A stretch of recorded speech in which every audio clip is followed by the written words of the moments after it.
I pledge allegiance to the flag of the United States of America and to the republic for which it stands, one nation, under God, indivisible, with liberty and justice for all.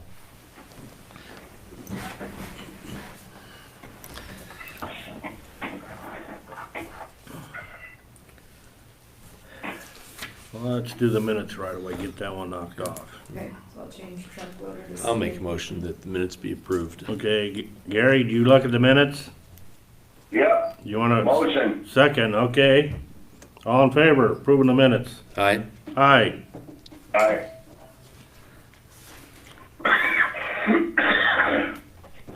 Okay, Mark.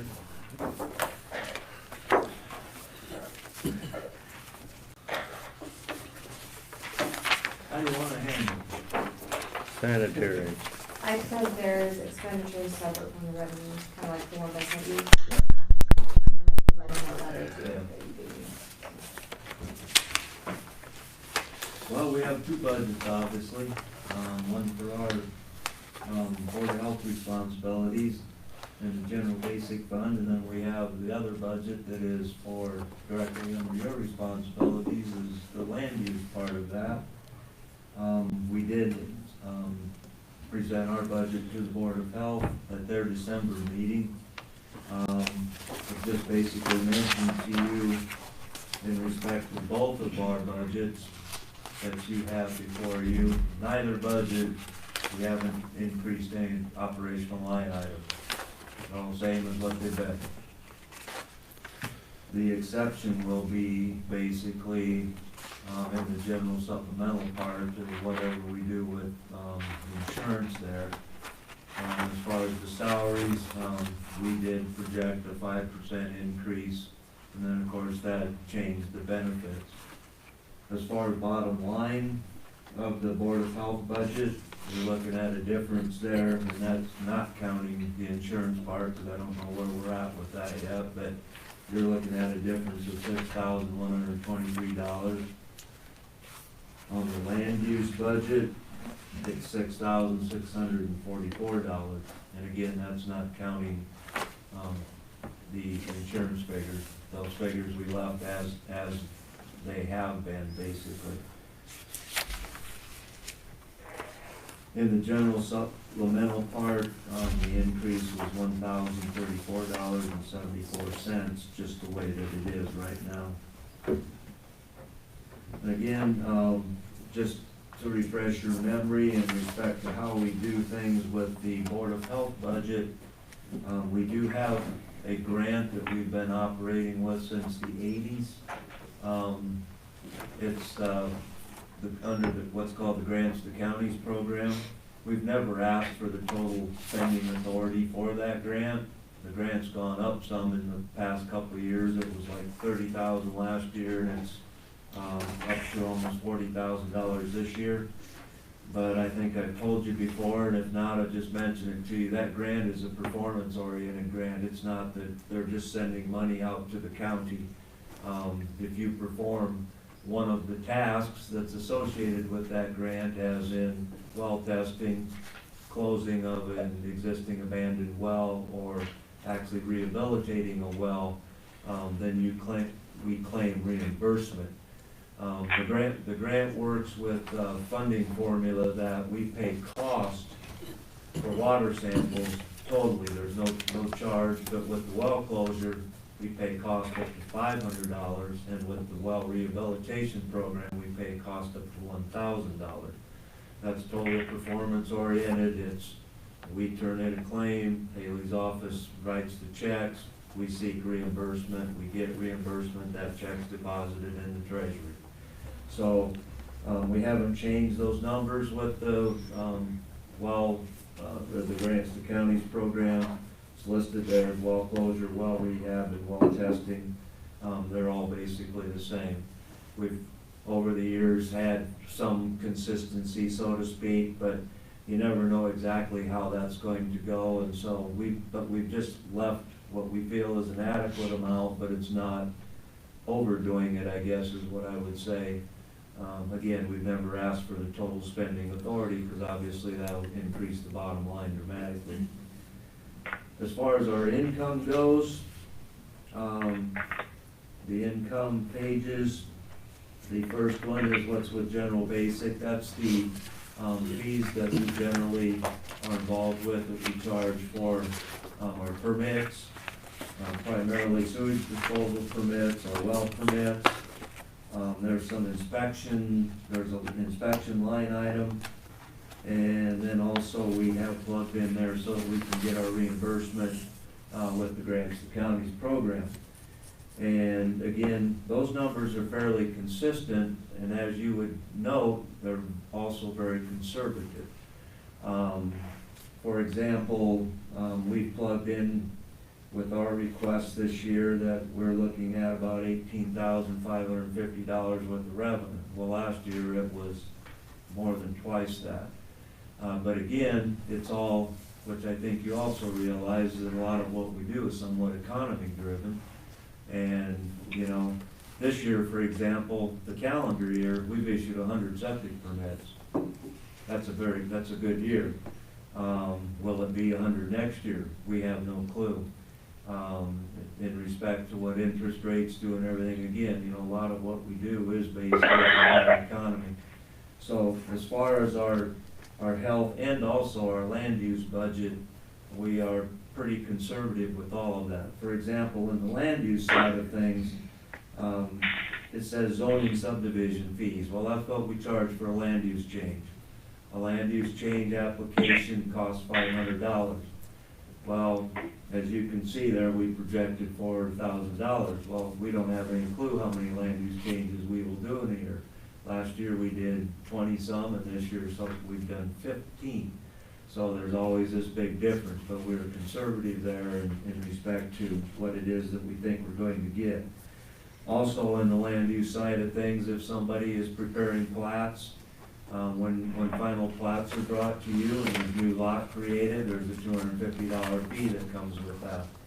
And again, if somebody's doing a larger subdivision and they bring you a preliminary plat with a land use application, that fee is $1,000. Well, some years we get those and some years we don't. So again, all with the idea that we're conservative on that side of things. Again, in a nutshell, with the figures that we have on the individual line items, it's the same that they've been for recent history.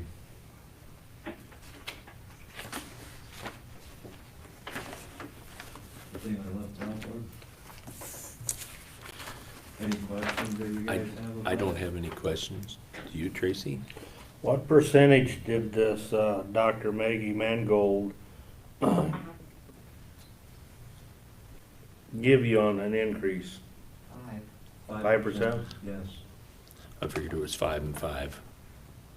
That is correct. Yeah, that was it. yeah.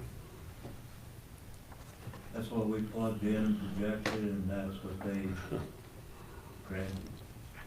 What's in the land use budget is also projected at 5%.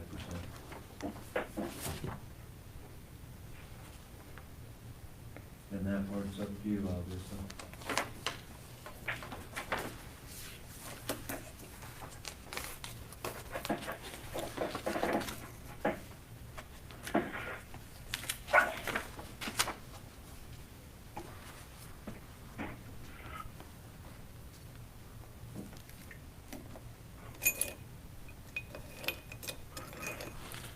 Do you have other questions, Tracy?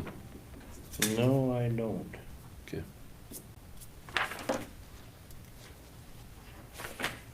Let you do it, Mark.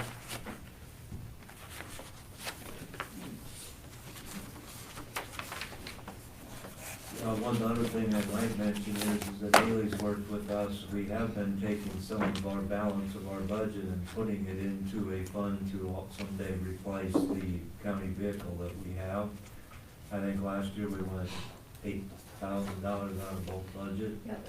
So if there is carryover, which quote unquote carryover, which typically we have, we talked about this a little bit last year, we don't spend our budget down. That money is put into a fund so that at some point in time, if the vehicle goes, then there's not this big need to find money for it. we have the money. It's one of those committed balances in that resolution you do. Mhm. Okay. Very good, thank you.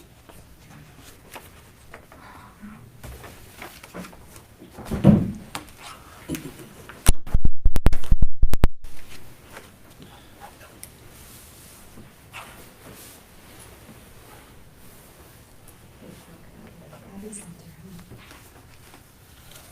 Okay, we don't have no time left. No, Items, so but she's we'll do you squeezing next. So I'm here for Mona. She reached out to Kathy Johnson with the Abbey Center in regards to the rent amount that they had kind of visioned.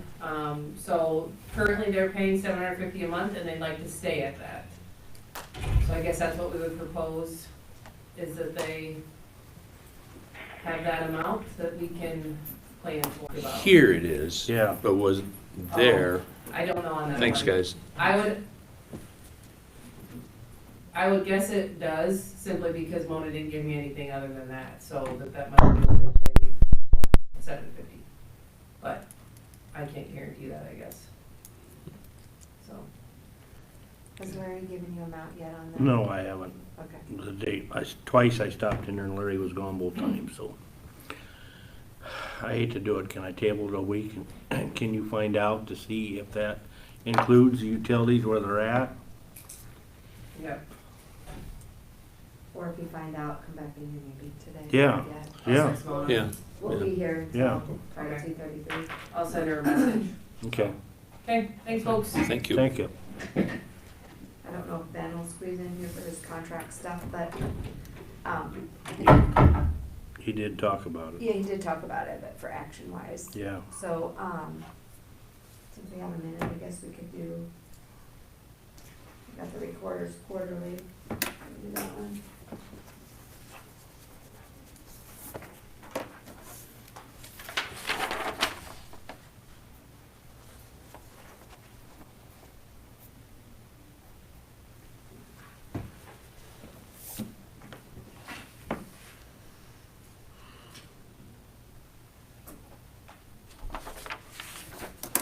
Thank you.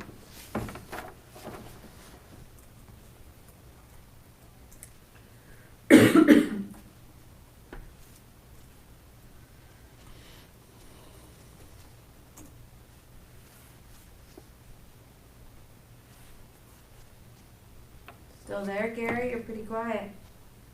Yep, I'm still here. Mhm.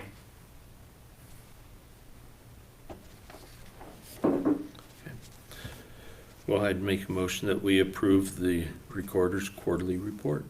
Okay, since Gary can't see it, I will Right. second it. We're doing the county recorder's report and fees collected. Gary, Oh, yeah. Yep, so I'll second it, so all in favor? Aye. aye. Aye. Sign it. Yep, on the back. Oh, yeah, shoot.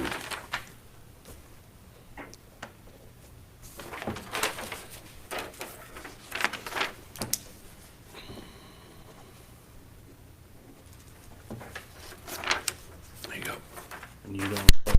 Yeah, I sent him a message, so I don't know on that one. If you guys wanna take a minute on your supervisory budget, for what I Okay, plugged in, okay. Okay, good idea.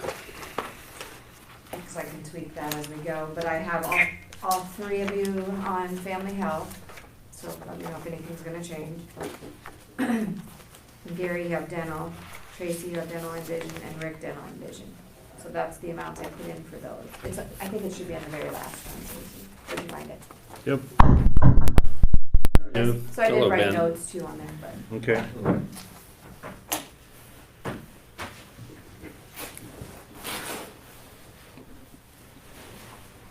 Ben, go ahead and throw your 2 cents in about these. Current contract? Yep. Okay. So I was approached by Access Systems about going with them on our current contract. I've been working with him for the past, 4 to 5 months, evaluating our environment and everything and ways to cut costs. And Basically what it is another 5-year contract. We would eliminate Marco, and right now, at the time, basically Access Systems is throwing a whole bunch of money at us to buy out our contract from the remaining part of our contract from Marco, which ends in October, the end of October. And then some of the pricing he has is locked in very well. It actually is locked in with some of the state contract pricing as well. But basically from what his gist and what he has told me is that basically prices are gonna go up. And they could go up when we go to renew the contract in October, so now's a better time than nothing. And they're basically throwing a bunch of money at us to buy out our contract and swap everything out and change out all the equipment in the courthouse and sheriff's office and over here as well. Funny thing is actually the monthly base payment rate that they are quoting, or that the contract will be, is actually $112 cheaper than what we're currently paying with Marco. And with the Marco contract, our actual contract rate goes up every year. And with this one with Access, it is locked in at that rate for 5 years. So I just wanted to come to you guys to get your blessing and go out with it. So that 112 per month? Yeah. Okay. I can't tell you what, if we were to continue on with Marco, what after 5 years, I don't know what their base rate is, how they increase it. And we could be saving over $500 to $600 a month if we were to continue on with Marco at the same rate that we're going on right now. If we were just to sign a renewal over a current contract, we'd be saving that much after 5 years. So I kind of see it as a no-brainer. I mean, we get a lot of all the printers and copiers and everything replaced with brand new equipment. I was told that some of the HP stuff, because there's a lot of, they're basically replacing the big copiers with sharp units. Those they have in stock and available. The HP stuff, there's chip shortage, so there's a little bit of a delay on those. But what they would probably more than likely do is buy the HP equipment from Marco, keep maintaining it until we get the replacement stuff in. So there might be a little bit of a lag in there when they get actually everything out and deployed, but we would be paying that rate that we have set, so. Okay. So your recommendation is to go ahead and switch, Basically. and they'll buy out the remainder of the contract Mhm. from Marco? Yep, I mean, Ron could probably speak for his office, but from what I've understood, is they've had some issues over at his office with getting some support and some supplies and they've had other little issues here and there with Marco that I didn't even know about and were brought up in our meeting with Access Systems, so. Where's Access Systems out of? They have a office in Hiawatha, and they also have one in Waterloo. And they're centrally located. They're they're a locally owned company. Marco's kind of locally owned, but some of their structure has changed there at their company in the past 5 years, so from what I've understood. Yeah, I use Marco in my own business, have for years. I mean, they're not bad, I don't have an issue with them, it's just, hey, someone's come to us with a better deal, why not go for it? If it works out for 5 years, we continue with them or go with someone else again. Okay. Do you need to bounce this contract off of the county attorney? I don't think so, I think it's just a standard printer contract. I mean, I could have him look it over quick and see what his thoughts are on it, but. Which would be smart. Yeah. What do you think, sir? If it's gonna save money and a better deal, and they'll service us better, do you know how many printers there is? Well, it's not per printer, it's on the contract total. Well, it's a quantity of print total. Right.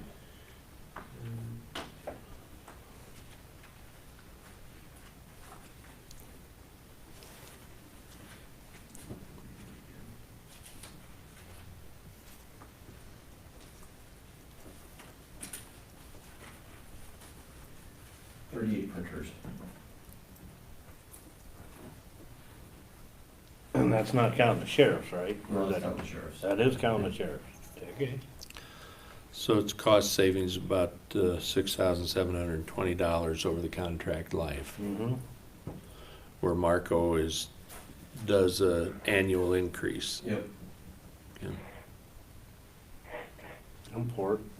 And we had Makes some sense. issues with billing between us and the sheriff's office, and they can actually do a little bit more tweaking than what Marco can too with those, so. Okay, Okay. Well, I would say if it's approved, the contract's approved, it seems like a pretty, from what Ben is saying, a pretty simple contract. If it's approved by the county attorney, I would say we'd go for it. So that's my motion. What about, any other printers that we're gonna need over the next 5 years? We can just add those onto the contract. We've done that with Marco, it's not a huge deal. did you get that, Gary? No. Ben said that'd be no Ben said that'd be no problem, they could add it on to the contract, Good deal. okay? We're not locked into having, we only have 38 printers, we can add more or less if we need to, so. Rick's got a motion in that accept it once the county attorney looks at the contract and okays it. Do I have a second? Yes. Okay, all in favor? Aye? Aye, Aye. there you go. There you go, Ben. Okay, thanks.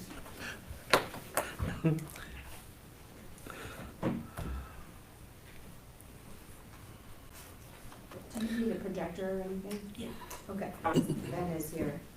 He left out. I forgot to ask you until you walked in. May I back up to the Abbey Center that we tabled for just a moment? Yeah. They were looking at going to the far room, and you got an email, as I did. Thoughts? I read the email, and I guess the one thing mentioned that was for privacy. If it's quieter with the exception of one day, you know, one day is gonna be hell down there. That's right, it's gonna Yeah. be worse. Uh-huh. Yeah, I know. And. We don't have to take any action on it. Excuse me, anyway, that room is bigger, Which one? the west one. The far end? Yep. How much bigger? 2 foot, 2 foot or 4 foot, I can't tell you right now, right offhand, but it's longer. I should say wider. Wider? Depth. Okay, so if we're adding that many offices in there, the extra space would be Better, very handy. yes. Okay. All right, are you gonna respond to the email then? I haven't yet, Okay, she has COVID. oh, I realize that. The only way to get a hold of her is via email, Mhm. according to the email. So, okay. All right. Well, if it is indeed that much larger, it makes sense to just let sleeping dogs lie. You need audio or anything? No. Okay.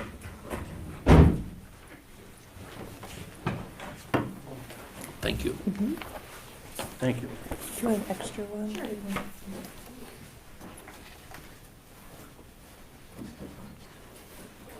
I'll leave one for Gary since he's called in today. What do you need? Oh, nothing, I'm just collecting something for you. Okay. Some handout. She ain't on another 5 minutes, so what can we do? We've got that supervisor one Yeah. to Yeah, look at. I would just start looking at that. I've kind of put some notes because that one line item, that's where we've been paying for taxes out of type thing. Okay, So I noted that, because that's kind of new in the last couple of years. We started doing that out of the landfill and all that stuff. Or not landfill, but I have Gary, you gonna stay on the dental? Tracy gonna stay on dental vision, and Rick, so all that. So that's how I presented that with those amounts. I mean, granted, we know the premium, what that's gonna be unless you guys Mhm. change the other. And then I did what the comp board recommended across, so you could see worst case scenario. okay. But then I did tweak some of that, like I told you, I usually run all your office equipment or supplies through my department. It's just kinda easier that way when I order. Okay. Since I probably went through at least a ream of paper so far already for, so, or postage if I follow up after a meeting, I just remember that. I don't have any questions on it. Okay. Education training, you got, like, it's pretty, usually the mileage part, if you look at the history, so. And then you guys only have a couple revenue line items for the cigarette permits and liquor license stuff. Yeah. Okay. I did leave that consultant planning or that the same, but I know like Kirsten talked about that 40,000 salary thing that she wants to pay to have that McGladdery, which we've done that before in the past, but she got a quote for like 40 grand. So I told her I didn't know where you'd want to pay for that, if you guys approve that. So if you want to put it in yours or in the HR, in the same fund, but it's just a matter of where we're gonna put that if you approve that. I know in the years past, I've talked to a few departments that are using the same job descriptions, so.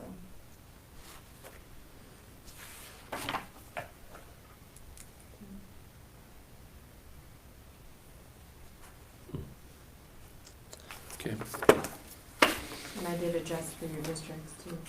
If you notice that, because we pay out by districts. On the description, it says District 1, District 2. Oh, okay. Yeah. I think it stops with that. It just has D. Yeah, the descriptions. It's hard to get all that to Yes, fit it in is. there. Yeah. So yeah, if you ever question a line item, let me know. Okay.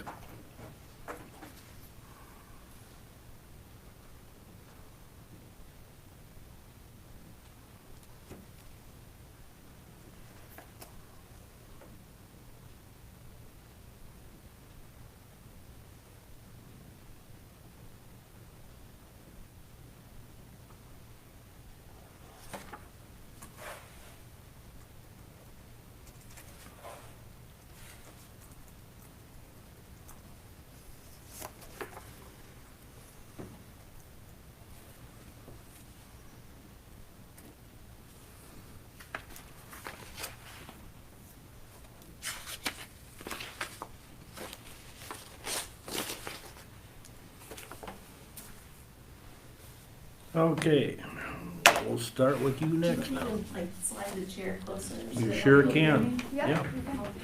Kind of roll over there. Because we do live stream our supervisor meetings, so. At least you can hear me on the phone. Yep. Gary, are you hearing everything okay still? Yep, Okay. you're just fine. All right.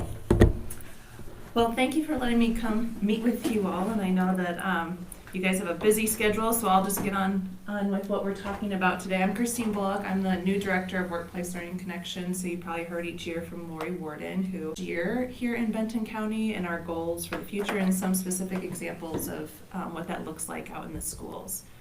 So as you know, we're an intermediary, which is based at each of the 15 community colleges in Iowa and charged with providing career exploration and work-based learning experiences for K-12 students. And Iowa is very unique in having this done in a regional approach to the community college to make sure that all school districts have equal access to these services.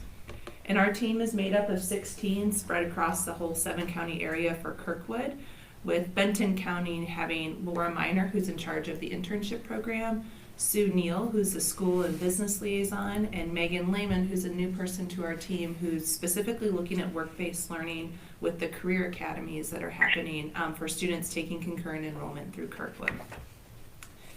And our goal is to make sure that students are better prepared when they graduate high school with an idea of what they want to do, whether that goes directly into the workforce, they want to go to an apprenticeship, a 2-year degree program or a 4-year degree program, and making sure that then the students have a pipeline to do that, and for the schools that there is kind of one point of contact. We don't want to have a teacher at Benton Shellsburg competing with a teacher at Benton, reaching out to the same business, and then it ends up sometimes being, who's got the personal connection. And for some students, that can kind of create a division if some students have that connection and others don't. So we're a one point of contact of equal access for all. And we really think, like I mentioned, that students need a touch point multiple years. so that if they find something that they're really interested in 8th grade, they don't lose that interest, or maybe they find something that they know they don't want to do in 8th grade and they get more opportunities to explore that. So with our schools, we contract with all of the schools, and we start with 6th grade classroom speakers, progress into career fairs, then we go into like industry tours as they get into high school. We do a STEAM Institute for every 7th grader, financial literacy fair for every 8th grader, and then more individual services like job shadows and internships as they get in through 10th through 12th grade.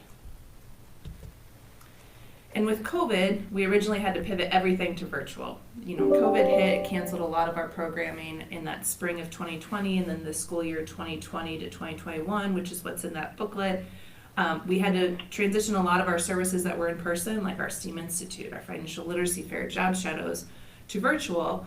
And one thing that we noticed worked really well for that is job shadows. It allowed students to have more access to job shadows if they were virtual, because they didn't have to worry about transportation. They didn't have to worry about it fitting into their class schedule. For 10th graders, even if they maybe had a car, some parents weren't comfortable with them driving, or gave them an opportunity to try more opportunities.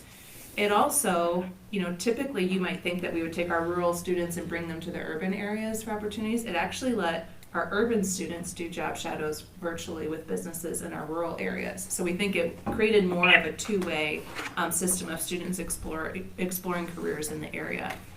And so those services that are both virtual and in person are job shadows. We do career speakers in person and virtual. We have STEAM Institute that all schools this year chose to attend in person, financial literacy fair, mock interviews, career fairs, and then industry-led events like our construction apprenticeship fair, or Build Your Future, or Advancing My Future, which was manufacturing. And looking in that report that you have there, that's the 2020 to 2021 school year. And so I pulled here 2 different years and then the year to date, so you can kind of see maybe how COVID impacted things and where we're hoping to be this year. So in a typical year, we have anywhere from 3,000 to 4,000 job shadows, 400 to 500 internships, and about 15,000 students in events. And then last year, you saw that some of those numbers like job shadows and internships fell, but a lot of our students, we then transitioned into virtual events for almost 19,000 students. But this year, we're already on pace for a record year. Just this fall alone, we had almost 2,000 students request job shadows and 280 students just in the fall for internships, and over 16,000 students participating in events. And we're happy to see that right now, with all of the districts here in Benton County, that we have students taking advantage of all of these opportunities. Even when I met with the superintendent of Benton-Schellsburg, he is very adamant that our students, any opportunity that we have for career exploration, that they are getting their students out to these events, providing transportation for job shadows. So here, in the packet that you have there that looks specifically at Benton County, last year we had 85 students participate in those one-day specific events. 96 students do job shadows and 13 students do internships, and that's across the 6 school buildings, so middle school and high school, plus the Kirkwood Center that's based in Iowa County, for a total of 194 experiences. And when you see the other counties in that booklet, I'll also let you know that Benton County is above average in their usage of our services. For example, across the 7-county area districts, about 5% of their students will choose to participate in internships, and here in Benton County it's anywhere from 10 to 20%, so it's significantly higher. And really the thing that we want to see is not just the numbers of how many students we can get in seats or get them out to a job shadow or internship, but really the impact that it has on their trajectory and their career interests going forward, and really seeing that then it has a positive impact on our communities. So for job shadows, our students last year, 85% of them said that it positively influenced their career selection. 93% said it made them more aware of local opportunities, and then 73% said it positively influenced their decision to live and work in Iowa. So, you know, thinking here of economic development, really want to keep those students that have strong interest here in the community. And the numbers are even higher for internships. Almost every student said that it had a positive influence on their career selection. Again, more aware of local opportunities here in Iowa. But with the workforce shortages that we're seeing right now, another significant point is the number of students that go on for paid employment after their 45 to 90 hour internship.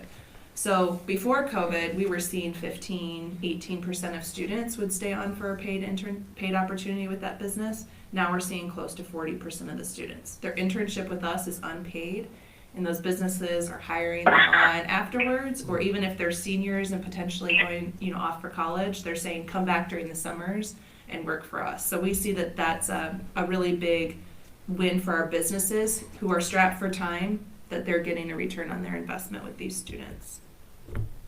And here's some pictures of students that are in Benton County and their experiences. We had a job shadow at Frontier Co-op, a student from working at Benton Municipal Electric Utility. And then we had all the 9th grade students went to Career Inspire, which was in Cedar Rapids at the Alliant Energy Powerhouse, but brought in businesses from across the whole area. And we do see that right now we have students currently interning in healthcare. They're doing welding. We have a student that's doing a marketing internship with Monkey This that's based in Benton.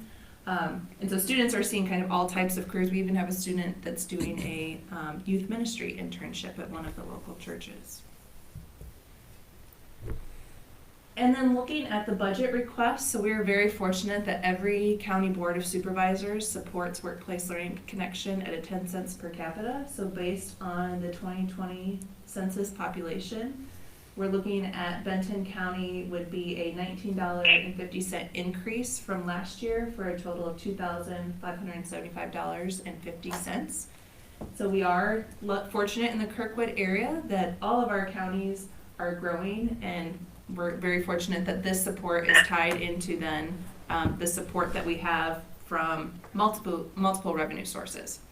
Kirkwood Community College contributes funds out of the general fund. We get state and federal grants from Perkins funds, the workforce training and economic development funds, as well as some other grants provided by the state. The AEA contributes. We contract with every public and private school for a per student cost for the middle school and the high school students, and then contributions from the County Board of Supervisors, local grants like community foundations, and individual contributions. And what that primarily supports is our staffing salaries. And so we're very fortunate that our businesses are volunteering the time, but it does take time from our staff. We have school liaisons that are working with schools, setting up events, supporting the students, business liaisons that are connecting these students and businesses together. And that is across the whole county area, making sure that every school has representation, and all the counties have business liaisons as well to do that work. But we also make sure that we leverage a lot of sources so that everybody that benefits, we really believe should contribute to the work. So the schools that benefit, and they can, they would not be able to afford to hire one person at every single school to do this, to meet their student goals that they have through their individual career and academic plans that they have to do as required by the state. And so we are very fortunate here that the schools see a strong return on their investment, as well as the businesses. So if you have any questions? On your payment slide, Uh-huh. which you're asking for, that one, yeah. You're basing it off the census. Yes. See, according to the census, Benton County went down. Oh, it did go down. Mm-hmm. Yes, so that should be adjusted then to be 2,556. Yeah, that's what we paid in 2556. Okay. Well, we're showing, so it did go down. Do I have the census number wrong? Because this is what I have from. Hold on, let me pull up our total. I don't have that printout here, do you guys?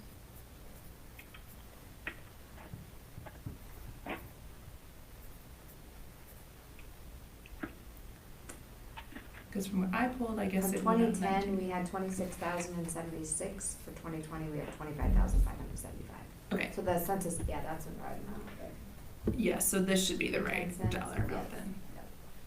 So it might just be that this number wasn't right, but this number, the $2,575.50 should be Yep, for correct 20 based on cents per census. capita.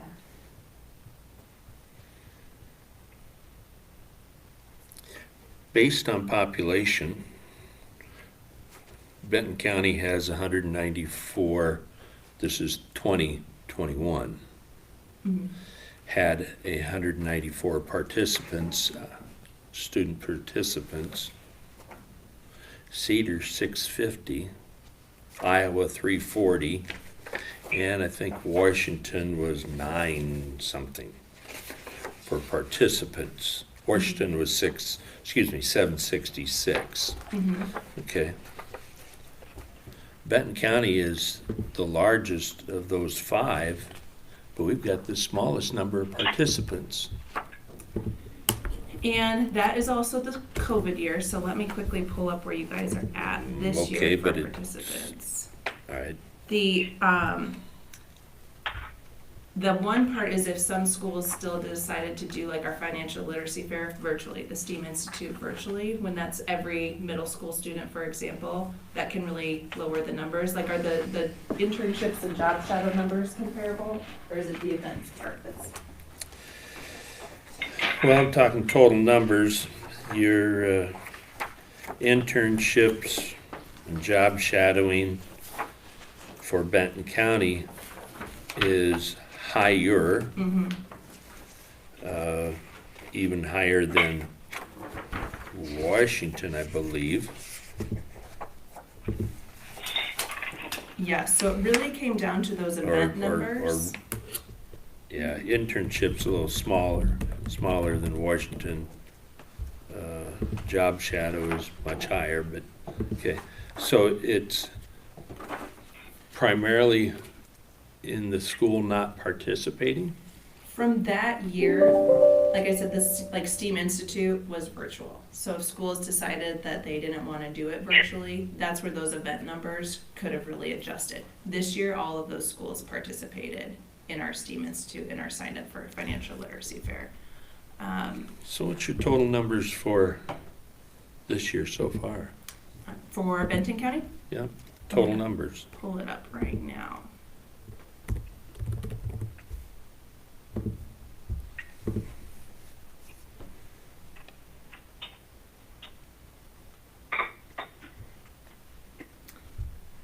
So right now, if we were to look at, Yeah, I can't see it. I'll pull it up.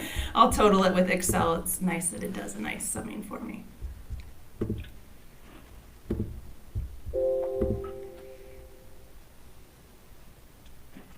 So if we were to just look at the events for this year in just Benton County, we have 1,063 students participating in those. So that's just on the event side, Yes. okay? So that number that was very down Yeah, that year, that's already this year at Okay. 1,063. so your total number, which is the culmination of all 3 of those, Would be, we have 16 students in internships and we have 54 students in job shadows. And job shadows, we do have a job shadow. that was 1,100 and something, but how does that compare to the other counties? Are the other counties also coming up like that? If you were to say the most comparable, would you say is Iowa or county, probably even like geographically? Population-wise, Jones County is the closest. Okay. Let's see where Jones County is.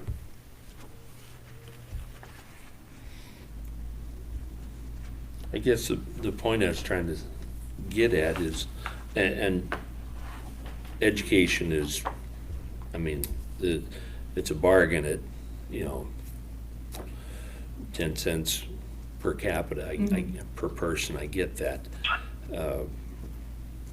But in this book, we didn't get as much bang for our buck as some of the other counties, and I'm wondering why. And I think that was just for the events that year. I can pull up where you were at the year That were before.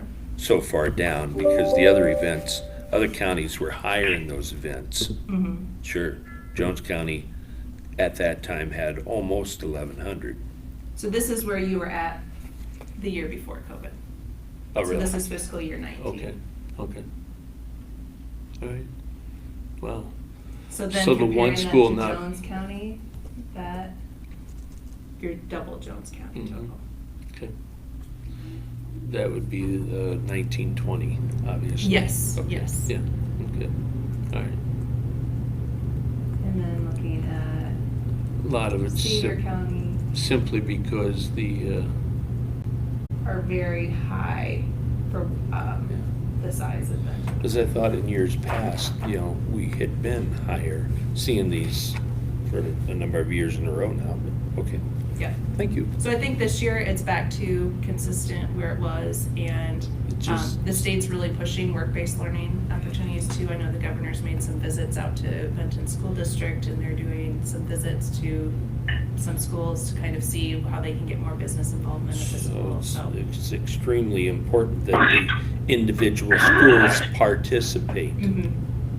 If they don't, yeah, the numbers fall dramatically. Yeah, especially when you see the data of like the impact it has on students with getting jobs, Right. staying here in Iowa, that it's really important that all the students know about the It's opportunity. almost like, what were they thinking? Yeah. Okay, thank you. Yep. That explained it. Any other questions? I think it was 10 cents last year, wasn't it? Yeah, well, and it was still based on the 2010 census. Yeah, yeah. Okay. Well, So maybe thank it- you. Maybe it was short, I know, because I showed that we paid 2,566, even though. It had been like at 8 cents, I think, a few years Yeah, back. Yeah, and so then- that's probably yeah. why, Okay. even though we're population dropped. But again, I think last year it was at a dime, so. Thank you. No questions from me. All right, thank you very much. We time of year, so. And so, from county departments and hosting students, we have lots of students interested in opportunities, so. Good, thank If you you. ever have anybody like for GIS or Okay. that stuff, I know that would be kind of fun, because sometimes they are more apt to go out and, do some projects that we wouldn't have time for. Okay, thank you. Yeah.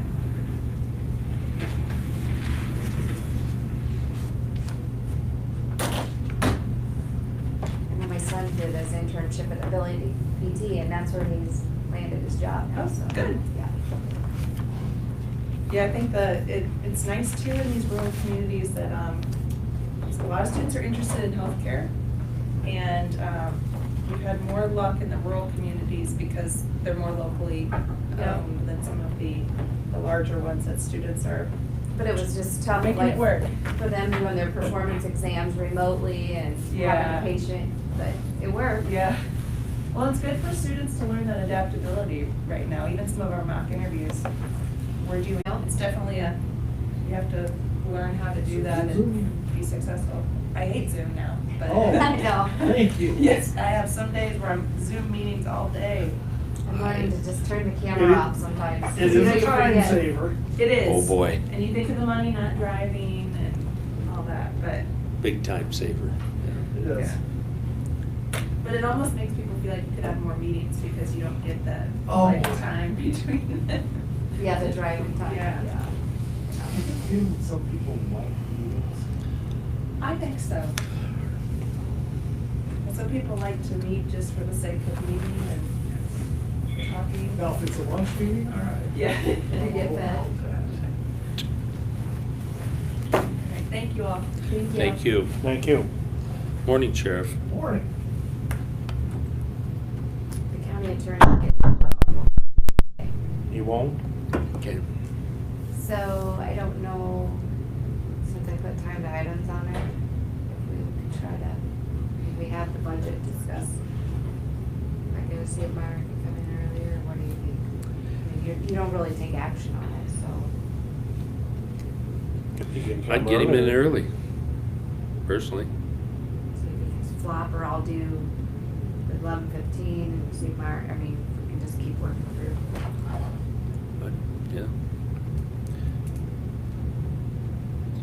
Jennifer coming in for WMA. Yeah. Supposed to be. Okay. Because I did print that one, because I had her Yep. look at it. Her and I kind of went over that part.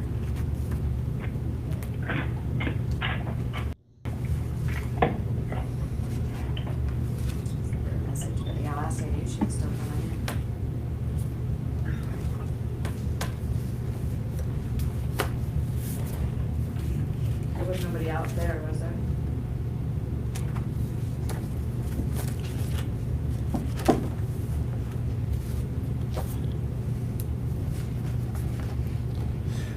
Well, there's no reason we can't look it over, right? Right.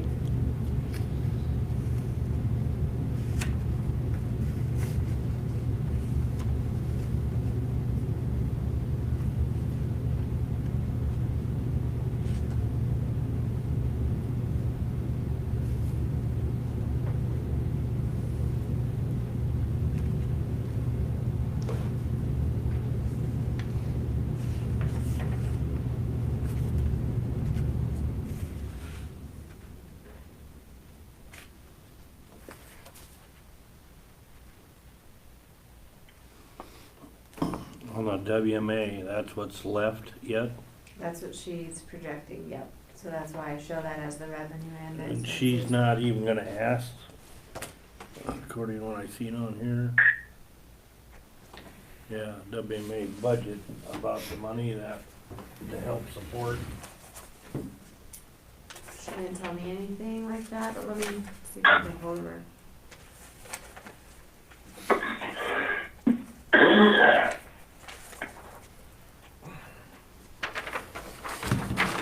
This thing here, Rick. Thank you. That's the one where they're asking others as well. Yes.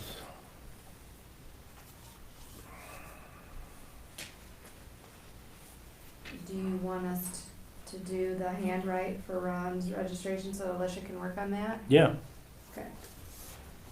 Do you wanna speak up on that? You have two going to the sexual, Two going to the Iowa Crime Sex Investigators, Sex Crimes Investigators Association's, conference.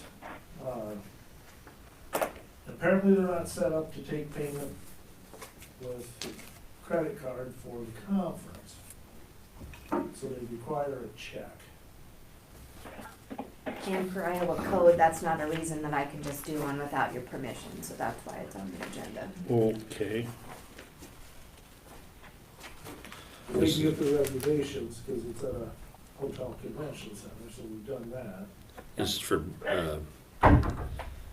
Mark Johnson For and handwrite. Eaton. Katie for Mark Johnson and whom? Laura Deaton. Laura Deaton for the ISCIA registration. It tells you the amount too on each. 150 would look, $150 per registration, person. a piece.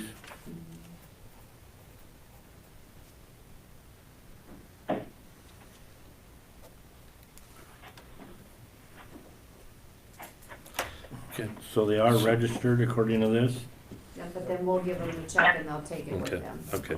So it says in here, it's gotta be registered by January 7th at 5 o'clock.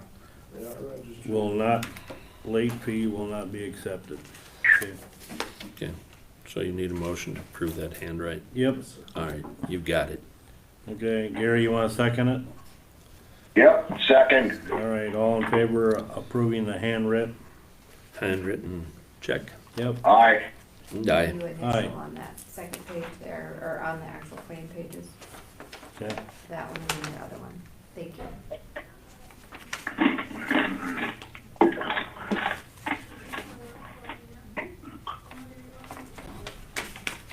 Did you hear back, Lindsay? I did. Do you want me to share?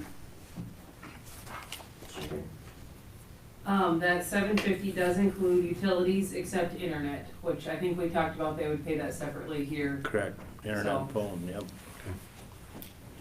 He's got a initial at 2, don't he? Yeah.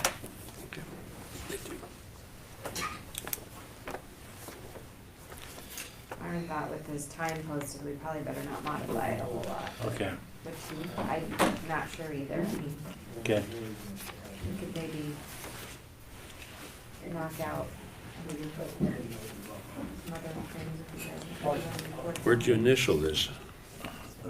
Second page on top, Oh, Okay, making sure you were and I coming. did the next page Yeah, right sorry, next to yes. it on top. Cause that's the one.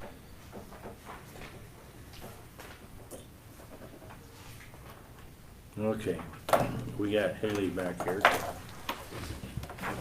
Haley, or Lindsay? Well, Lindsay, let's do Lindsay's first. Yep. What do you think? So, it would be $750 plus phone and internet Yep. for their rent? Yep. Okay, I'll make the motion that that's what we do. Did you hear that, Gary? Okay, you did. Yeah. Good enough. Second. All right. All in favor? Aye. Aye. Aye. Thanks, guys. But we still don't do nothing until they get the okay for the spend down governor's money, court. so. Yes. And they, they have to have I think it's 30 or 60 days to approve a new site with their credit, their licensing. So we have time. Okay, Good. thank you. That's what I like to hear. I know. Okay, Jennifer. I gave them the same printout that Okay, you and I worked on. yep, I'm trying to get to it right now. So, the Middle Cedar WMA and the Iowa Watershed approach, I guess is what we're talking about. So, they've twice now extended the timeline. It now, all construction needs to be done by June 30, 2022. But, and because of that, it's understood that there'll be invoices, for construction and other things, paperwork, administrative stuff that needs to happen. So that's one, let's see, let me get to this. That is part of what the 104,000 is reflected in the 2023. Is that right? Fiscal 2023 budget. The other part of that, 104,000, is, I'm almost there. I just want to make sure I don't misspeak and say something. What did I do with your, Here's the second one you missed, so let's just gonna come get it. what did I do with your email? I can't think. Here, I thought I was going nuts. Holy I didn't see her name anywhere. Yeah, it's the two, yep. Okay, so I'm just gonna wing it from what I remember, because I can't find it, but, Do you wanna look at Gary's copy since he's not here? I just can't figure out why I can't find it so soon. It's really silly. Okay, so the other piece that will take place some in the next fiscal year is the University of Iowa contract. I know you just extended it to June 30, 2022, and now that I'm thinking about it, that was probably dumb. But nevertheless, the Iowa Flood Center at the University of Iowa is, one of their deliverables is to take all of the, I'll call them specifications, the as-built of the practices that were constructed, put it into the hydrology model that they completed at the beginning of the project, and spit out some, result in terms of what was accomplished, flood storage, how it impacted the hydrology, that kind of thing. And then also an overall final report. So some of that 104,000 is, a fairly good chunk of it, is the University of Iowa's modeling work.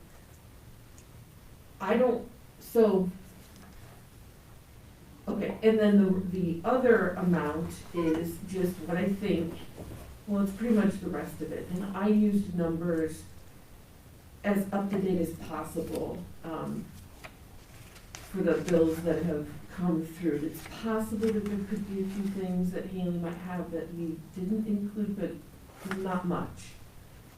So the 2022 budget, the re-estimated amounts, basically I just had her carry forward what was already spent on the coordinator, because, Adam left the position. And then sort of lump together the rest of the activity in the 1.9 million, because it has to be spent in fiscal '22. And then for fiscal '23, like I said, there will be a little bit of administrative work on ECOG's end, and then a good chunk of the modeling work will be done because of the deadline of the project getting done. Does that make sense? Mhm. So, at this point right now, the administration, the line item for admin for this project that ECOG has the subcontract to do, we have about $4,000 left in that. That obviously isn't gonna get us across the finish line. We, a long time ago, when I was still around, did an amendment to our service agreement saying that we would do basically the same kind of work and call it project delivery. And that allowed us to use the money out of that same pool of funding where the coordinator and the practices and everything else was being spent. We have $40,000 left in that. I'm not sure, but my guess is that we may need to extend another 20,000.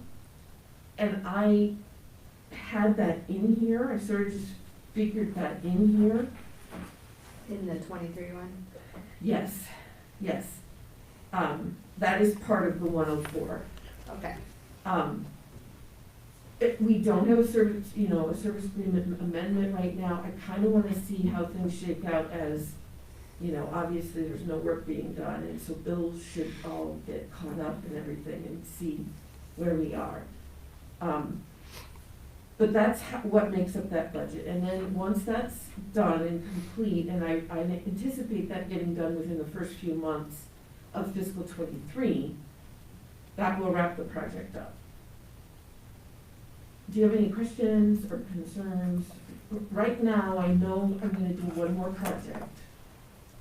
And we are still looking, but my guesstimate of how much we would have left is about spot on. So, there may be 100,000, give or take. We'll give, because I don't wanna go over. Left in the budget, and then what happens to that, I think it just remains unclaimed. But it gets us pretty close. And I won't claim it with GAX unless we spend it, so. Exactly. So it won't be cushioned in our fund. Right. So that would be so the 1.9 million that you see here, that assumes zeroing out the budget. But it's possible, between 100,000 and 150,000 might be left. But that has to be spent by June 30th? The construction needs to be done by June 30th. And part of the reason that I've been in contact with the state a couple times about this, they're concerned because the timing, the contracts end June 30, 2022, but there's still some work in terms of admin and in terms of modeling. So that's caused a little bit of heartburn at the state, like trying to figure out how they're gonna pay bills past a contract date. And I think they hesitate to do, move the dates past when officially HUD wants them to be done. So they're working that out with them, and I'm just waiting for guidance to see what to do. But I figured in that that's how it's gonna work, because realistically, that is how it's gonna work. There's no other way to magically do the modeling before the projects are even done, right? So they have to have what's the final lay of things as it's built. And so we'll worry about that contract amendment when the time comes. Exactly. Couple months we should know. So, I think that covers everything for the budget. There's not a lot of activity right now, obviously. But we are gonna do that one extra one. And, I still have, the engineers looking into whether there's anything else, but, and Don just uploaded a bunch of pictures, and I haven't had a chance to look at them yet, so. Oh, and the other thing, on June 14th, mark that, and I will be telling the WMA this too, June 14th, I believe, and is that a Wednesday? Or Tuesday? It is a Tuesday. Tuesday, okay.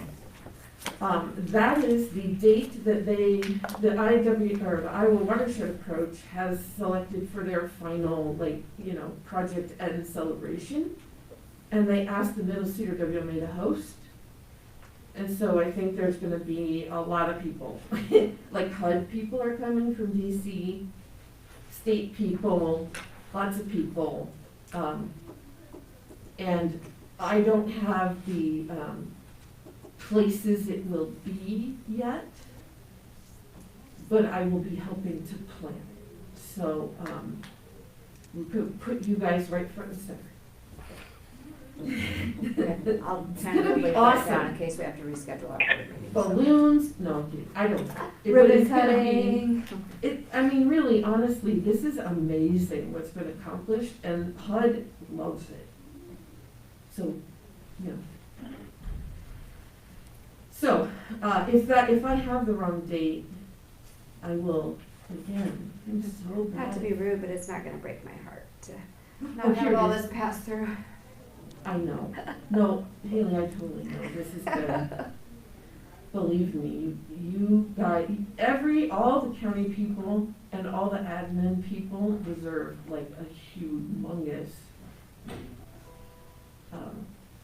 thank you. All right, tourist sites being considered is the Benton Wetland, the Wason Project, and the Hart Project, Rogers Park, and Jellison.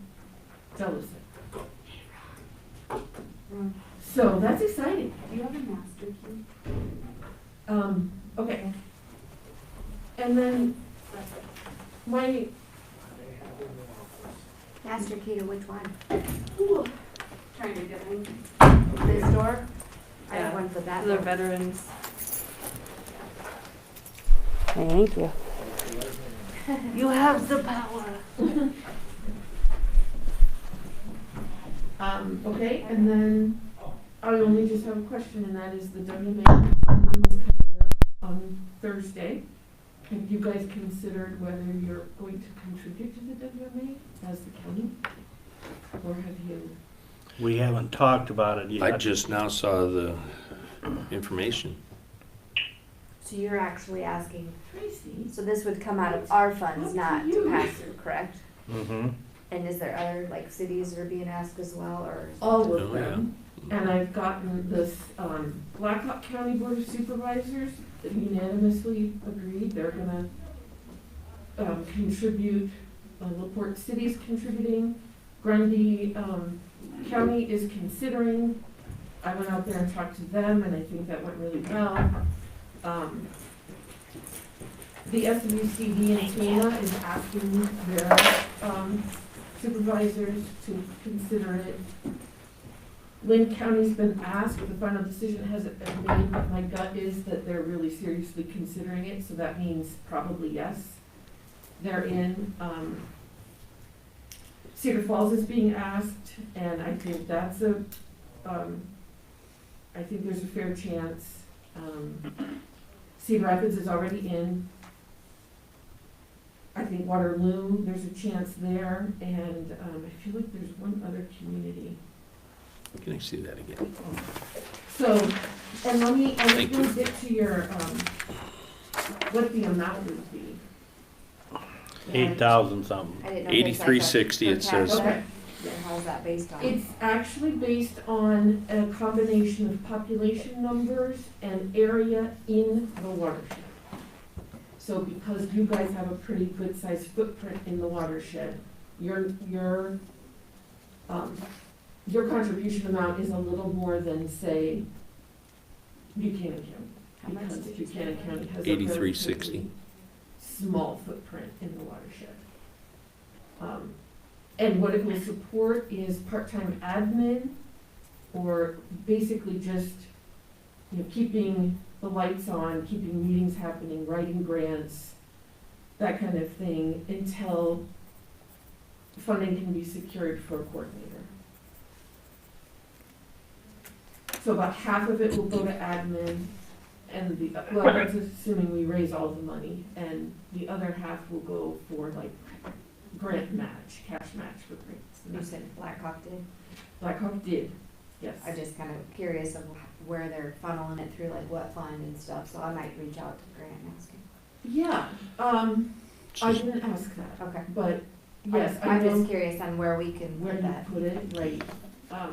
I think she said Cedar Falls, Cedar Rapids, Blackhawk, and, LaPorte City, yeah, that, I'll I, ask I'm looking at the Blackhawk. big ones here. I think Lynn will be in. I think you said Waterloo. Waterloo, I think there's a chance. Okay, I'm not certain about that, but I would put Cedar Falls, Lynn County, Grundy County. I put them in a strong maybe, and I put Tama, Waterloo in a maybe. mhm. So, and you know, whatever the amount is that we can raise, I guess we'll just scale to what can be provided in terms of, you know, hours and work, so. I'm not really for it, Jennifer. Well, why not? What are we gonna get for our bang for our buck? Well, I think that trying to leverage resources and bring more project dollars to landowners. I think that's the whole point. I can tell you that just in the last 2 weeks, I have written or provided information that the watershed management plan was very helpful in a grant application for the city of Cedar Falls and another project for the city of Waterloo. It's that kind of thing, like being able to make connections like that to help bring resources to cities and counties to do more work related to watershed protection. That's the whole point. So, So if we join in on this, is this gonna create more work for Haley then? no. So then we won't be held to that federal audit either, I No. don't think, so, cause every year we've had the watershed, I've had to do the single federal audit, just because if you go over that threshold, they call it, so. Yes, no, there will be no ask of Haley or any of your staff, other than, you know, to partner on a potential project. Like if you guys wanted to do a project and it makes sense for you to be the fiscal agent for it, then yes. But it's a project that you're doing. But it wouldn't be at that magnitude. No. Unless a And- grant would come across that they're gonna be writing for, Yes. et cetera, you know. I would help, kind of, you know, gather the information, get the grant proposal together. I may need help from some people, depending on, you know, what the project is, in getting the information put together, but the plan is to write those grants or bring resources in. Sure. Well, looking at the big picture for 5 years, there's been a lot of work done in Benton County. It's been a pass-through of which it's created work for Haley's office, but it pretty well hasn't cost the county a dime. No, it hasn't. And so 8360 is pretty affordable if it can go on, if the project could go on and if Benton County could, you know. Right, and the first grant that I'm gonna write is an Iowa Partners for Conservation. The last round, the coordinator for Clear Creek, which was also an Iowa watershed, their coordinator wrote, and it is the one grant I know of that will pay for a full-time staff member. And that will be the first that I write, because what we need is technical assistance to come and do the kind of thing Adam did. You know, go out and talk to landowners and, you know. Sure. Yeah. We also have the Edge of Field Blitz that's going on, and I will help coordinate that as well. If there's good potential for grants, I could see it as a good investment, but if there's not potential for grants, pretty much waste money. Oh, I forgot to finish my thought. The Clear Creek, they were essentially the only one that applied and they got funding. Which I was shocked that they were the only one. But I provided them the language. I wrote a successful one several years ago, and that same proposal was used again and it was successful, so I kinda. Very good. I'm just kidding. Not really, but yeah. Okay, so I'll try to find out too, like if that could be something I lost or like some of those allocations. we didn't. Okay. But are they just gonna ask us a once a year type thing? Yes, yeah, it would just be, an invoice at fiscal year time, and, that would be the amount of your work. When do you need to know on this? Thursday. Oh, really? You guys got fiscal year 23 budget work on there. No, hopefully I'll get some answers, because I sent an email to Grant and asking where he's gonna funnel that through. So there's one other wrinkle, and maybe this, I don't mean to blow anything up, but Cedar County, they belong to the lower Cedar WMA.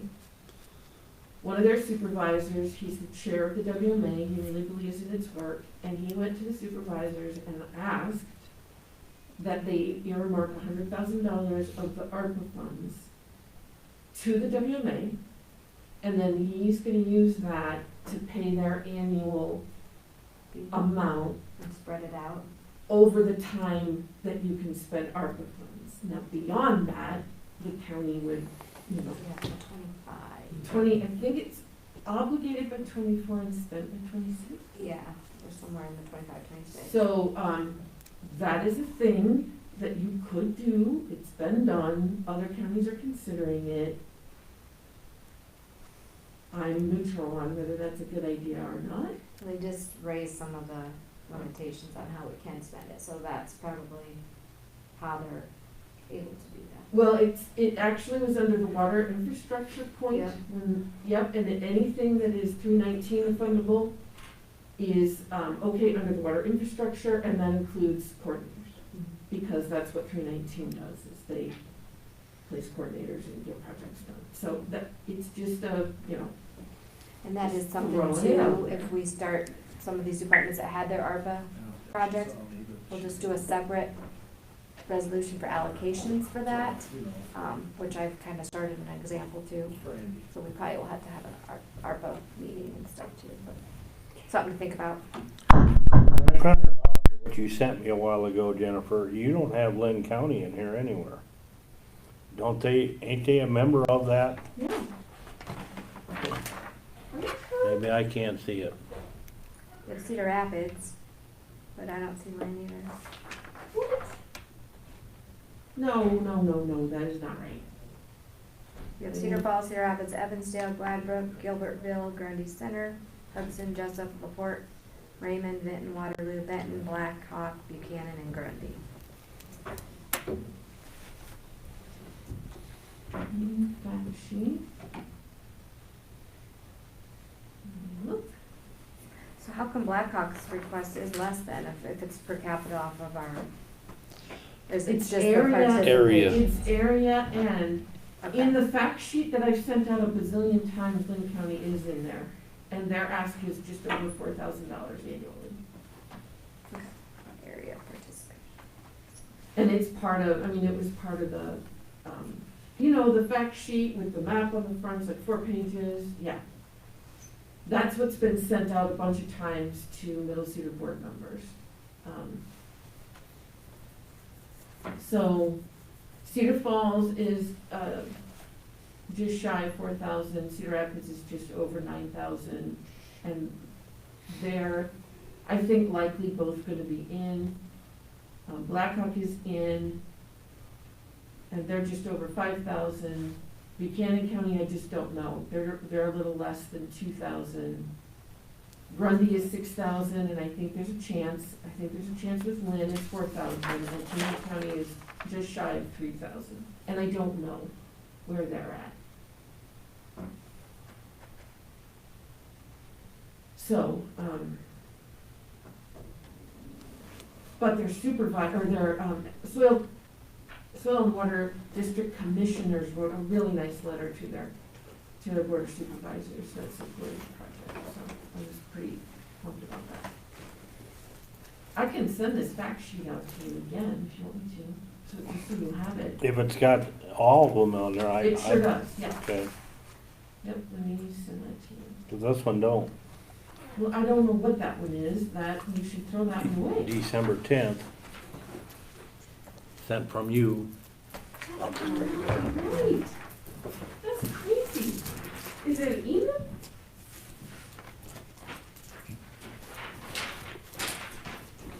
Well, it's on the, it would have been on the next page. I That's wonder what if you didn't print happened. both pages. That's what happened, it would have been on the next page. Okay. Because this looks like, that's, like alphabetically, it would, that and the rest of the counties would have been on the next page. Okay. But I will send this to you. Forward it to me once you get it, please. Okay. Yeah, thank you. Okay.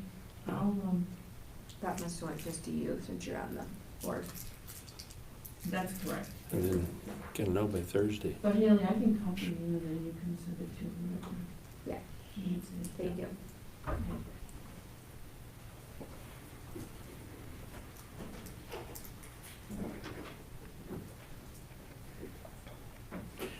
Me and Gary talked about it last week when you weren't here, so Gary's kinda up on this. He's on, up to This was speed. just late, yeah, Mhm. this was just late on you. Yeah, yeah. Okay. And what they wanna do is like keep it Yeah. going yearly. I get that. They've been talking about this for quite a while. Yeah. Yeah. And if they're able to write grants, I et had a cetera. few phone calls that was opposing joining in with this, That's a little odd, so. because when this delegation comes out, they're looking at the Wason project, Mm-hmm. looking at the Hart project. Well, Those two are in Benton I County. can kinda don't see where they're remember what coming, else they is. had money at that time. Oh, I Right now, get there that. is no money. I get that, yeah. Yeah, but there's a lot of money out there. But they're trying to, this is to, The infrastructure bill that passed, there's water money. I mean, We if you- just need if- to if- get it. Yeah, if you can get it, then Well, I'm for it, That's, so. you know, that's what we're trying to do. Okay, here's the fact sheet for funding. Right now. okay. Yeah, I participated in everything I can find regarding the ARPA money and the new infrastructure bill money to make sure that we know what's happening and we get our foot in the door. Okay, Absolutely, because that's exactly what we want to do, bring resources to the watershed. okay. All right. Okay, All right. thank you All right, guys. thank you. Sorry,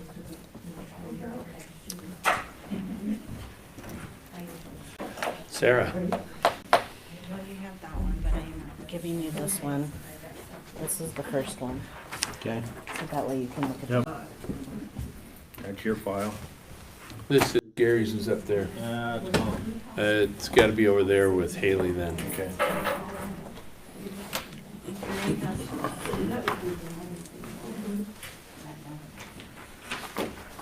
Put that back with Gary's. Is that it for you guys? Yes, it is. Okay. Thanks, Thank you. Amber. I'll see ya.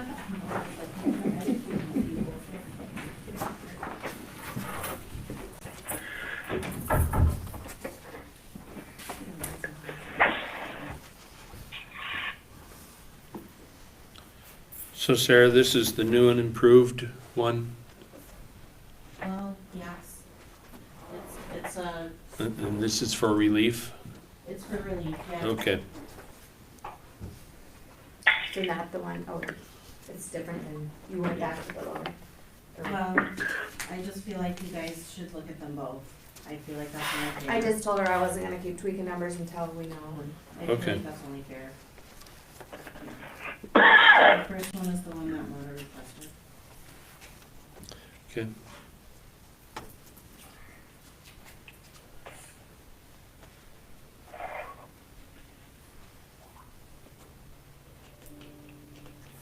It's just been kind of weird, like just with COVID, I feel like my numbers are just really wonky. So, I think that once things start turning around, I think that, once things start picking up again, then I can probably increase my numbers some more. I can probably, like the second one,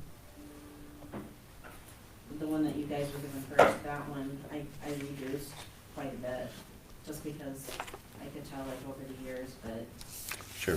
COVID has just really screwed things up. It's hard for me to even determine what the next fiscal year is gonna look like. I think EFSP has saved us, the emergency food and shelter program, that has saved the county some money, just being able to use those funds.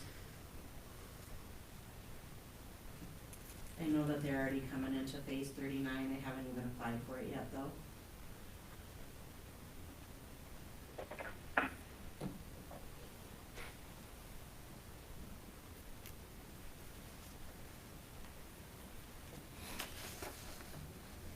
Do you guys have any questions? I see you took $2,000 off the funerals. I did. Yeah. It's really weird. No. We can have them approve it and then get their signature before the day's over. Okay, that works, yeah. They've been getting a lot of assistance as well through COVID, so. Yeah, I was gonna say, ain't there's a COVID fund, Yeah, and I don't know how many people's applying for that, I don't. and they've been working with families, cause I called the funeral homes, I'm like, did you forget I'm here? But it's just, they're just working really well with families, so that's good, Okay. yeah. Now, you got a second one? The other one is, if you can see where I highlighted, it just kind of shows where I could go if I, depending on which one you guys go with or however you want to do things. The first one,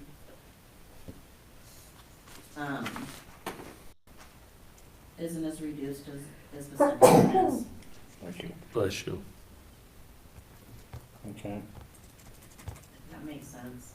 You can kind of see where like if you look at the office equipment, I left that 500, but then, bless you, the other one, I reduced even more down to 300.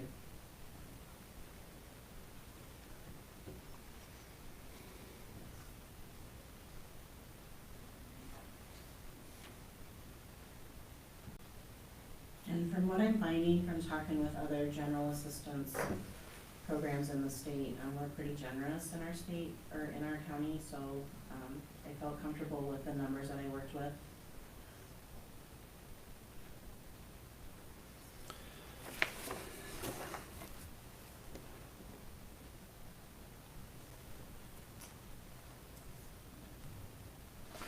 Okay.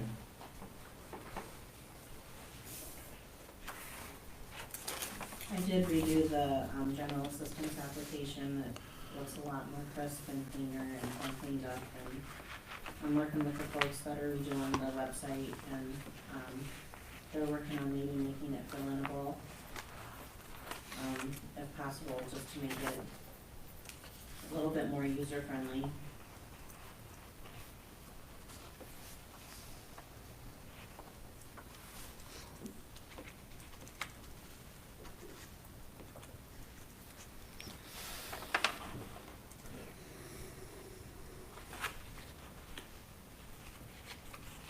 The 200, I don't know, that under transportation that you see there, I marked in green. I increased that because that's something that Lindsay and I talked about with the rural access hub. We've not had to use it yet, but say there's somebody that needs to get to a shelter outside of our county or something like that, we thought maybe that could be something that could be utilized a little quicker. than trying to even having to go through the regen or something like that to pay for it. And that's why we increased that. But that was my only increase. Everyone was salary.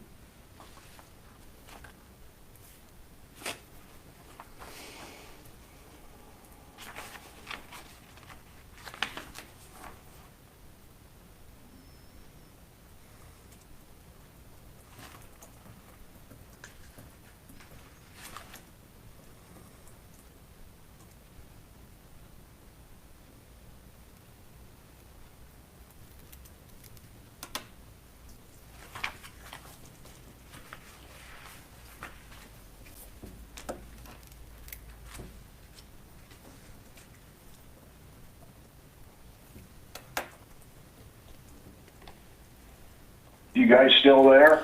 Yeah. You were napping. Hmm.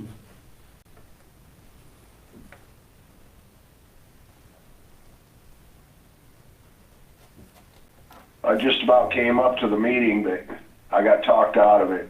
No, we don't want your I'm just- germs. Yeah, I'm glad I did get talked out of it. Sounds like there's enough germs going around the building, so. Yeah.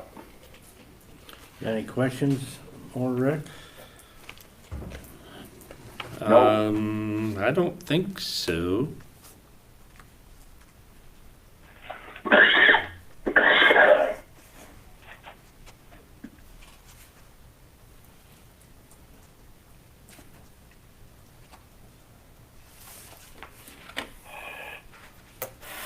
Damn it. I believe that's it, Sarah. All right, thanks, guys. Thank you.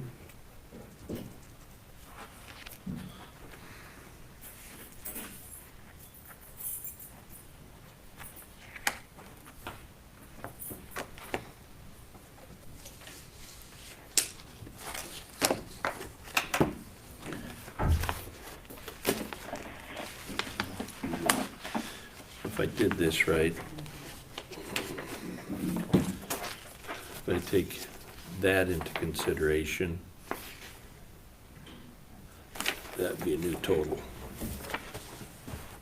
The report I printed was, yeah, the bigger amounts, because I adjusted her withholdings and stuff.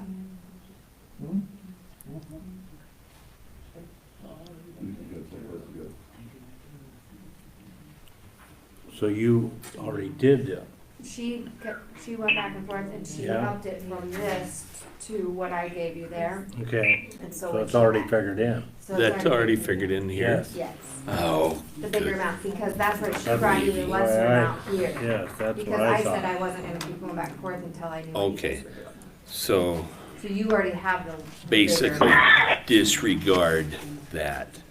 This, Well, this that's- was the original one from Mona and her, and then this, the one I gave you was the increase. All right. Which it wasn't a whole lot, but it was. No. Well, salary it doesn't portion. look like it though, No. because Let's just see another one, let me see.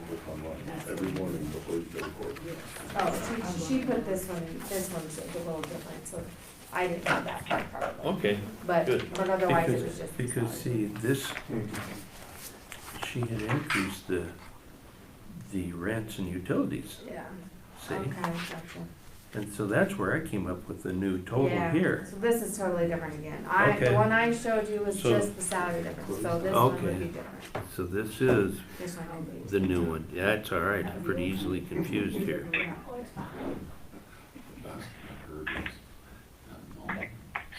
So it is 24? 24, 844.03. Because I didn't increase this portion on yours, I only Right, increased the right, salaries. right. Okay, all right. So that's what it would be.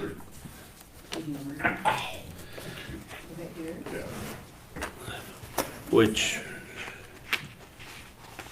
makes sense because I can't see rent and utilities going down for relief. Okay. I've made a perfectly good mess out of that. I can run cleaner ones or whatever you guys need. Approve release quarter, we're gonna have that one, but you got that yet. She left kind of early, didn't she? Did she leave it? Let me go, no, she didn't leave it here. And then we've We got the gotta have the cremation two rates. underneath that too yet. The Yeah, let me know. Cremations. So she can print those off, right, because she has them. Okay. Should have to bring them back in. 10:45. We're still pretty well on schedule yet. Yeah, we're doing pretty good.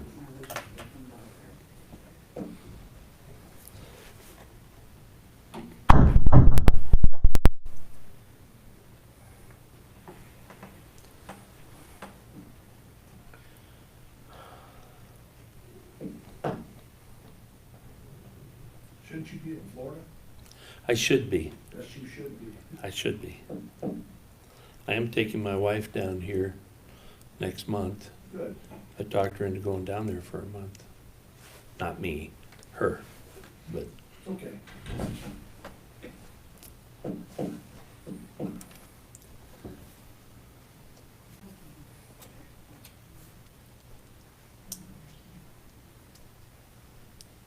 Are you asking? Just tell you what you're telling. Taking a month and you're sending me to Florida. Yep. actually, I think tomorrow would be a good day to go to Florida. Oh, yeah. It's supposed to be cold. Further south you go, the better it'll get. I don't know. Suppose Gary will say it's warmer in Blairstown tomorrow? I'll even try. Absolutely, it's warmer here. Sure, you're in the house, right? It's probably 1 or 2 degrees warmer. We used to go down to Mount Pleasant and pick up calves. It'd be 8 or 10 degrees warmer down there on any given day. It's chilly in here today. It is. I did not shut the heat off this time. No, but he did after our evening meeting when it was really cold. He shut it off. Couldn't hear anything. Blows, it's so loud. Yeah. So I shut it off. Thought, that's better. And then we left. I never turned it on. I got a phone call at like 7:15 the next morning. It's 58 degrees in the bathroom out here. That's chilly. Your business in We there. should, That's cold. we put our supervisor's room on the south side of the building with the sun shining in there and make a difference. Not sure DHS will give up their spot. My Yeah. office has a nice warm sun coming in, doesn't it?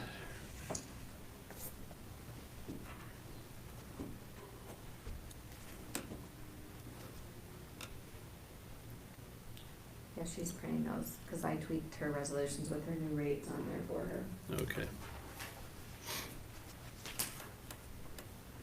Unless, do you wanna, does Brandy, does she need to leave? Yep. Do you wanna She's just got try to 4. get her in there? Yeah. Okay. Hope you're familiar with Brandy Owen. She is our sexual assault response team coordinator. It's a countywide project that we have been involved for 3 years now. Maybe pushing forward. Maybe pushing Yeah. forward. Through this, we meet monthly. The investigators can talk about their casework. Kind of helps them out with some ideas. We've had some training for the deputies and for the dispatch through this program. It's a victim-oriented program. And we would like to continue forward with that. And we're, how many counties are we in with? We have 5. So we have Benton, Buchanan, Jones, Clayton, and Delaware. So I do the sexual assault response team coordination here in Benton. and in Buchanan. But in Clayton, Delaware, and Jones, I'm also their victim witness coordinator through the county attorney's office. So it's kind of a mix, but we're all sort of tied together as a group, and each have been paying out individually according to what my duties are in each county. Yeah, that was that new, was it 28E that we did last year? Okay. So, And I'm on a team as well, it's law enforcement. We also have the hospital attends too. We're trying to rebuild the same program that they have with sexual assault nurse examiners. Which a couple of years ago, we had a really strong team. There's been some individuals who have left the hospital, so we're working on kind of rebuilding that so that the constituents in the county don't have to leave the county in order to get those services. So that's something that we'll be working on again with the hospital to rebuild that program. So it's got a budget request in here. Yes. Okay. And you know it is. I thought you had that. is it the same with what the Same current as- 28E was? Yes. Here, I can pull it up. Thank you. Thank you for bringing those in, Sarah.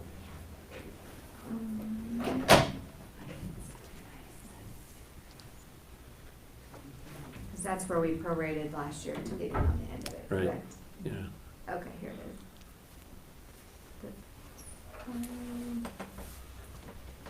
Yeah, so it's a 28E agreement. Let's see if it shows our schedule on here.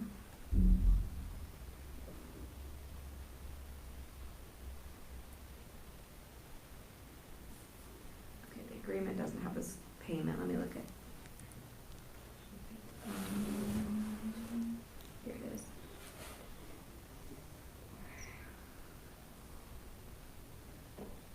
Clayton, Delaware, Buchanan, and Benton will pay $6,500. So you're gonna keep that the same, correct? So will they do another 28E? Yes, Okay. that's what we're working on county by county.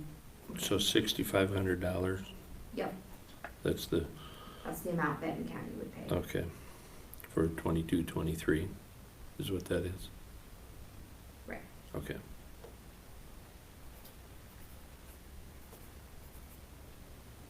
Because that's what we had from through June 30th, but if they'll come back to us with another Mhm. 2080, at least we'll know the amount to budget for. Sure. Will that be done before the budget? When is what's the cutoff on that? I'll have the budget amount, your amount's not gonna change, but he's asking about that 2080, when will Will we? that, Yeah, I will talk to, that was written by Courtney Warwald over in Delaware, so I will talk to her. I know each county is kind of going back at this time to do that, so hopefully we can get it done sooner than later. It'll just be updating the dates on that. Right. Everything's gonna stay. Cause this one was based on July 1st, 21 through June 30th, 22, so. okay. All right, But as long as Good. we know the amount to put it under, so. thank you.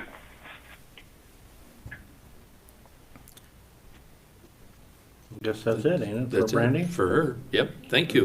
Yeah, thank you. Now she's off to court. That was, I am off the court. So here's Sarah's other two things. Okay, That John knows him. That is her quarterly. Thank you, Brandy. Thank you. I'll let John present to you on the, We've got a Dispatch couple, we've fees. got a couple we're looking at here Okay. real quick. here. Thank you.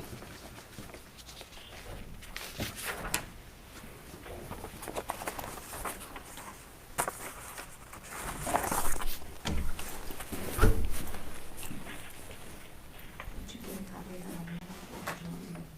Yeah, lovely. No, did not have a copy. Does Gary have a file?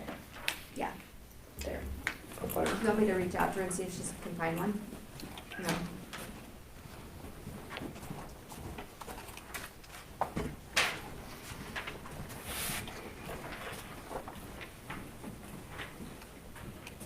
I think the only thing on that one was maybe the cremation rate. From 250 to 3, I believe. 300, It was 250. on It was? that one. Mhm. funeral home 750. Yep. So since we had those in the old resolution, I have to amend those resolution to adjust for that.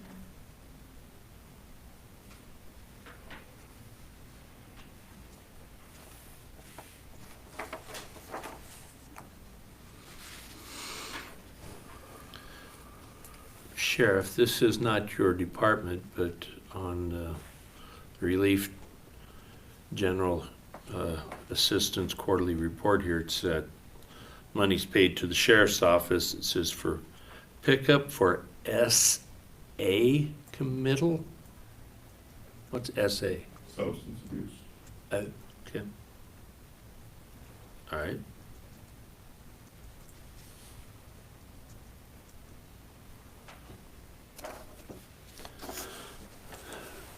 Motion to approve that quarterly? Yes, I'll make that motion. since Gary can't see it, I'll second it. Yep. So all in favor of approving the General Assistant Quarterly Report? Aye? Aye. Aye.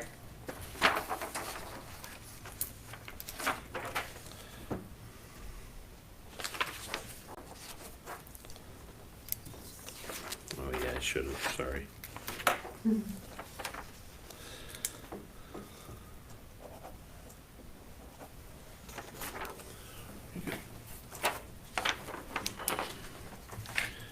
And this is new rates, I take it, for cremation? Yep, it went from 250 to 3, Okay. and since it was the old one by resolution, we have to approve it by amending the resolution. Did anything else change? Here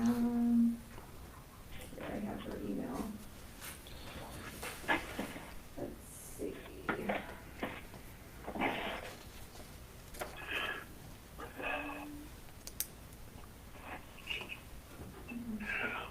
She didn't stay around.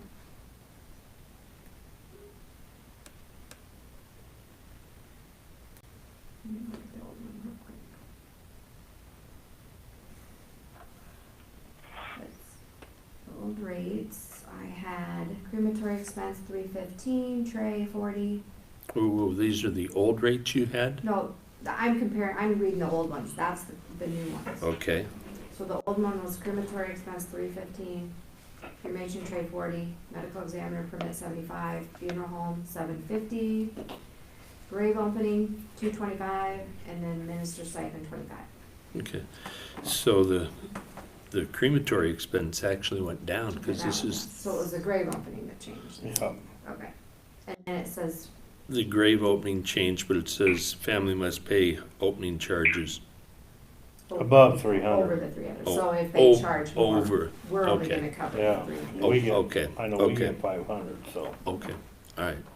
So those are the new rates that we can approve. Okay, we'll make a motion that we approve the new rates. Okay, it's by. Second. Resolution. Second. By resolution. Primer, aye. Seaman, aye. Deershank, aye.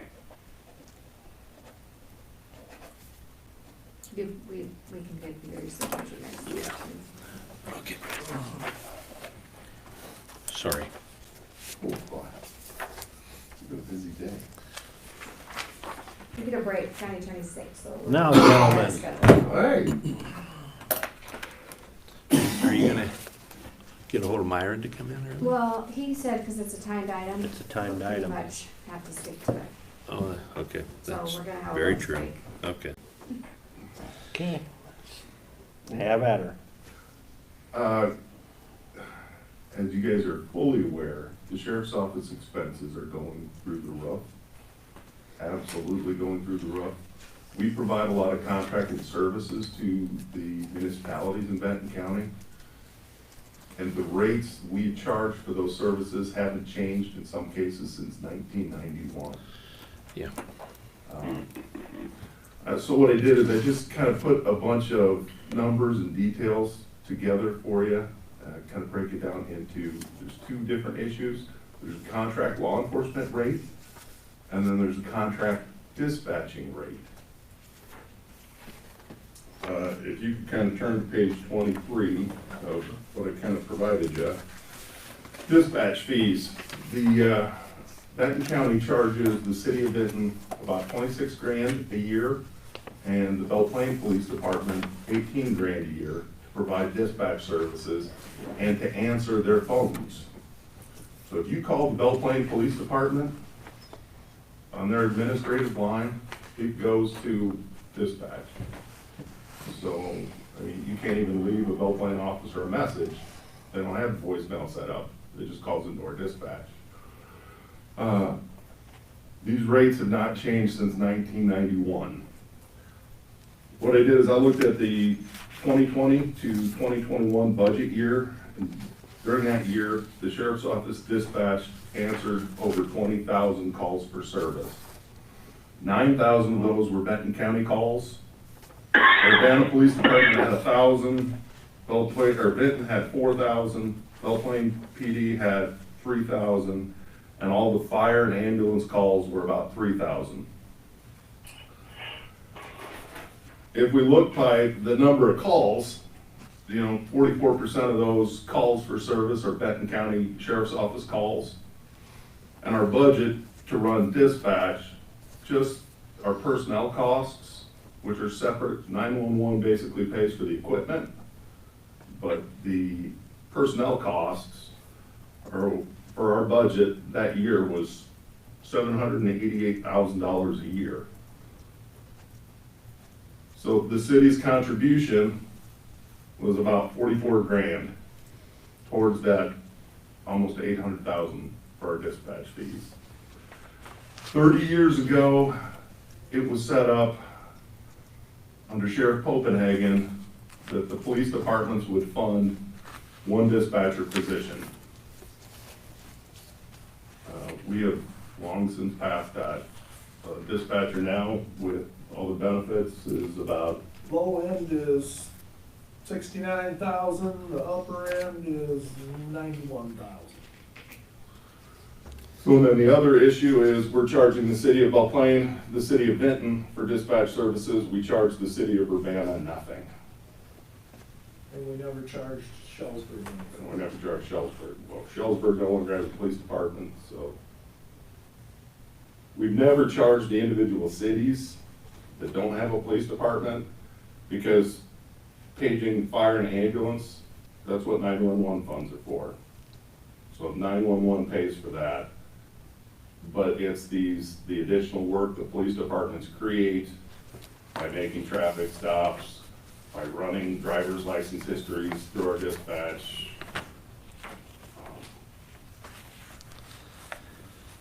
That's what those funds, or that's what we'd like to get some contribution to dispatch by raising these rates.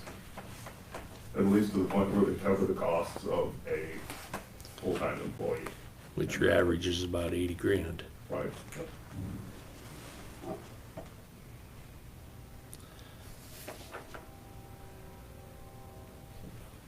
There was a time when this contract was supposed to, the dispatch contract was supposed to be renegotiated on a yearly basis. Hasn't been done in 30 years. But your item 9 here says that the annual review of contract within 6 months prior to the anniversary date of this contract. The anniversary contract date was the 11th of January. That's a contract from 1991. There hasn't been one signed since. Are you looking at the law enforcement contract?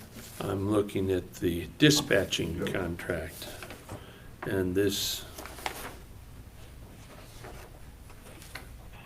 well, now hold it. Law enforcement contracts are done every year. This is the dispatching one. Yeah, because it's just, yeah, continues on. It's just with the city of Benton too, ain't it? This says City of Benton only. Yeah. Do you have one for Belle Plaine? We can't find one. We know it exists. We still get you paid. Belle Plaine and Benton are still paying Haley. They pay on a quarterly basis, I believe. We bill them out quarterly. But there's kind of an honor system now since there hasn't been a signed contract in 30 years.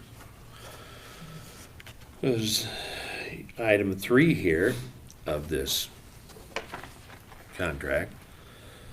Says this is for the first 12 months at 18 grand for dispatching services. Expense for any future years shall be calculated by the percentage factor based upon the actual percentage of cost or decrease to the entire dispatch cost for the sheriff's department. So basically, that should have covered it, but nothing was ever done. Nothing's ever been signed. Well, doesn't look like it's gotta be signed. I mean, nothing's ever been It's never been followed through with. followed through. Nothing's ever, no new bills have been submitted, obviously, other than they're paying 26 instead of 18 at some point. Something they'll want us to run out of dispatch, like a detail versus budget, and then. Right, and on the very last page, if the funding was based on the actual activity usage by the police departments, that's what the figure is if I break down the percentage of calls. Okay, I mean, but trying to, that would be hard. I don't imagine the city of Belle Plaine can afford $100,000, $126,000 in dispatch fees. Cause you'd have to go over all your statistics every year then and come up with the. That's not hard to do. But, yeah, but then like you said, we'd almost have to know to tweak that amount rather than to bill them accordingly, which some years, yeah, you said it might be very high, like, if they didn't know ahead of time for their budget year. So if we get it, you want to do more of a set amount. I'm leaving it up to the board. I'm just telling the board what the problem is. Yeah. As far as the funding, it's up to the board to set the rate, what they feel is fair. But now is the time to do it so that these cities can budget for it as well.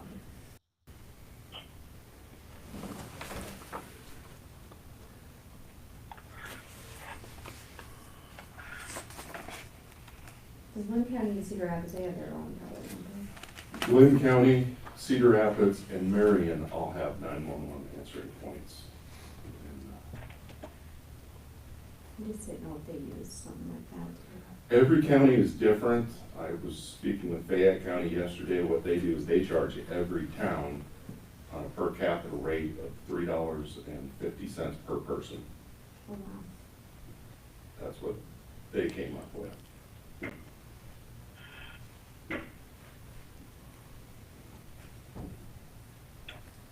I personally don't like the idea of charging towns that don't have a police department, because I think that's what 911 funds are. I think that's what law enforcement surcharge, the city residents pay the county and the taxes. I think that's what covers that.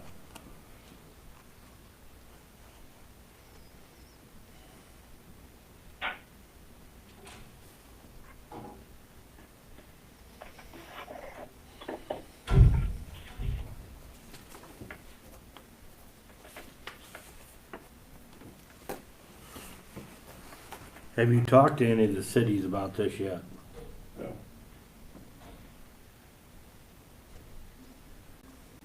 Because we don't have Atkins law contract in yet, right? Talk to the mayor, I'll get That's signed. the only one I think we Yeah.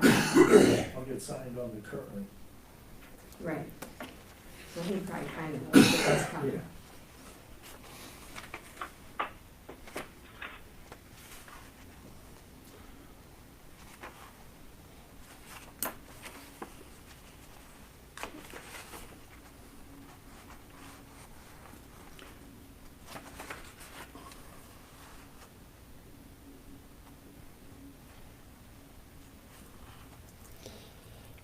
so if I did my calculator right,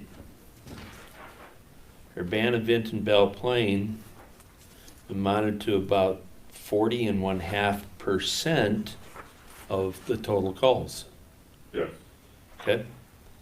If you have $780,000 for a dispatch budget,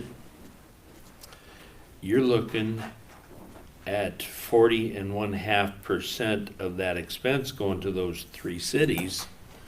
That's $319,140. I imagine they're gonna do what, you know what? They're gonna, themselves, Yes. yeah. Unfortunately, it's just one of those situations where it's gone out of control for 30 years. And now we've got to face it. And I would be happy at least if I could get 100,000 out of the cities, All combined. all combined. Basically, you're looking at about $38 per call. Yeah. For dispatch.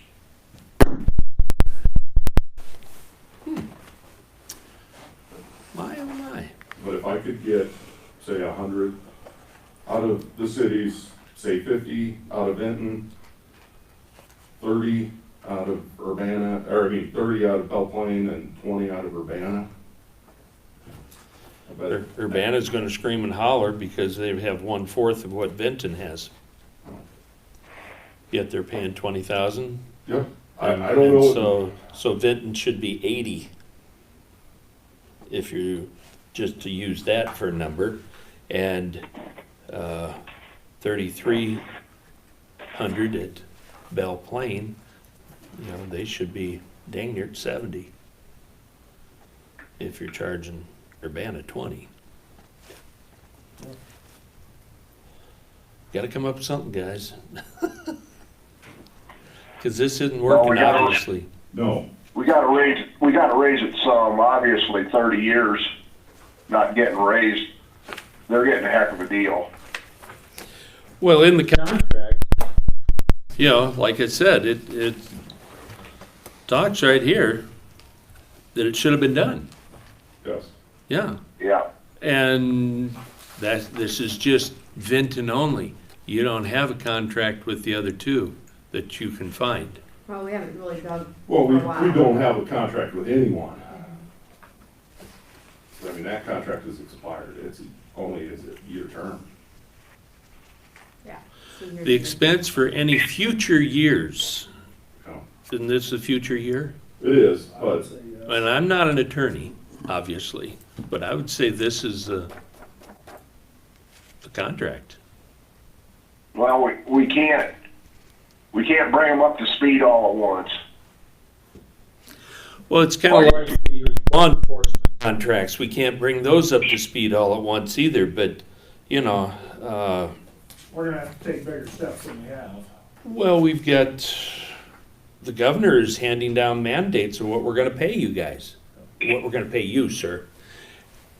And the cities contribute nothing to that. the cities contribute, you know, I get that, but if Big Brother's gonna hand these mandates down, what do they expect's gonna happen? We gotta get some funding for it. Well, and what are we gonna do? Tax the living hell out of the people that are around here? You know, I mean, this is unreal. 7% inflation rate, cost of living is nothing.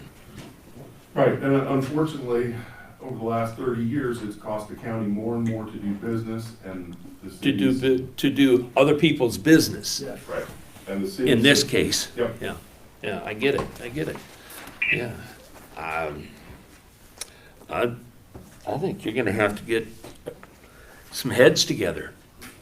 I don't think that's something we can do in a No, we just. quick wanna- meeting, we just you wanna know. Bring us, Yeah, you just wanna bring us some mild heart attacks, don't you? yeah, basically,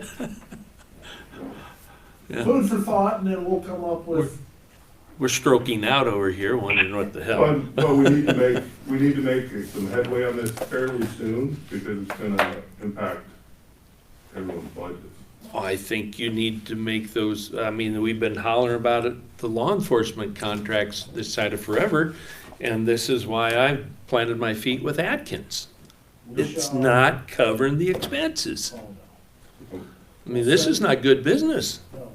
We'll send out a letter today to every city saying, or to the cities involved, saying we're gonna have to renegotiate this, the rates are going up, and then for the law enforcement contract, Okay, so this is the cities involved. You have 3 cities that you listed, yep, and you had mentioned something about not charging the others. they are charged, They don't have police they don't have departments. police. So Yeah. under E911. All right, And so then that, The fire, the EMS and fire are covered under the 911. okay, but the other calls, which then become part of your law enforcement contract, this is, dispatch is part of your law enforcement contract as well. It's not just the man going out there. Correct. And he doesn't walk out there, he takes an expensive vehicle with some expensive gas. So this was the dispatch issue. Yeah, I know. The law enforcement contract issue, I figured it out. 34% of the deputy's time is spent doing contract law enforcement, for which all the cities pay $135,000 a year. My patrol budget is $1.1 million. And so they should be paying a third of it. They should be paying a third of it. I just, So that's they just should- simple. They should be paying 300. 3 times what they're doing. Correct. Mm-hmm. The hourly cost by my budget to have a deputy do contract is $71.12 an hour, Yeah. And so, and we're charging 25. and we're charging 25. And so, And even if we went a 20% raise, is nickels, doesn't even come close. You're basically gonna have to go with a 275% raise in the contract rate to break even. yeah. That ain't gonna fly. We're gonna have to go in and we'll just have to work it. But Oh, I get it, I get it, yeah, but I don't care if it's any of us. I mean, if we were, charging 1/3 of our cost, Tracy's doing a construction job and he says, oh, I'm just gonna charge you 1/3 of what this 2x4 costs. Well, How many jobs is he but gonna I'm gonna do? pay full price. Yeah, Tracy's gonna pay full price to give it away. Yeah, Yeah. yeah. So, One thing I was thinking about this morning, is maybe we need to consider a rate structure based on population as opposed to hours.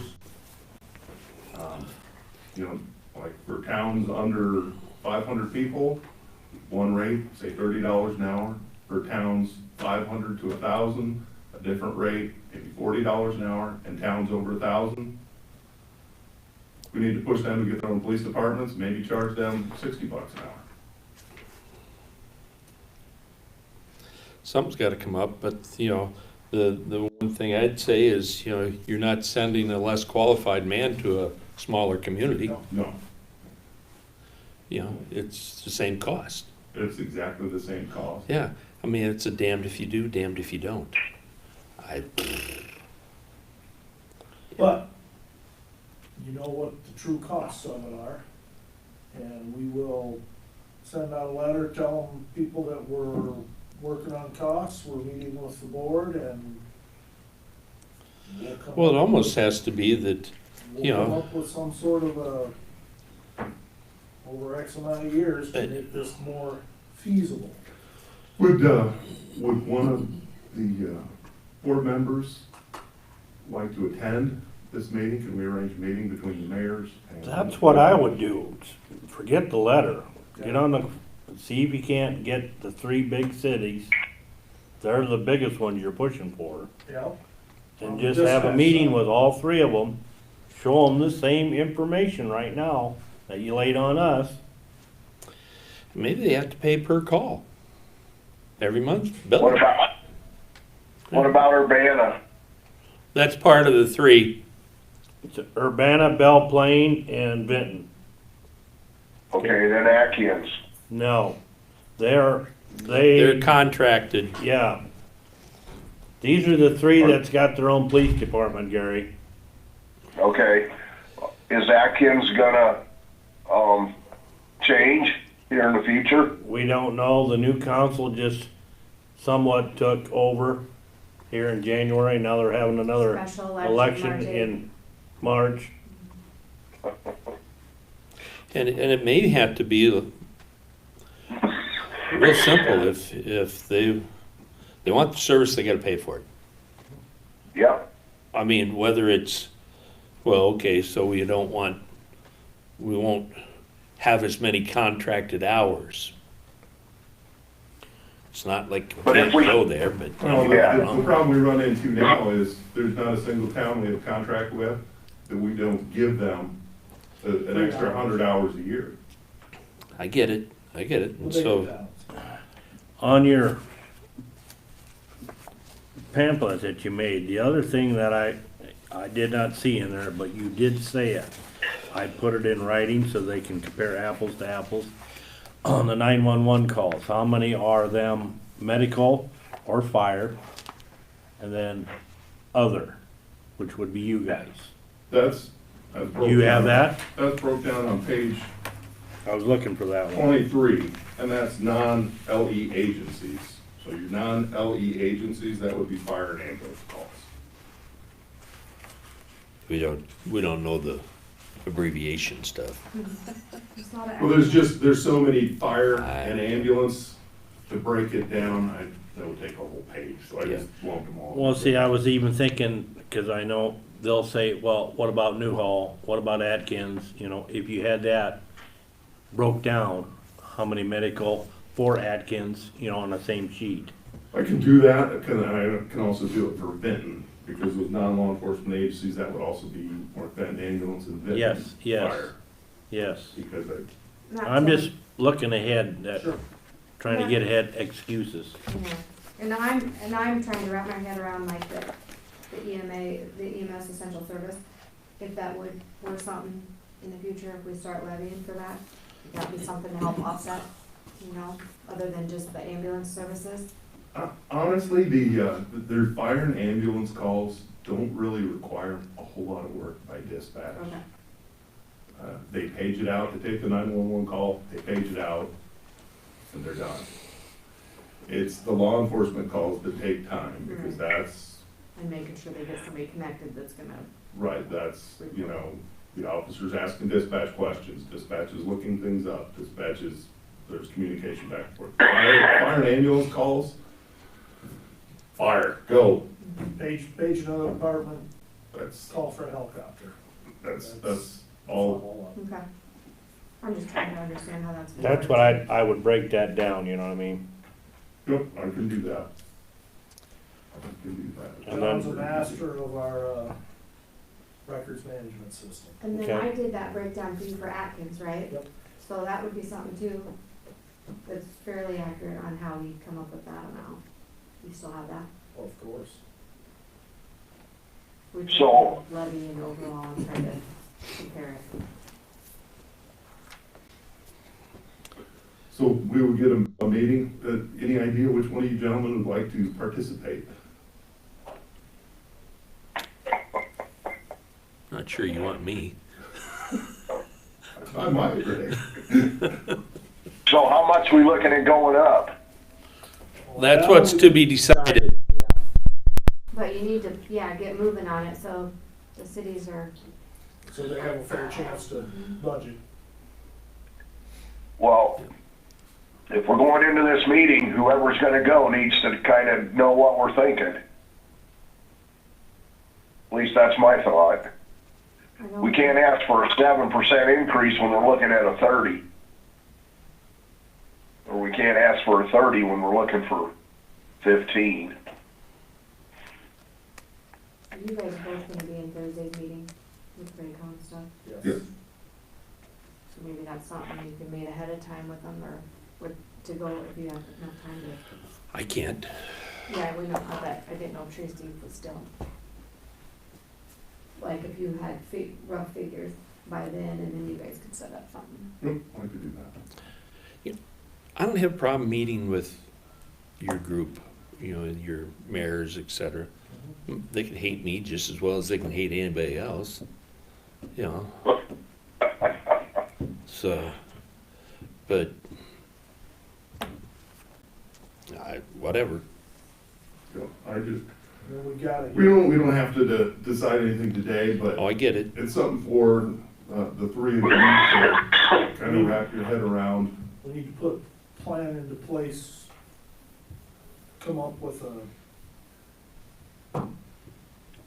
I think we could go up 30%. they'd still be behind. 30% is You know. not a lot of money. We're talking 300%. Yeah. Okay. Look at what the sheriff's budget, you know, what were we paying the sheriff 30 years ago? I was gonna say, a 30% raise for the contract law enforcement rate, that raising it to 3250 would only bring in an extra 40 grand. That's what I said. You're talking a 300% increase, not Ain't a gonna 30. work. Yeah. And we'd have to put something together over a 10-year time span. Yeah. But it's gonna change. It's gonna change every year. Well, that's We'd have to unfortunately, add on to it. unfortunately, every year, the cost of my deputies is going up about 3%, at least, comes Mhm. minimum every year. And that's where your law enforcement contract should have been going up, Correct. you know? And Every- that's where this dispatch thing should have been going up. Yes. But if we would look at what it cost us to run this deal in 1990 compared to today, I mean, obviously that's a way to sell it if it hasn't went up since 1990.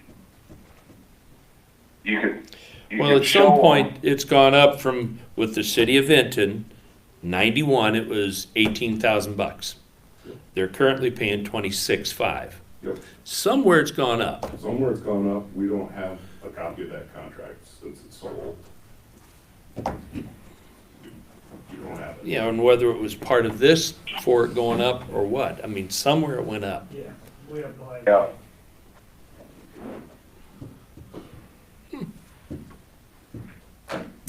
Isn't that special? You guys just know how to raise blood pressure. Yes. Pretty certain blood pressure too. Now, I said, unfortunately, this started way before you being on the board. and Oh, gosh, yes. Ross and I being in office, this Yeah. has been, Yeah, Been a long time. this tumor's been growing for a long time. yeah. So we're ready to look Well, at your budget? We Want found to it. do the other simple I mean- things first? Yeah.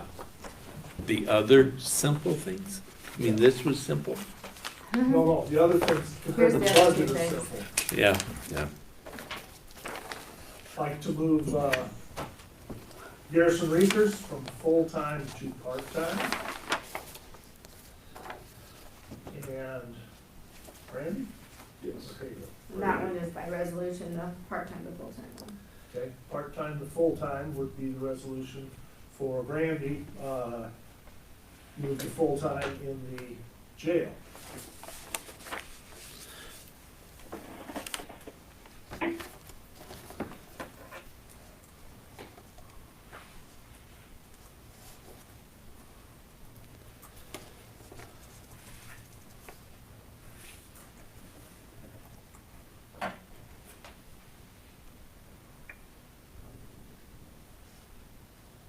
I got that right, 1791, right? Yes.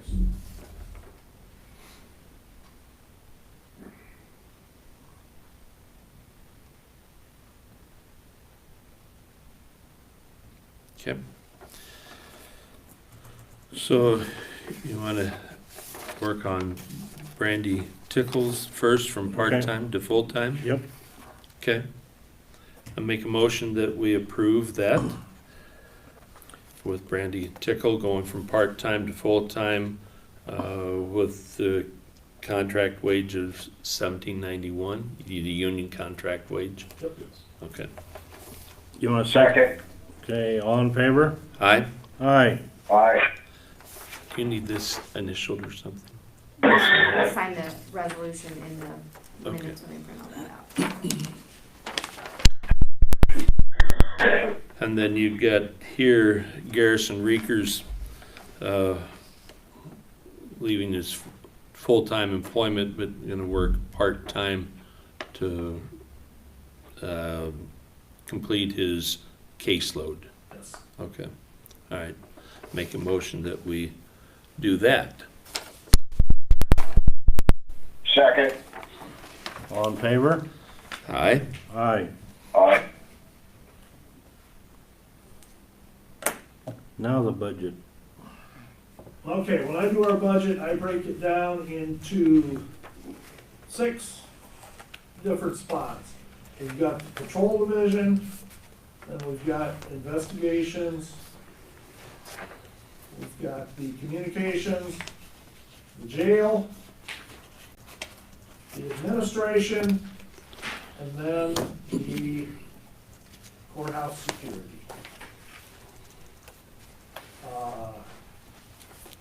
This year, under the union contract, they are on a 3% raise. That is across the board for everyone. In the patrol division, I missed putting in the longevity pay in the very top line. I will correct that and get that to Haley. That'll move that to, and there is a new position added in that line. That would bring us to 10 full-time deputy sheriffs on patrol, 2 investigators, and John and myself. So that brings our total number of full-time certified people to 14. What that's gonna do in the future is the special deputies. You can see I took that down a little bit. Hopefully we can use very little of that starting. We would have, the funding wouldn't be there for this other position until the 1st of July. So hopefully we wouldn't use much of the part-time wages after the 1st of July. The overtime, just kind of with everything else, it's gone up. Last year we were at 51,000, so I moved it to 55. Everything else kind of stays in line. Motor vehicles, we've had some massive repairs. That should go down. We've got the last of our batch of new ones on the road. It took forever to get the equipment in for those, to get things moving.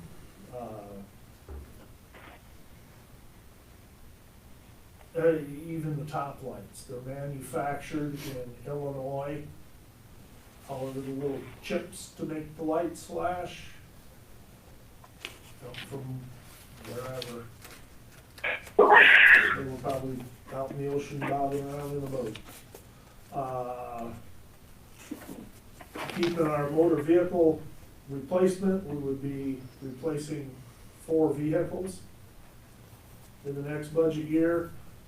We would, we'll probably be letting the bid for those very shortly. They're telling me it's 16 to 20 weeks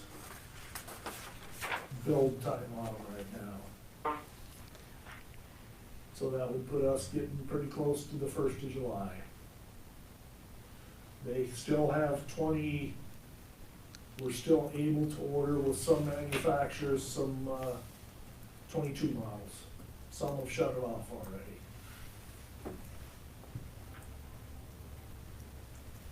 Any other questions in the patrol division? The other thing, last year, we did get a shipment of ammunition for qualification. So basically, the day we got that shipment, September? Yeah. We put in an order for the next year. We've seen 1 caliber come in so far. Everything else is still on back order. The next one is moving into the detectives. That's the 05-10-10. They're against 3% raise. I did not get the longevity put in, so I will get with Haley. That will add $4,160 to that budget.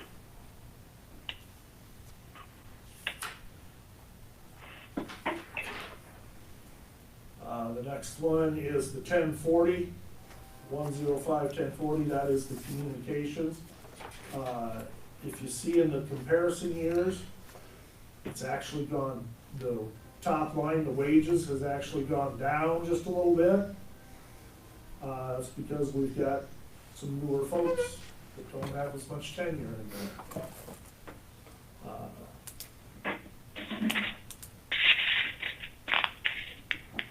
Everything else there is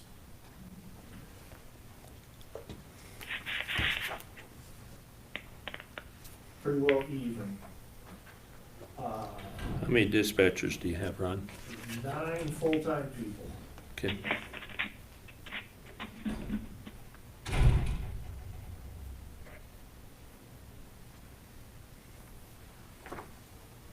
The jail in the 1050, 105, 1050, the big change there is, again, I didn't get the longevity in the top line, so that'll change that by $8,840.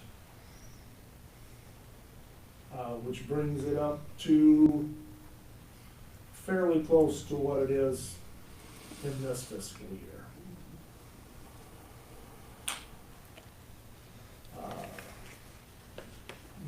The jail budget also includes the cooks and custodial staff.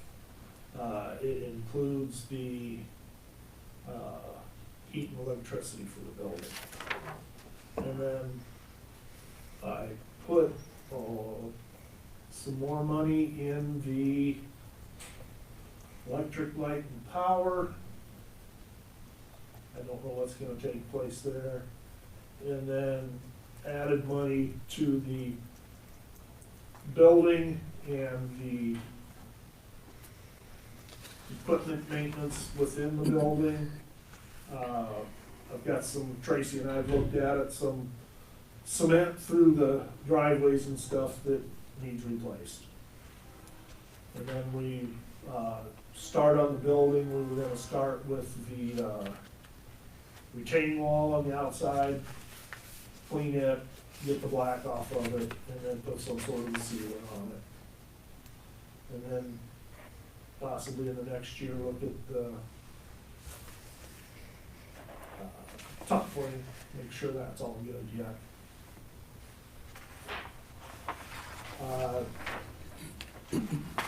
1060, that is the administration.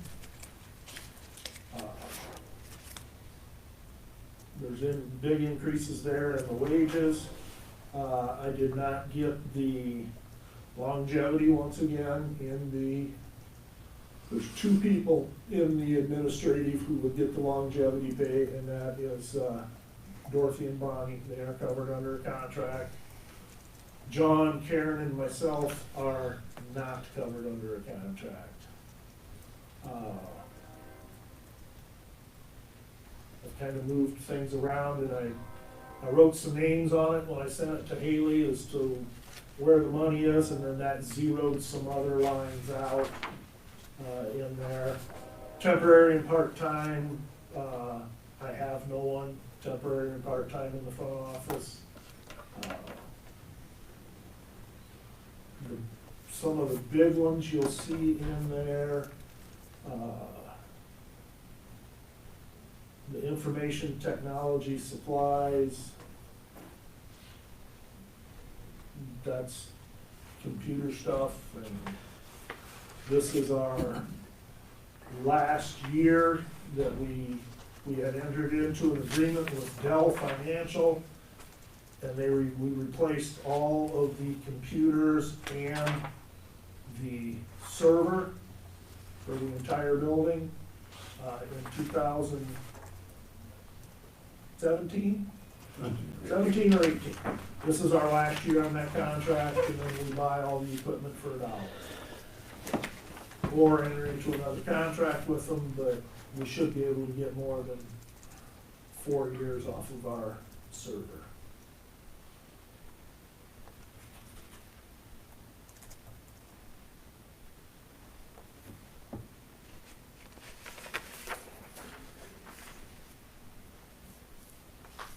then you'll see an increase in the courthouse.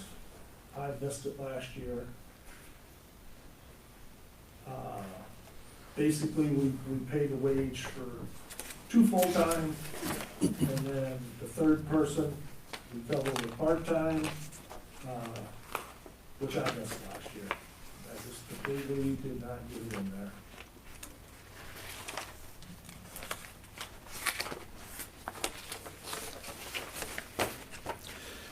The revenue side of things, we're still continuing to house inmates for out of county. However, there's been a change in the inmates we're housing, which makes the jail lots quieter. They redid the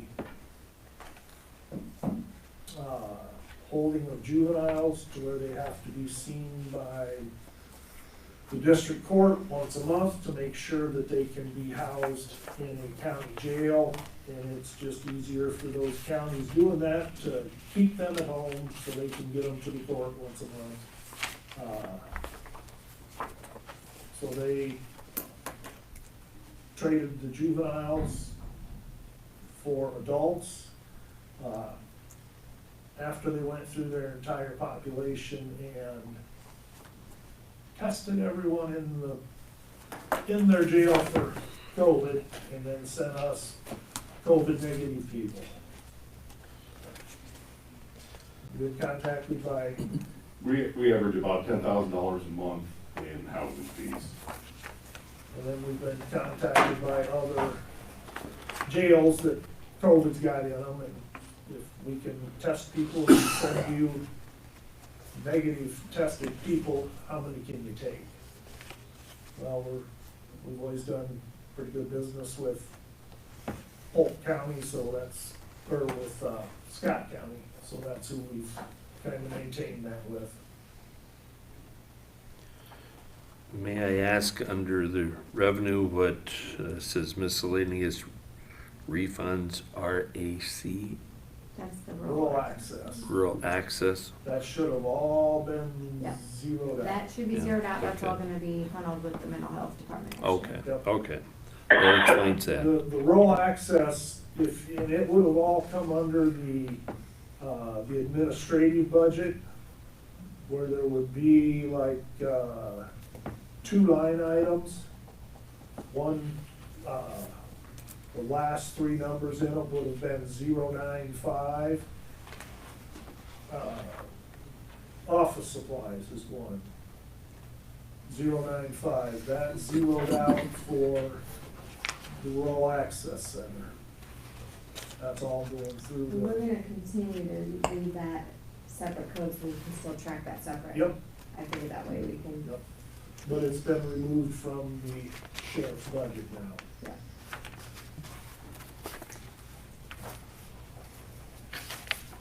Not to change the subject, but the auditors just asked me a question. When we use, what all vendors do you use for tires? Because I always have to disclose that Schottner Tire is related to Yep. Honda. and- Yep, yep. So they're asking what other vendors do you use? That's it, They're the ones you, but secondary roads uses others, so. yeah, Okay, but for you guys, that's it. yep.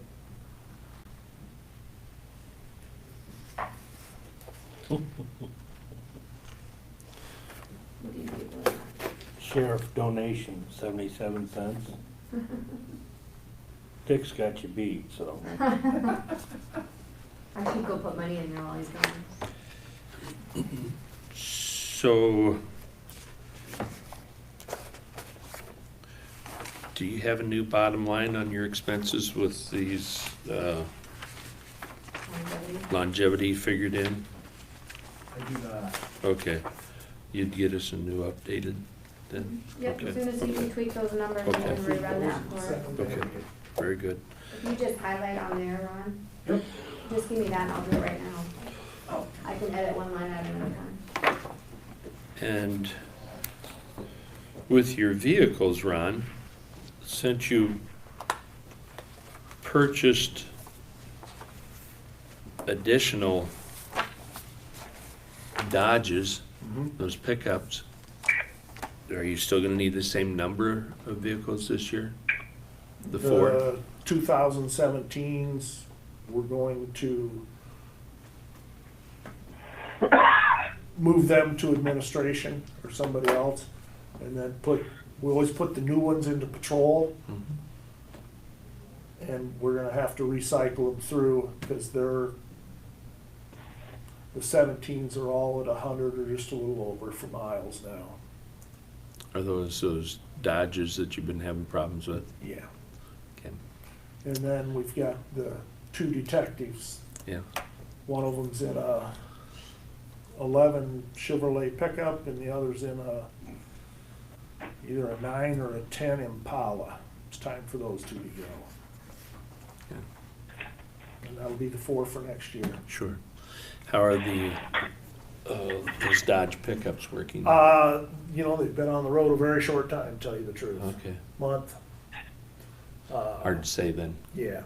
Okay. The V8 powered Durangos that we got, we have not had the troubles with those like the V6 so far. Sure. And they're in the 30,000 mile range.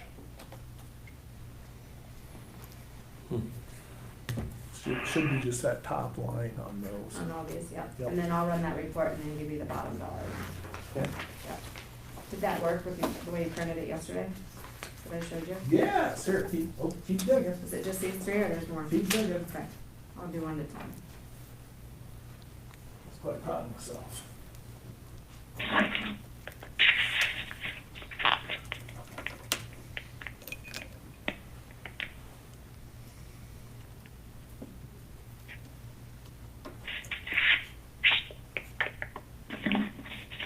I guess I don't have any questions, do you? I asked my questions. You're gonna replace the Ford pickup too, ain't you? Retire that? That'll be one of the V6 Durangos moving out. Okay. Be sad to see it go. Your Ford pickup? How many miles is on it? It doesn't have that many miles. Right at 100. Stick my hand through the rocker panels, but Gary might be interested in it when you wanna get rid of it, right, Gary? Yep.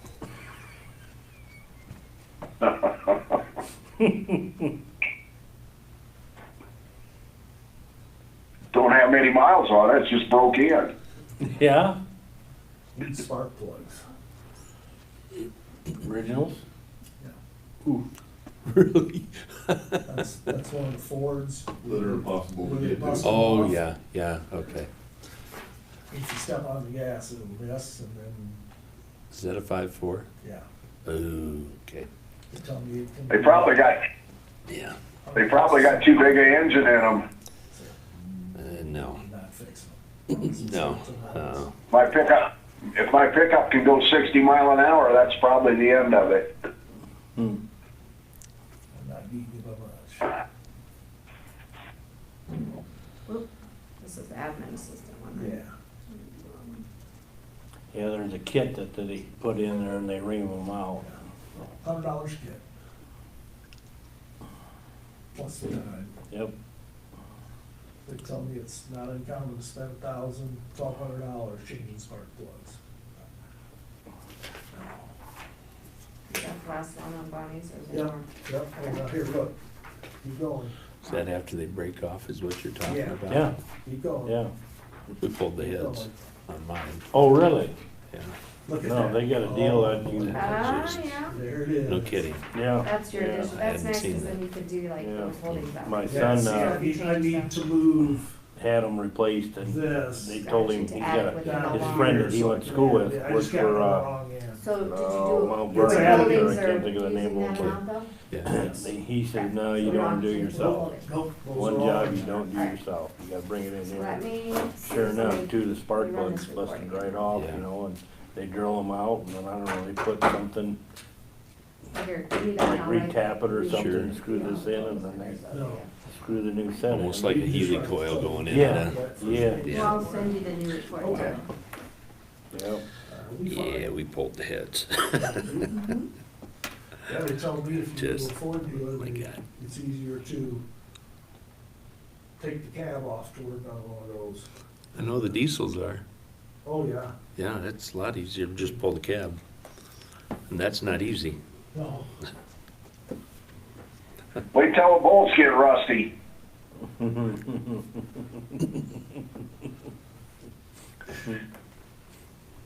you gotta pick up the rusty bolts, Gary? Well, I don't know if the bolts are rusty. I have never had them off. Everything else is rusty.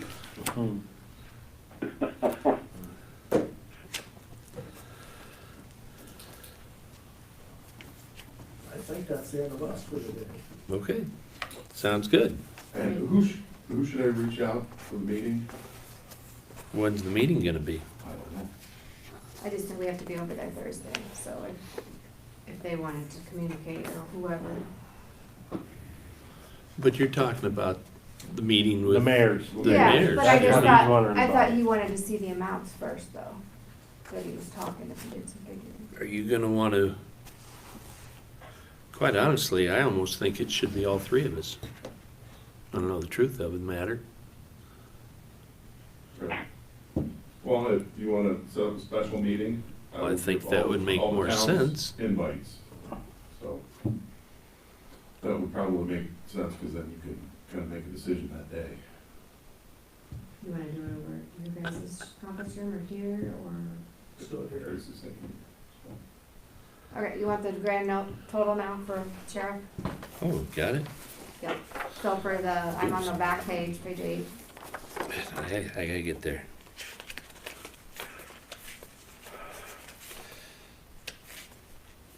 Should only change general base. Yeah, I know.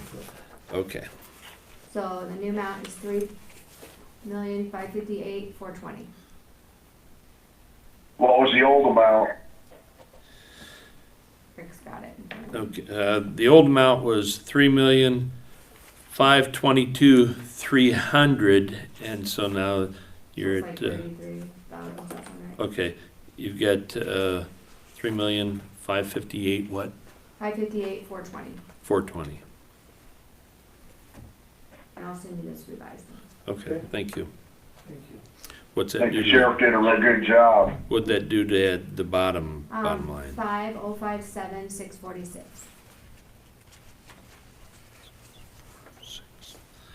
Okay, How much again? 5? 5,057,646. 5, 7. Do you want me to just print you new ones so you can replace? Probably these? wouldn't hurt. When I go back for lunch, I'll get these printed. okay, Okay, thank you. 505, 7, 6. 5,057,646. Are you on page 8? 5 million, Yep. yep. 57,646. 57. I'll Wanna print see you a it? new one. 30,000 more. Yeah, for sure, yeah. Yeah. So you're looking at $500,000. About 36, yeah. You're looking at $500,000 more. And his departments for the safety. No, No, I'm talking, I'm No. saying something different. We you're not got $500,000 more. pushing back from you guys from last year, remember? Did you? What's that? When I submitted all your wages from March on, so we got all that money back in the fund too. 5057? Yeah. Recouped. For public safety anyway. I That's not submitted those. $500,000 for there to there. No, total, the budget, Oh, yeah. Budget. Yeah, his budget, Budget's over $500,000, yeah. yeah. That's what I've been keeping track of, the increases. Well, I mean, well, it's 5 million. Yeah, But his budget is he's asking 500,000 more this fiscal year coming up. okay, compared to than last year. Yes. Okay, Yeah, I've been keeping track of that. yeah. Off of his. That take into account what we're gonna get from the cities? No, cause you ain't got it yet. You know to look at the activity wise, year to date. Yes, Because he doesn't Yeah. have to yes, spend I know, that. Yeah. I know, I get it. Yep, okay. Sometimes it I'm gets just going confusing. worst scenario. Yep. I'd rather go worst scenario. Yeah. Hopefully that's what I presented.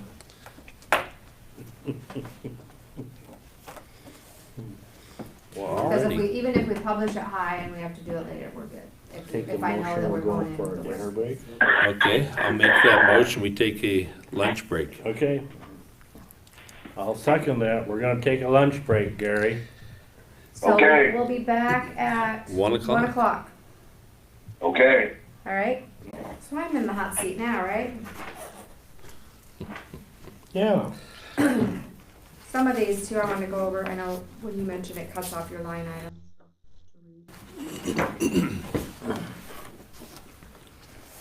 So like down in the middle, telecommunication services. Yes. It's the payroll, ACH, some of that where I put in the amount, so it's not necessarily IT or whatever, but, or the 1,300, I mean, sorry. It's not Ben's IT, that's the amount I pay for the bank for ACH services. I just wanna point that one out to you. And then another one in the elections. How many do you have? Just the one? Yep, That's the only one? yep, it's all Okay. expenses. Well, my revenue's small, you knew that.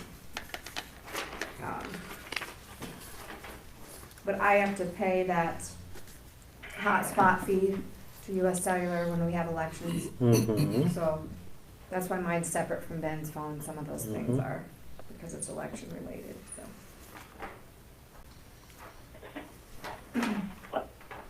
And then in my part-time, or my temporary wages out of elections, 2,000 of that 10,000 is Ben's. Remember I started doing that about 2 years ago, so.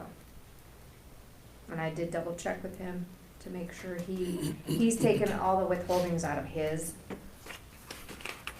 So I'm gonna reduce some of mine out of the withholdings by that $2,000 worth.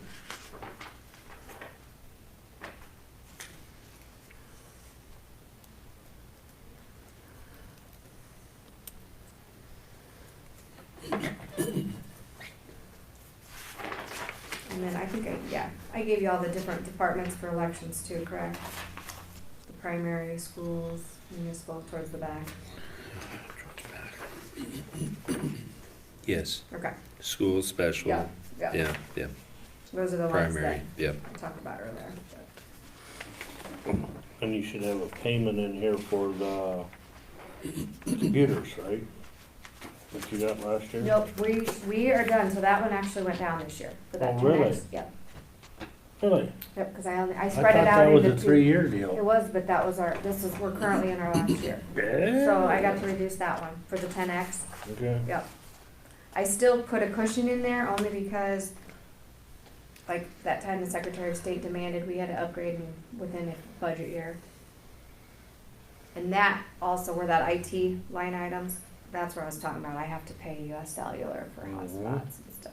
So depending on how many precincts. Or ballot styles or, you know. But this is the one I was telling Gina, look at, I put nothing in there for the primary this current year.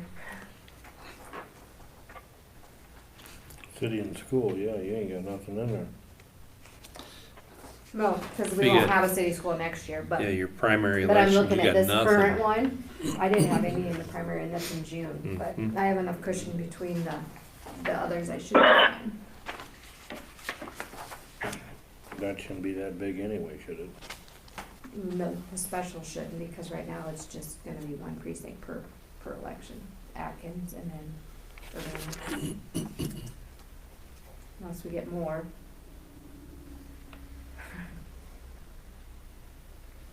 Which we tried to get those two on the same day, but from the time they filed with those deadlines to withdraw and all that, it didn't work out, so that's why they're a month apart.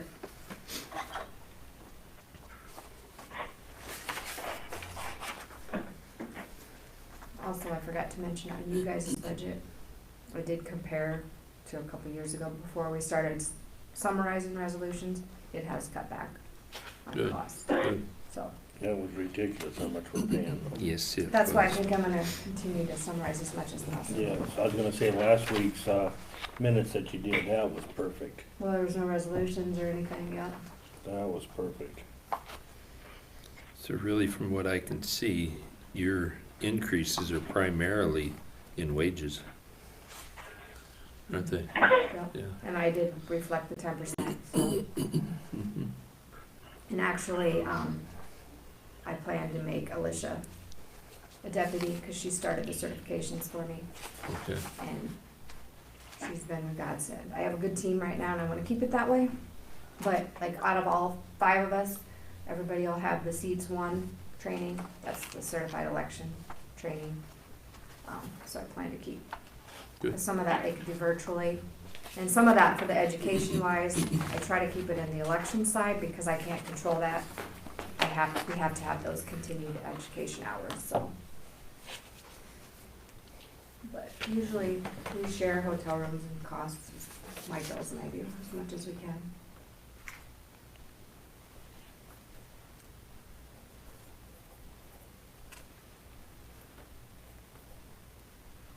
So what I do with, between the 2 funds, I can have 1 full deputy under elections, so I have Gina all under general supplemental.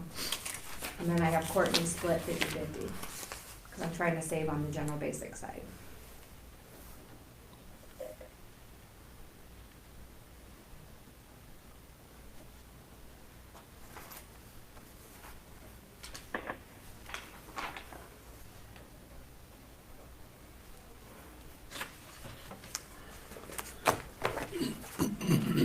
And then I have 2 employees that don't take insurance, so that helps too.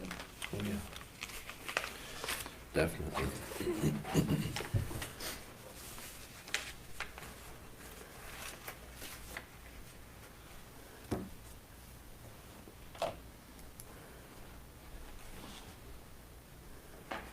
And also on the, like the comp payout or whatever, I usually always put a little in there on general election years, just because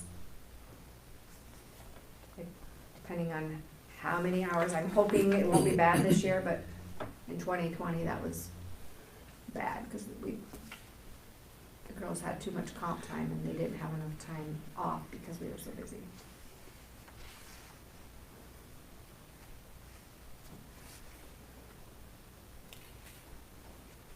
So that would be my areas where I have a little fluff, I guess I should say.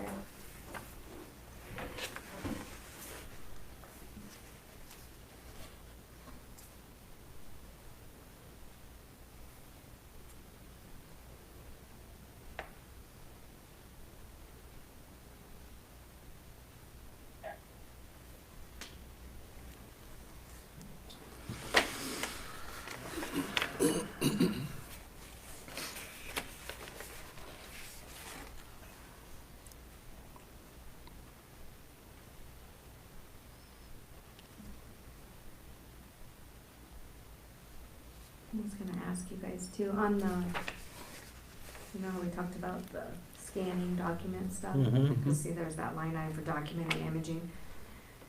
But going forward, if we have an ARPA meeting or whatever, I'm just trying to think, cause we're, with the auditors, they said I could keep it all as Department 99. You know, keep it simpler. So like when Lexa, Mark, myself do that scanning project, we'll just pay it out of the one. Correct. Is that? I have no okay? problem with Because I that. have not done anything, that's why I No. told them not to put it in. No, I wouldn't put it in there because Uh-uh, whenever you do it, you're gonna do it up to date. right, And then from then on, you gotta worry about it. right, we shouldn't have to, we should, I mean, no, once we get all those old images scanned, everything now going forward is digital already, Yeah. so. Yep.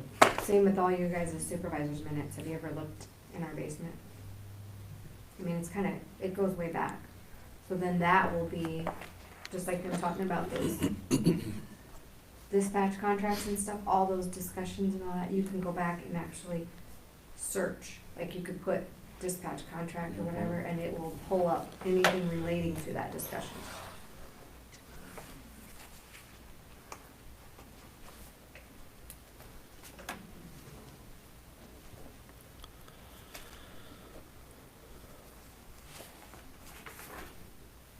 Gee, you thought I was gonna take a half hour to go over your budget? I don't wanna give everybody time, cause I didn't know if Myron is ready, or if you guys wanna go over any other, like that salary worksheet I just showed you. We can talk about anything. Yeah. The percentage, the ones that are getting a percentage is already on here, right? That's what the Well, raises that are. was, this is current year, we're in 22, so it's Yeah. just showing you what last year's versus this. These are, like I said, the unions. Right, do you All want me to these go are- through and make These them? are all unions, right? Most of the hourly ones, most of Okay. those. The only ones now with, like, what did he say, with Garrison leaving? Yeah, Didn't he make Karsten an investigator now too?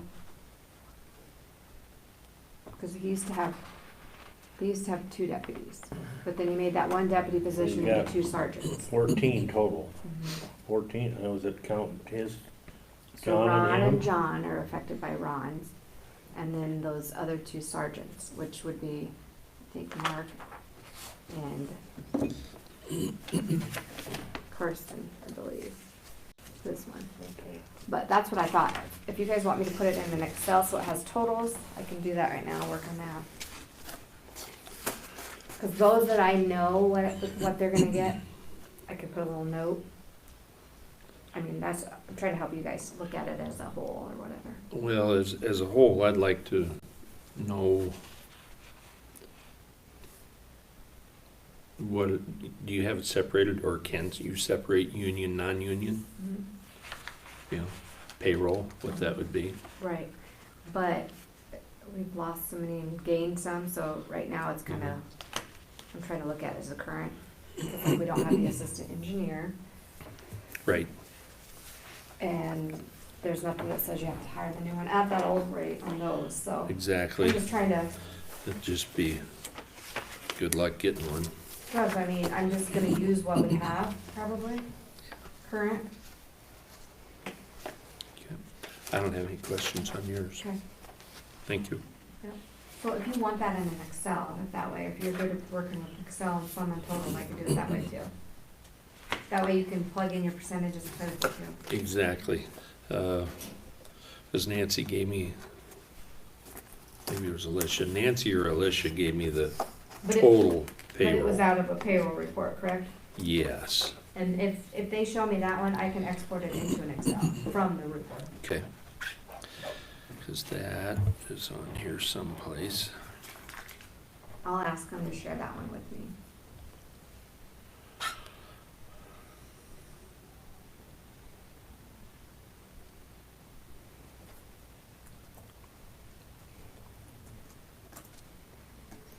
Yeah. So that was last Friday or Thursday, wasn't it? Yeah, somewhere.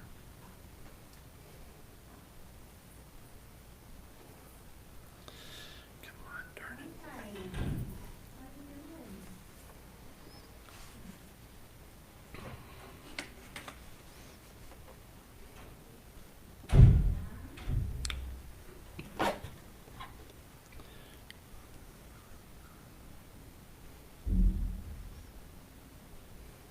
Maybe I lost it.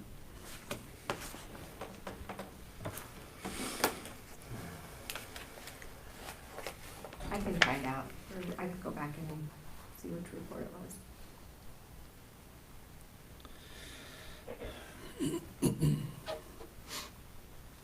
So they're working on our final audit. One of the questions I just got was, wages in the secondary roads fund went down slightly from last year.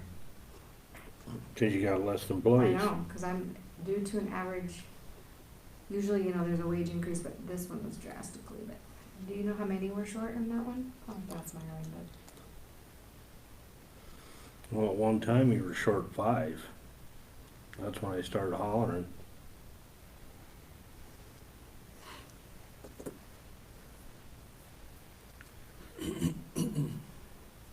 Had at least 2 took early retirement, 2 or 3.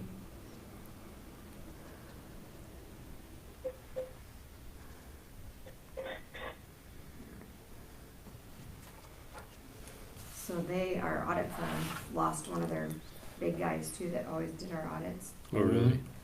And so they're scrambling, so him and I talked yesterday.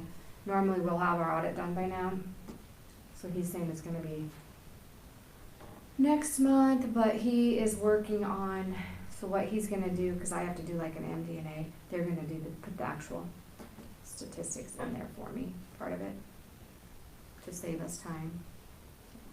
I was okay with that. It's less work for me. And then we do that federal audit, like I said, with the watershed.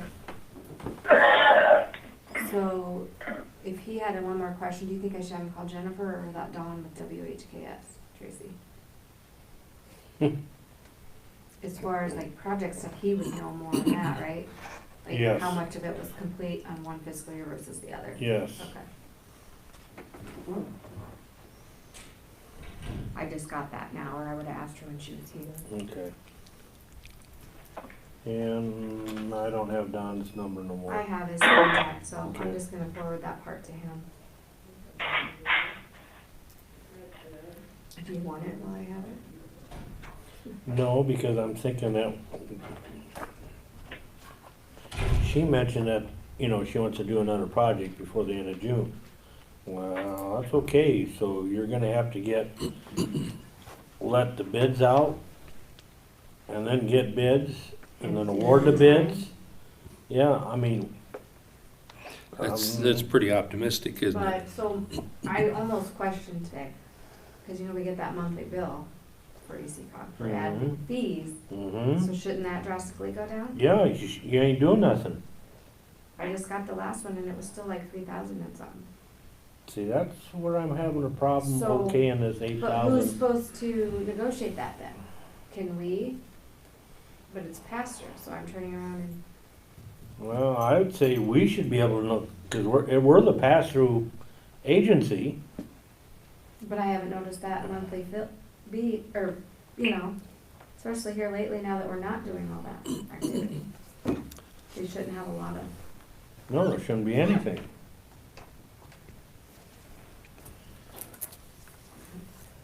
So that's I know. some of the problem I And have. I did ask Blackhawk, he did respond to me too. And, They're funneling it through their general instead of ARPA because they feel like it's something they're gonna continue on to support. So they didn't wanna be temporary out of ARPA. well, I'm not for it, but like I said, if the other two guys wanna go ahead and continue on. you know, They gotta do something for their money. Well, I agree with that. And see, I look at it that, you know, I'd be maybe willing to go 1 year. And see And, how it goes. yeah, at the end of 12 months, all right, what have you done for me? Cause what'd she say, she needs to know by Thursday? Yeah, Well, I think that's all this is a 1-year commitment. Right, because she has to. 5 years. Oh, they want a 5-year commitment? Yes, Oh. Well, I didn't know that. yes. She didn't say that No, I today, know She didn't say that. I know she didn't say it. because she said But it that way. didn't say that in the email. I know it. So that's what we were currently in, was a 5-year. That's 180,000. No, it isn't. Well, for No. us, 8 times 5, it'd be 40-some thousand. 40,000. And that's just for them to put together like grant application, not knowing they're actually gonna receive any, correct? Correct. Right. Yeah, I don't. See, that's why I have, Well, they should know at the end of the year if it's worth going again. Or if they don't get enough money from all the And, people they're and, asking. and I don't have a problem committing to a year. And that's the way I was taking it, was this was just a 1-year deal. It's fine, and then we'll review it. Kinda like that SART agreement, because that could change too. Yeah. That makes sense. well, like I said, I had some phone calls this last week about do not join with them, that's why they have the SCS, or SCS office to do projects, build ponds. That's the federal government. Yep. Yeah, I get that, but individuals have to go in and they aren't out there basically soliciting that this is what they do. where the WMA was, you know. And I agree, if we get that infrastructure bill, I hate to see it go to many other places that's not infrastructure. See, there's I don't know, there's, the ones that are on the board are really pushing that is from the Cedar Falls area. Mhm. They're the ones that are pushing this. They said, you got the group together, don't let them dissolve.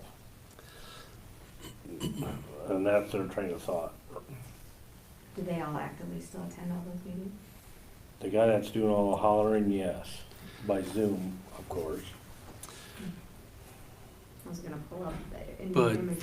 the benefited counties, Buchanan's But a while got a back, benefit, They weren't Benton. attending the meetings a while Team. back, were they? That's what I thought. I thought they said it was. It's all by Zoom. 6 months ago or so, were they attending? It's all by Zoom. Ever since this started, I haven't been to, we had one at the Nature Center and there was about 5 or 6 of us out there. That was maybe in June of last year, and the rest were Yeah. all done by Zoom. Otherwise, we'd go up to Cedar Falls, we'd go up to Toddville, you know, every other month, we'd meet somewhere. Mhm. But since the COVID started, we've only met one time. Have you guys looked at any of the new imagery? It does show the, Yeah, played around, I kinda spot checked a few. The Like the. locations, There's just certain ones to see what all shows up. sure.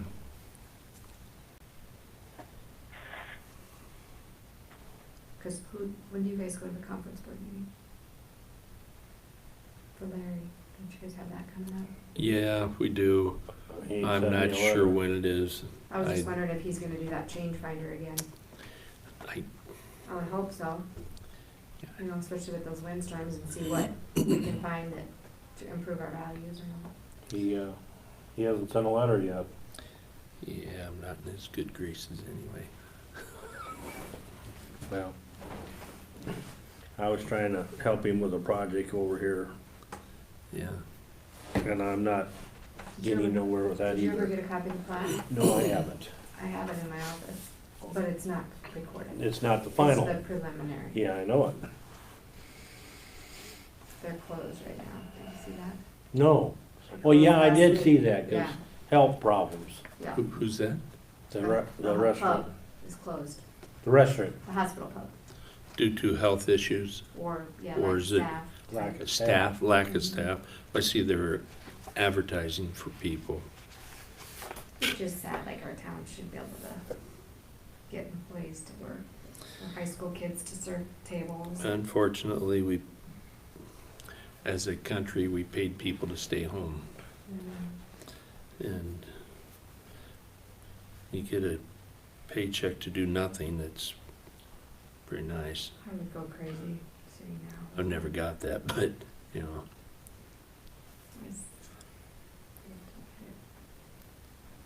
kind of like you, how do you collect unemployment on yourself? Yeah, right. Or get hurt. Oh, yeah, Surprised yeah. Kevin Gary What is at comp? home today. Yeah.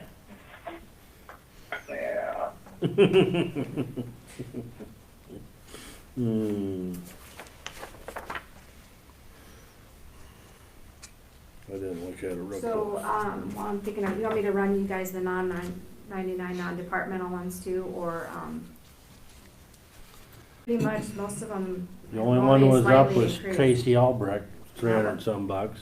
Um, And you get for that $4,000 investment, we get $100 and some thousand back. and I did talk to Kate with BDG. They're Easy not- cog. Mhm. BDG was meeting on, I think, the 25th, so if she can come the following. She thought it would be the same, if not, one board member was hoping to go 5,000 more. So that's another one of those allocation ones. He's on that board. Yeah. And she's got a new place in Belle Plaine now. I haven't heard.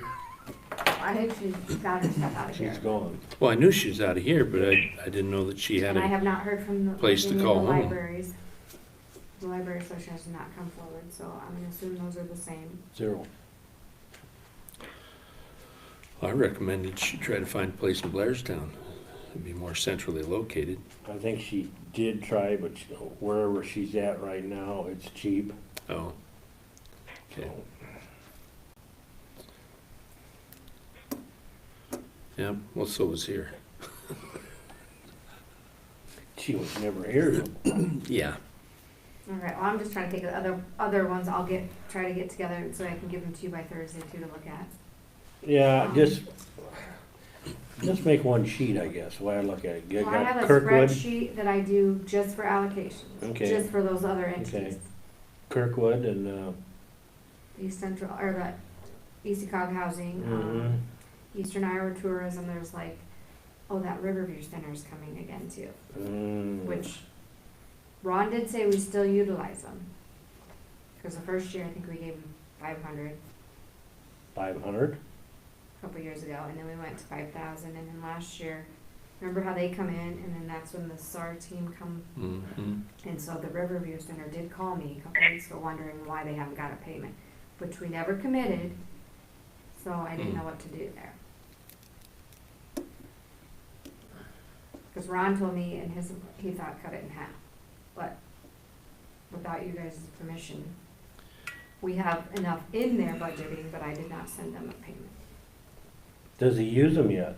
He says he does. Yeah. What for?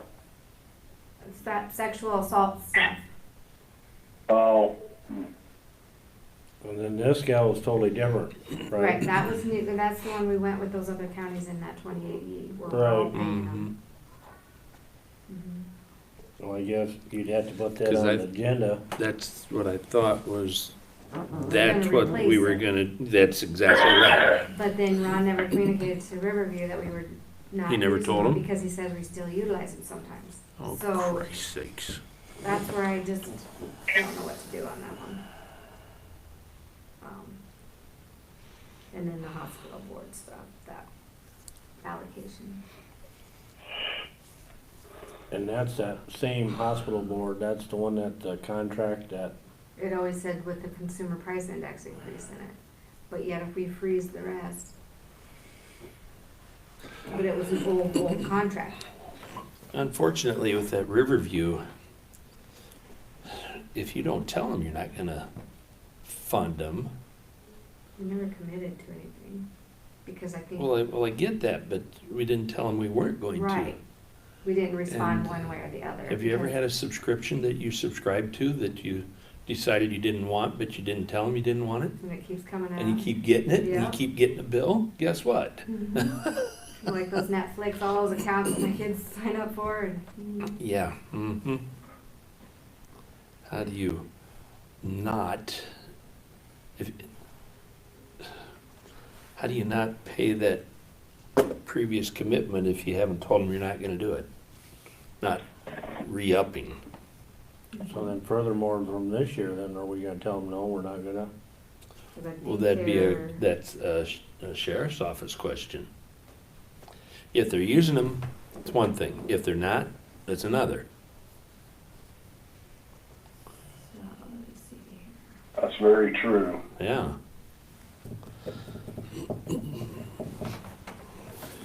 Historic preservation is coming next week, Who is? historic preservation. Okay. When's conservation coming forth? They've been here. Oh, was that last week? Mhm. Oh, it's in here? Yeah. Okay. Did you find your folder I put in there? Well, I got it. Yeah, I Okay, just yeah. haven't looked at it Yeah. at all. So, okay. And, I'm sorry. yeah. So I think after next week, we'll have all the departments coming through. Okay. Now, the two that were here,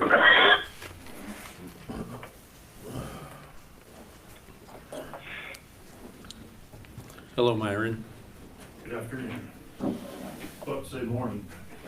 sexual assault, The SAR team. we got the SAR.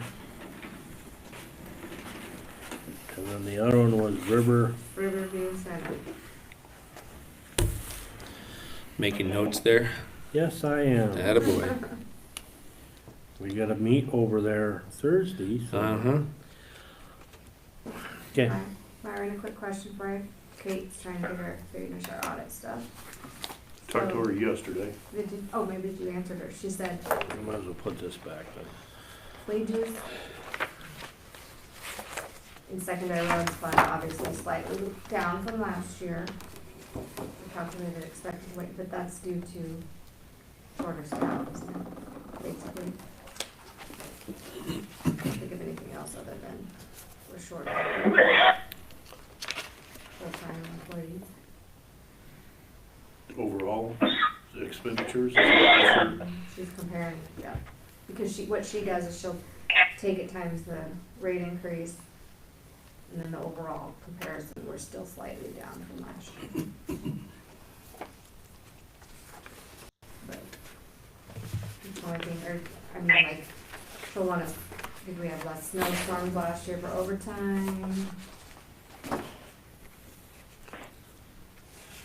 Maybe a little, that's what I'm sitting here thinking. Mm-hmm. Payroll is only what, about a third? Right.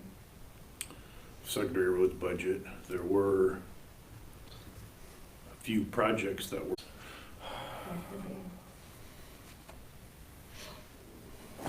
because fiscal year 20 was a harder winter. Okay, maybe I'll just say those two things. Thank you.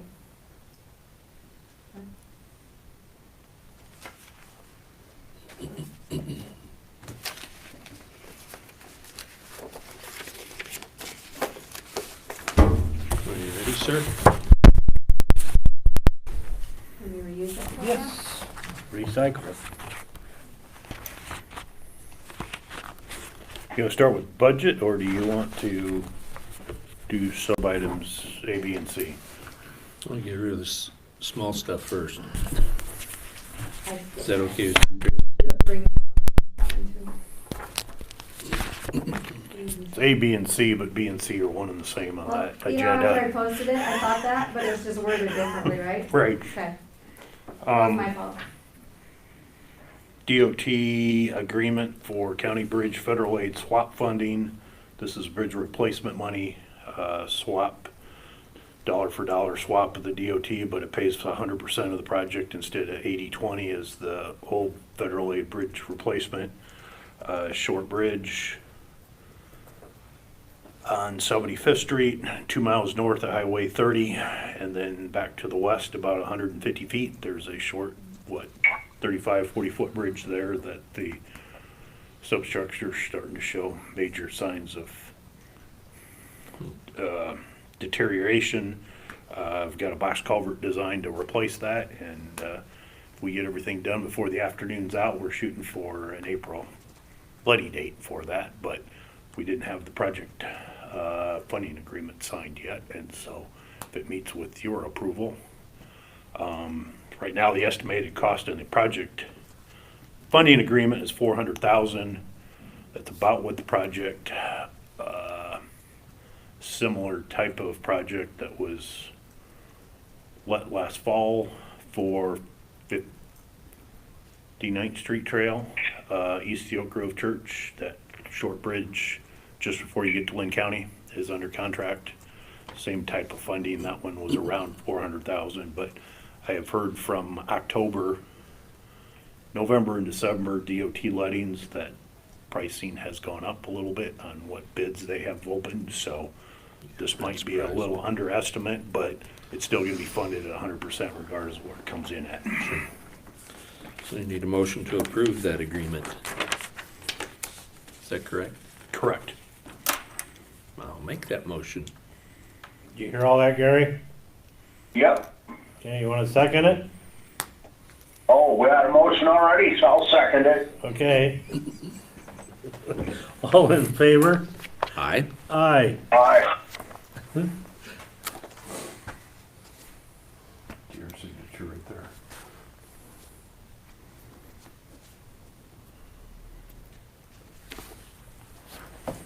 When are you gonna start on that project? Or are you already started? The one we're signing right now, Gary? Yes. If everything gets submitted before close business today, it's gonna be in the DOT's April letting.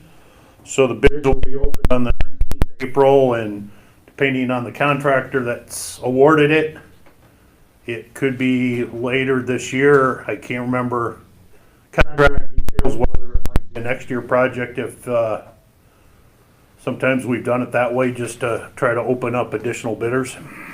That was 400, right?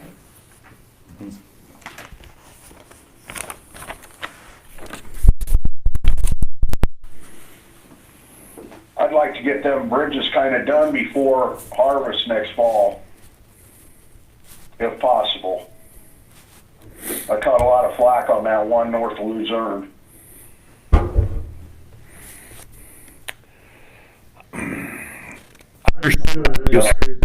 DOT does not view harvest as a sole issue for determining scheduling of projects. Imagine that.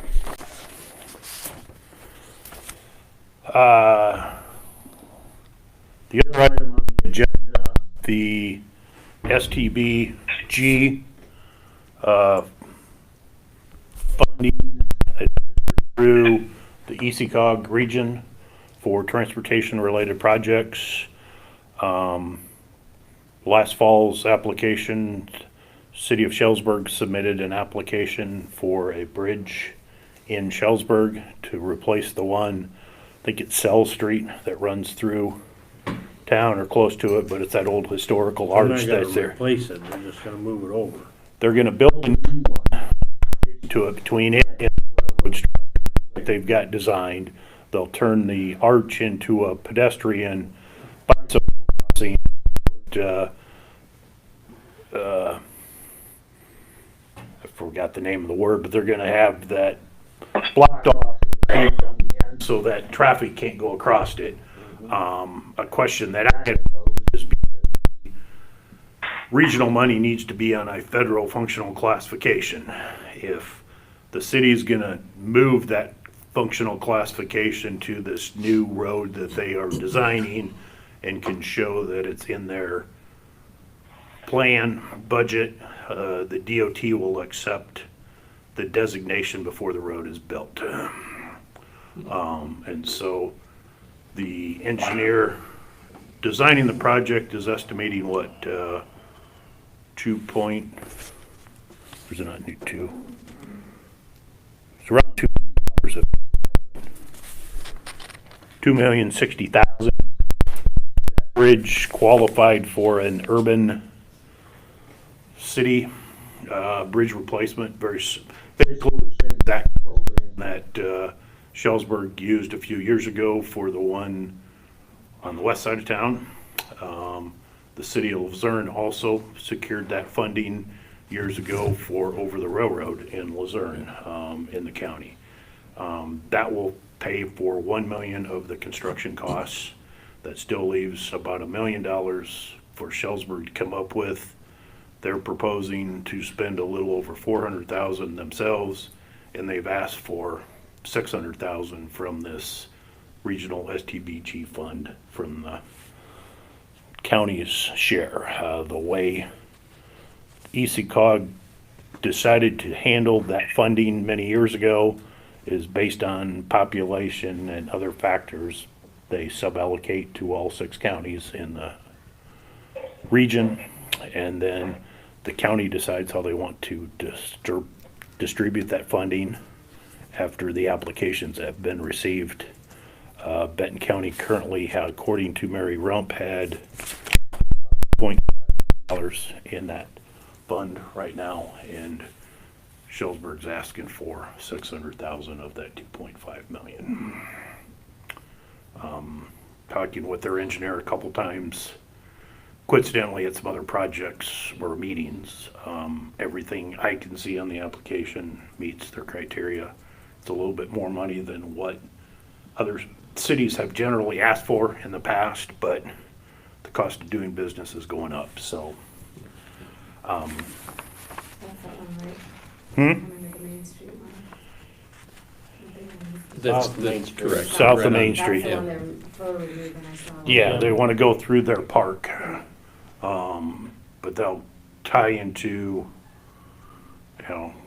basically north of the intersection on the south end and south of the intersection on the north end, and it'll look like an S-curve, I think.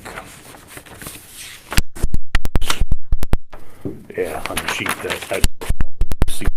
So I was trying to figure out what it was. You may have got the mailing, Tracy. I was texting your name, Colin. But I wanted to answer a month, and so I had Haley put it on today's agenda. Okay. So do you need a motion to approve The the two application? questions that Mary needs from ECOG is, do you want to fund this project, yes or no, and at what level? Obviously, the 600,000 would be the maximum, since that's what they're asking, unless you want to propose a number less than that. Okay. And What other projects we got for the money? That was the only project that was received last year for that four-year program. Saying next year, because you're working on federal fiscal year 23 through 26, submit a project next year for 24, 25, or 26, because that would be included in there, and then 27. But there will be some additional money that will come into that, so it'll still be $2 million plus in that fund too. how does that get funded? That will,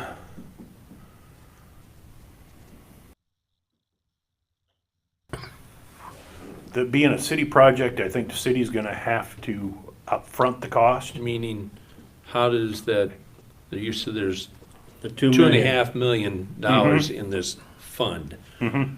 Who funds that $2.5 million? Where's that come from? DOT, ain't it? It is federal money coming from the federal government earmarked, or being distributed to all of the regions in the state. Okay. And Benton County has 2.5 of that coming into Yeah. the state. The, Okay. the region, ECOG gets approximately $3.6 million annually Okay. for the 6 counties. And of that funding that they received annually, depending on what projects have been authorized, and obligated, you say right now there is $2.5 million earmarked for Benton County projects that have not been obligated to Sure. date. And so there's other projects that we could possibly use that funding for as well. We used to do some bridges utilizing that. We've done some resurfacing countywide. I can say, just picking on Shellsburg because they submitted it. Sure. When they did, what was it, 3 or 4 blocks of Main Street improvements a couple years ago, I believe it was utilizing the same funding. City of Van Horn has used it a few times on pavement improvements in their city. I want to say Belle Plaine has used it. Benton, because when this region was first created, cities with a population of 5,000 and over had their own piece of the pie, and part of that, Benton still gets some of this regional money. Okay. Even though their population has dropped slightly below 5,000. Actually, I don't know about the 2020 census, Sure. but I know the 2010, I think it dropped down just below that. But the region decided they would still include Benton as a community, and they would still receive earmarked funds themselves. Okay. So this could be used elsewhere in the county for Yeah, I mean, it projects. does need to be on a federal functional classified roadway, so it's not can't be utilized anywhere. Just anywhere, yes. Yeah. Mhm. I think maybe the last time the county used that funding, the bridge replacement on the pavement, just north and west of Keystone. Okay.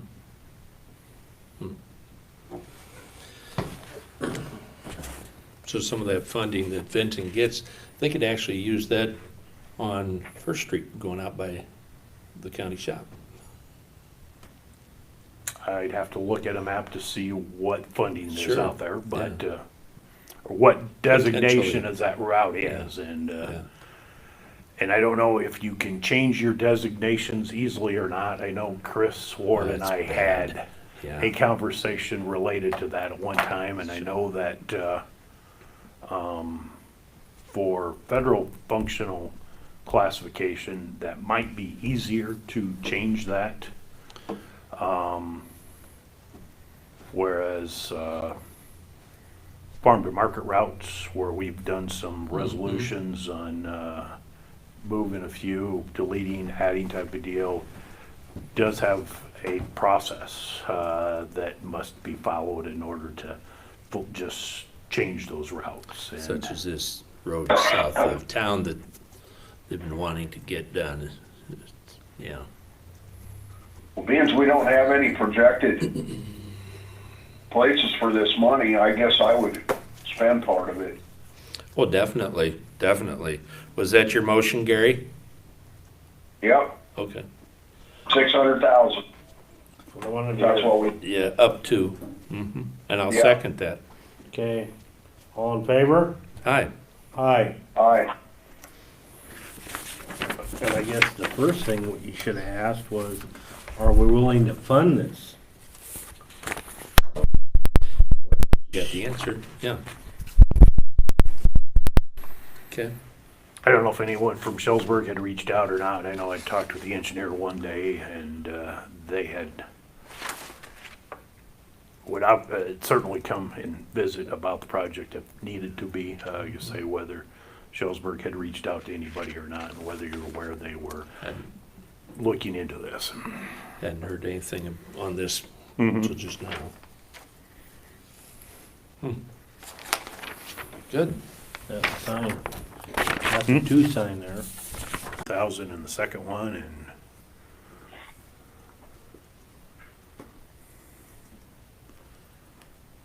if you want to just throw your John Hancock on there for the heck of it, even though it's not asked for, but John Hancock lives in Shellsburg.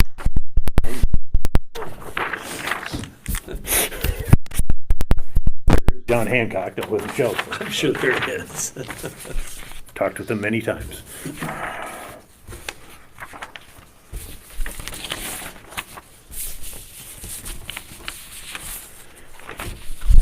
That actually does both B and C on Okay. that agenda. Now. Budget. Yep. Expenses or revenues? Which do you prefer to start with? Expenses. Okay. I get the same sheet you gave me the other day. Printed for them. Okay. Based on what I heard about earlier today, but I'm gonna, if you got questions, go through, kind of broke budget into the categories, and as the sheets you have them, the sheet number one, if you go down about 3/4 of the way down the list to, an item that says permanent landscaping land is what it ends with, I think. Everything from there to the top are all capital projects that come out of that service area. The current budget has $1,857,500 in it. I have, excuse me, I said that backwards. $1,857,500. The current budget has $1,807,000 dollars. So what would that be? About a $50,000 increase in capital Sounds like it, projects. yeah. Then from there, page 2, going down about 2/3 of the way, the item that says overtime and shift pay, what got cut off, integrated, from that point back to where we ended on page 1 is actually the clearing account that shows up in my budget twice. Those are the items that we don't earmarked to a specific item cost immediately. What we do at the end of the fiscal year is prorate that. And so, overtime, a lot of the fringe benefit costs, overtime, vacation, sick leave. I also do the unemployment, the workers' comp, errors and emissions for Heartland in there, health insurance. But if an employee spends, part of the year plowing snow, that are all different items, and what we do at the end of this fiscal year is based on what they actually did for the whole year, prorate that back to those items, so that 40% of your health insurance goes to the item that you spent 40% of your time doing, and so forth, through the budget. And so what ends up is that $1.18 million is actually showing up on the budget twice. So the total dollars are a little misleading because it's got a factor in there that's included twice, because I figured that back into the rest of the budget. So 1.8 shows up twice. Correct.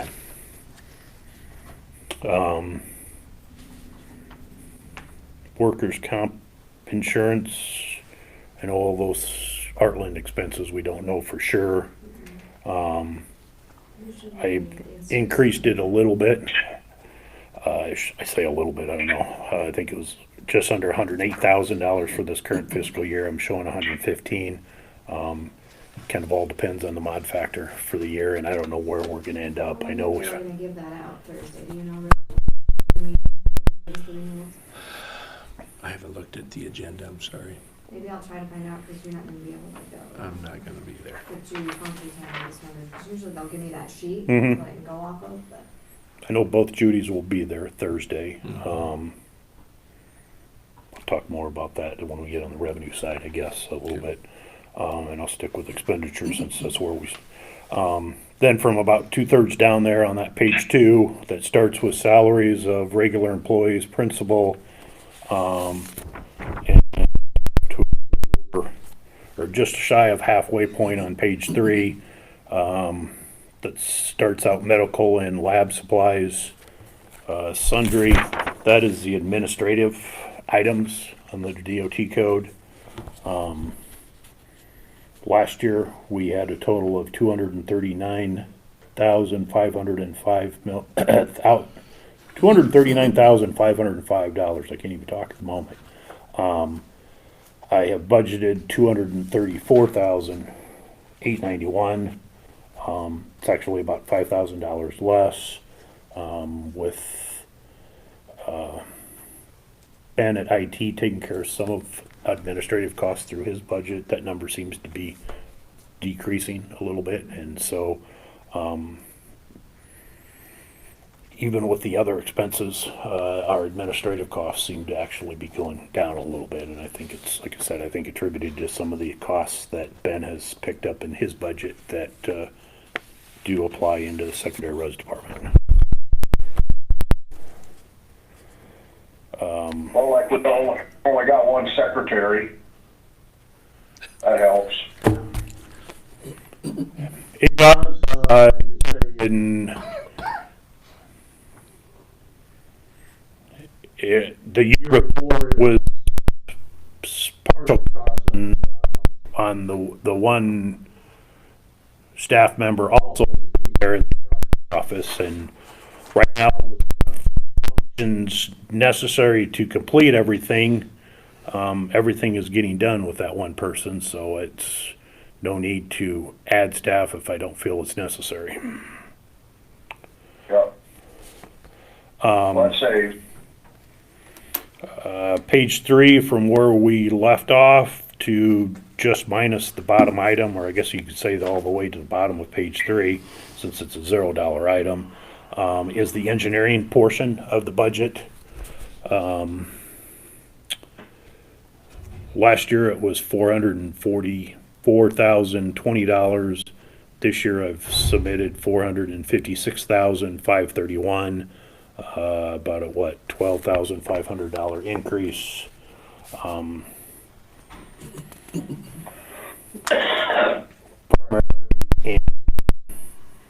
consulting engineering, for developing plans, would be where probably the biggest cost is.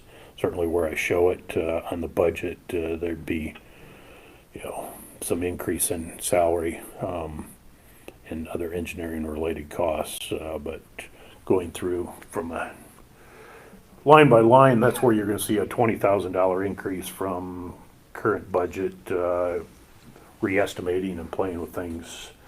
I still kind of look at the total for each of the subcategories is how I work through things. Top third, strong third, page 4, down to the item that says roads and bridges, MMNTS box is bridges and culverts. Current year has $164,550. Budget was $170,500. Cost of materials seems to be going up. This is performing maintenance on our existing bridges and culverts, but all construction material costs seem to be increasing.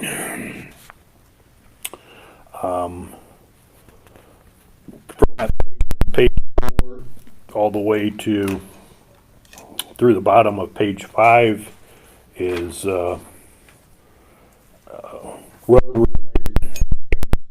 roadway maintenance, surfacing,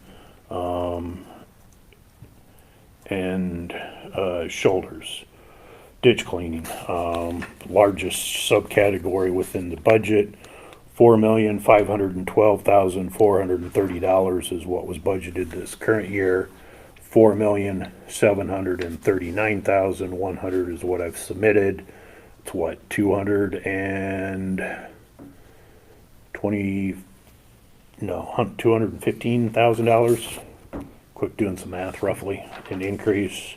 I know the cost of rock is going to go up for doing rock hauling this spring, but even like I just mentioned earlier, the costs of other construction related materials have gone up And too. you said this is for, Road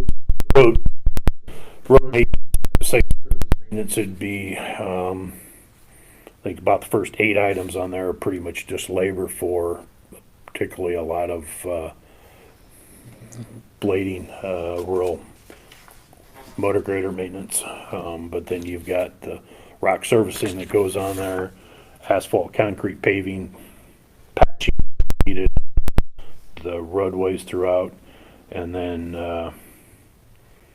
shoulder work, ditch cleaning, tile lines that we have maintenance on, that are all roadway activities. One item I did want to point out that was just discussed Friday, the city of Norway, their census population dropped below 500. And in 2004, when the legislature wrote that TJ bill, any community at that point that had less than $500, that road use tax money that was attributed to farm to market extensions that went through that town went to the county, instead of the city. And in 2004, that impacted 3 communities: the city of Garrison, the city of Mount Auburn, and the city of Luzerne. And the county contacted those communities back then. The city of Garrison asked if they could have, at that time, council had drafted a couple sample agreements on more or less saying you could do 3 options. You could let things stand as is and do nothing. You could assume all of the responsibility that went with maintenance, that went with all of those dollars, in turn get paid back by the county for that, but assume that responsibility for doing the maintenance, or something in between. The city of Garrison wanted all of their money back, and they said they'd take care of the roadways that went through Garrison that were part of that farm to market extension. The city of Luzerne said, we think you do a pretty good job, or could do a decent job for us. We'll take care of the sidewalk on the bridge. And if you'll at least help us pay for the street lighting that was being paid for out of that fund through town, we'd be content. And so we pay them a flat fee twice a year that's intended to help offset the cost of lighting. Mount Auburn chose not to reply. I met with the city mayor of Norway and the street guy Friday. It sounds like they would like to pursue something very much like Garrison. And get the money back and assume maintenance responsibilities for the segments through town.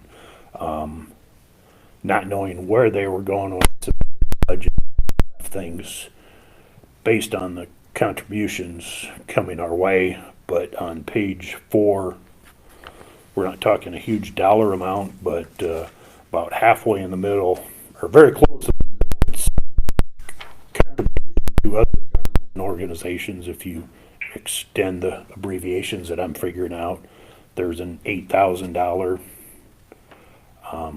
budget number because Norway is going to lose about $12,000 in their road use tax money starting July 1st. Actually doesn't get received till August, so there's probably about a $10,000 additional expense there if Norway moves in that direction, that instead of $8,000 it's probably going to be closer to $18,000 because the county will end up paying Norway probably somewhere between $10,000 and $12,000 if that's the way they want to do that. We'll have to draft a 28E agreement before that time, but I gave a sample to the city of Norway Friday. They're going to give it to their attorney and they'll be in contact with me.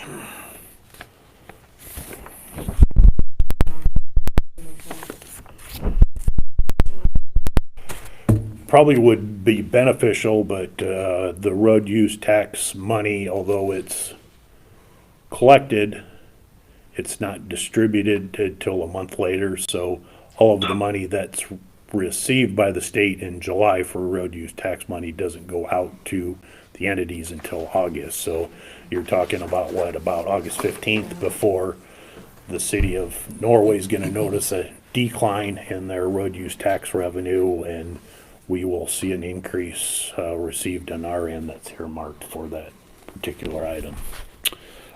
Jumping to page 6, third, if you go down to vehicle equipment maintenance item, everything from there to the top is all snow and ice related expenses. Currently, we have budgeted $463,600. I increased that to $476,000. I don't know what the balance of this winter is going to be. I could say the last 2 major snowstorms decided to come on Friday, so that generated a lot of overtime on both of those succeeding weekends. And we still have more winter to come yet. Yeah. So a big share of that is material cost and a guesstimation on personnel cost. The middle third on that sheet down to the item that says roads and bridges maintenance, INTE, traffic control related expenses, signs, traffic control, payment markings, signals, $276,600 is what I have in the current budget. $306,100 is the increase. That's about a $30,000 increase, but I know the biggest increase I show on my budget has to do with pavement markings. I know that last year paint was hard to get and it was expensive, and what I was told last month is there's fear that that paint might be even harder to get this year. And so depending on what we feel we need to get painted and whether I can get it painted, I think it's going to cost us more to do whatever we do. And then the bottom third of sheet 6 through about the top 8 lines on page 7 down to operating, construct, equipment. That all has to do with the road clearing expense. I mirrored what I have in the current budget, $181,500. That is the area where weed commissioner has taken over the roadside spraying, but we're still doing the mowing and brush cutting. Brush cutting too? Still, I mean, we're both doing cutting. I mean, The maintainer people go out and help. If they're not, yeah. if they If they're, have, if they, if they if have they're time. caught up, have weather-related activities, both maintainer operators and others in the shop. As long as the ditches aren't full of snow, and we can do some cutting, and we put those nippers on both of those, Gradle equipment to, continue doing that. So, I mean, there's still, brush cutting is just still doing also. right, right. There's 300 there. Below where we're at are where the new equipment shows up. 775,000 is what I had in the current year. I'm increasing that to 800,000. 2/3 of that's already earmarked. There's a sign truck, specialized truck, and then compartments to go on it, and that wheel loader that are already on order that won't be here, or we're not paying for until fiscal year 23. We will need to get a new motor grader and a few pickups, and there may be some attachments that would need to come. I'm not sure where the motor grader expense is going to be at for sure. I know last year when Doug was doing research and comparing, I think the used motor graders with low hours like we had been buying at about the same price tag as that new machine that we bought, and we bought the new machine. So Yeah. where this upcoming year will be, I don't know. I had heard that the used equipment is just out of sight, and it's about as well off just buy new and get warranty. Then the rest of page 7 on there, about the halfway point on, excuse me, page 8, down to sanitation disposal services, description line is equipment operations. This is where fuel costs, lubricants, motor vehicle parts, all of the shop mechanics, personnel cost,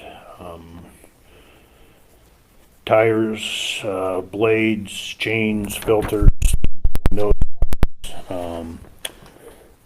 1,599,000 is what the current budget is. I'm increasing that to $1,652,650, so about a $53,000 increase. I know the fuel cost just went up again over the weekend. Where it's going to be 6 months from now and 12 months from now, I don't know.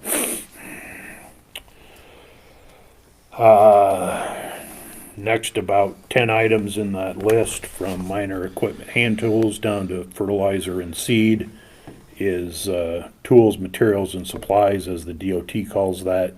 The biggest item in there from an expense standpoint is the corrugated metal pipes that we purchase for driveways and roadway pipe replacements. 188,000 is what we had in there this current year. I upped that to 230,500. The price of steel has gone up quite significantly from where it was a year ago. And talking to a pipe salesman yesterday, he doesn't know when it's going to see where it's changing from what he's hearing. I know we had, I think, 4 price increases on metal culverts this current fiscal year. And the price hasn't changed yet at this point. And then the last few items that are left on the budget sheet have to do with real estate buildings as the DOT identifies them. I have left that at $106,600.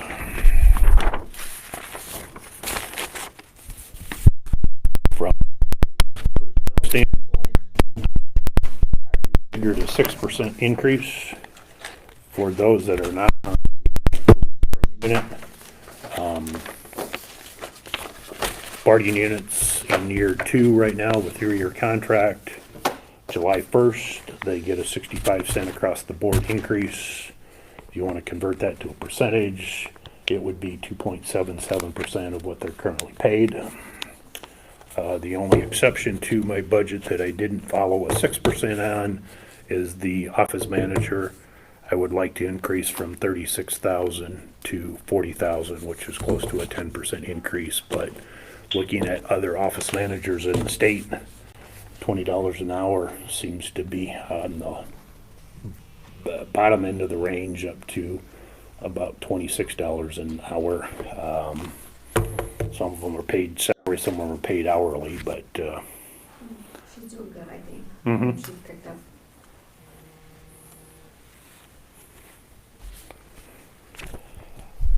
there wasn't really anything in the office around adding to a incentive type of deal, but I know with CDL licenses, a few tests with some other departments, you were offering $2,500, $3,000 bonus per se. If they met that guideline, I don't think the request that I'm throwing in at the office manager is much different than that dollar amount. So, similar concept. How's this new CDL law is gonna affect you with anyone getting a CDL is gonna have to go to school? I'm not sure. That's a good question. I was going to mention that, I guess, at some point today because of the mechanical, the application received recently, a vast majority, almost all of the applications we received do not have a CDL. We advertised the position as a CDL being a minimum. But yes, in what, 3 weeks? Yeah, in 3 weeks. The system is going to change, and in order to get a CDL, you're going to have to take a training class first, pass that class, and you're going to take that certificate to the motor vehicle office to do the knowledge test, and then you can get your CDL, Yeah. as I understand it. And you're in the business, so you might understand it a little better than I do, but that's the way I'm understanding it. I've been reading up on that pretty heavily, and if if the county is gonna propose or offer some format to assist with that, that system all changes. Because in the past, if somebody didn't have a CDL and we chose to work with them to get one, whether it was well, maybe they're hired as a laborer. I know a lot of times we hired some summer help that just looked like or acted like they could handle that heavy equipment, and we got them the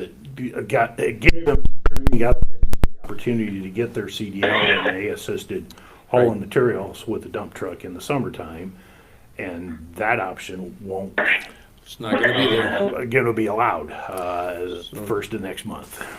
So in other words, if you have a CDL and you wanna teach your boy how to drive, you can't do it. He's gotta go to school and come out with a certificate. So you think you're gonna have problems getting truck drivers for all aspects? Yeah, not just over the road, it's gonna be right down here, county and city levels. So, yeah. How long's that course gotta be then? It'll I don't know probably be that. offered by Kirkwood, probably. I don't know, and I've, from what I've read, some of the small schoolings won't be able to meet the criteria. They have to be a federally approved school. Right, that's what I was gonna say. You've got to be approved, and I started looking through the list recently, and I'm sure that list is gonna have additional additions to it as the time goes on. I had to go through it for quite a while, and I can't even remember where I first found the first one in Iowa, but I know, I mean, yeah, I think Kirkwood offers a driver training program, but I don't know if it's been approved by the feds yet.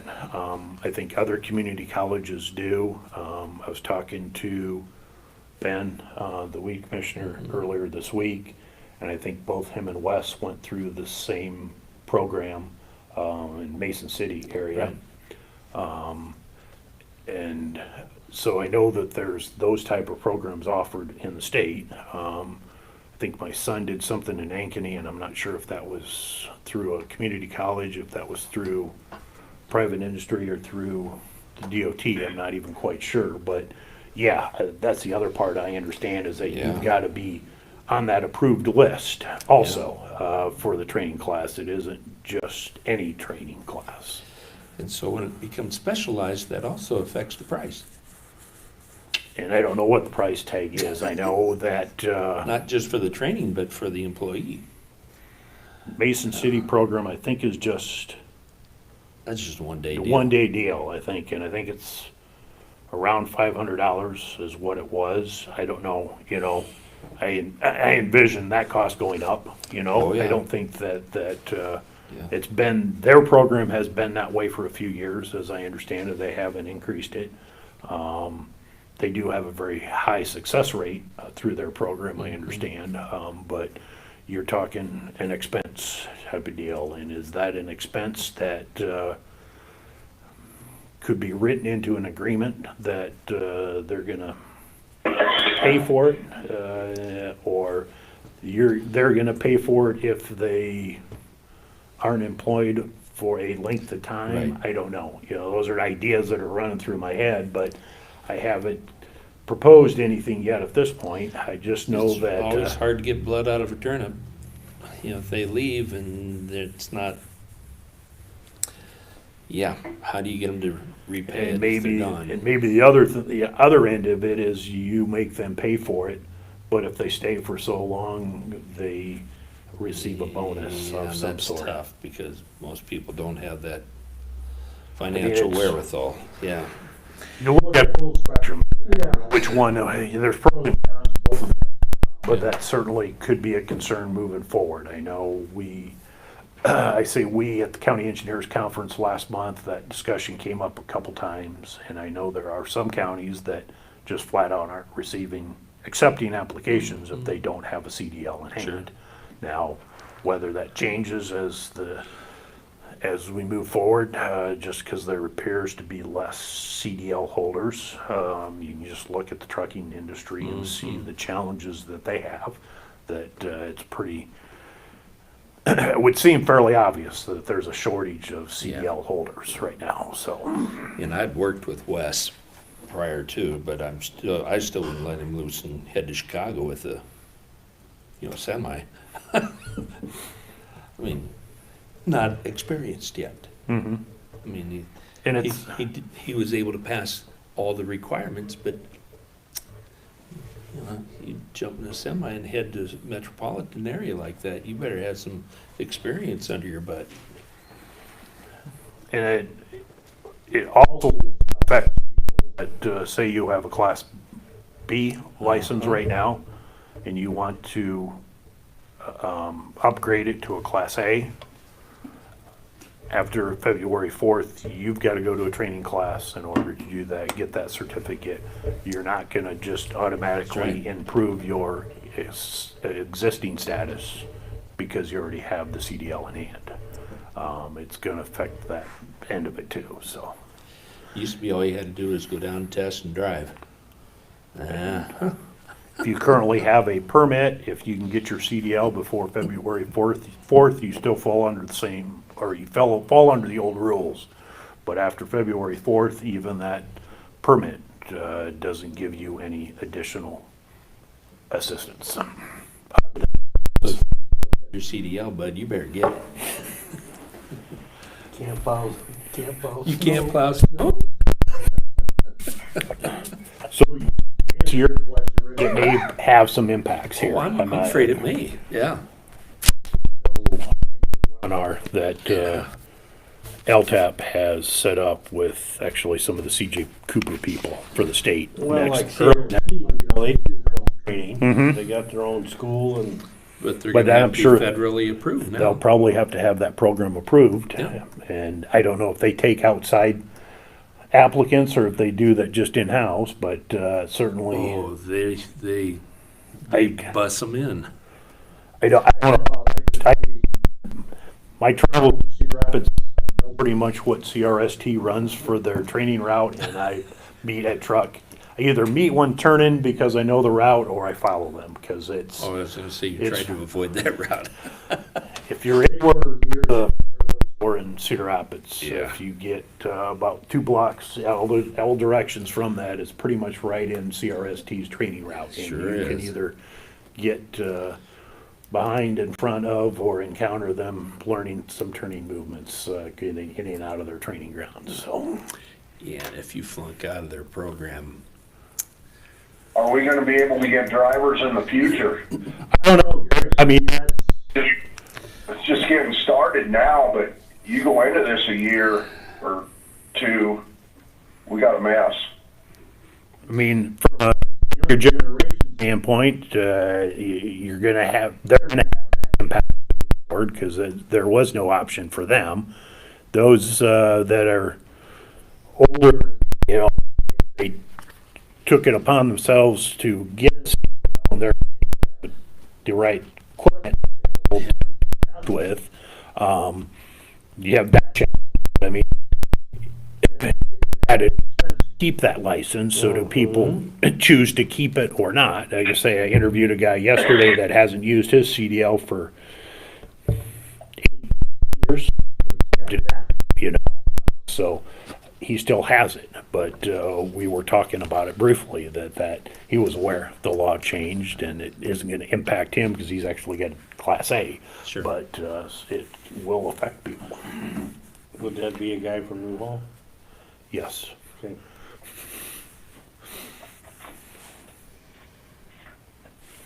Okay, only question I got on that first part here. Above the line, that's bare. a bare line. Okay. Labor. Yeah.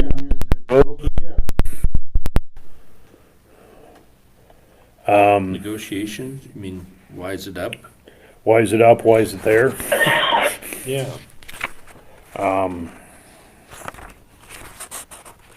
Because we just got your contract done. But you know, that was the sheriff's we did, the last one.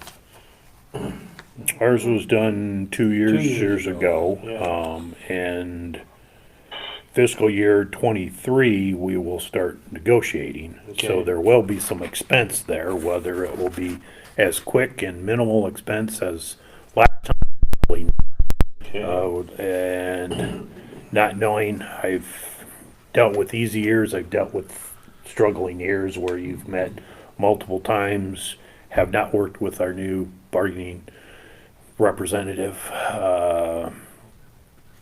attorney related stuff, so I don't know how those expenses are gonna work out. I know that it's been a few years, so it's Okay.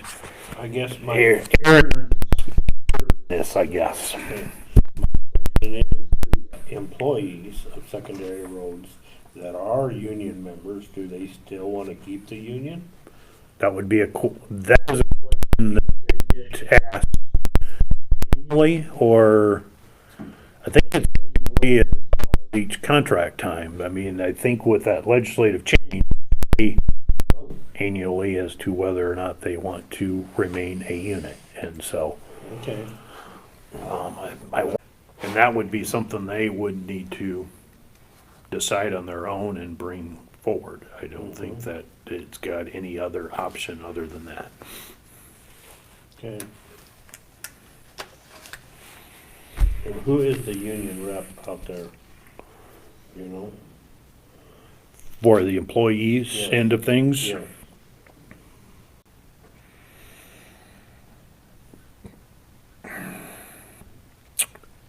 I'm not 100% positive, but I think it's either gonna be probably Jeff Barr or Billy Grimm. Okay.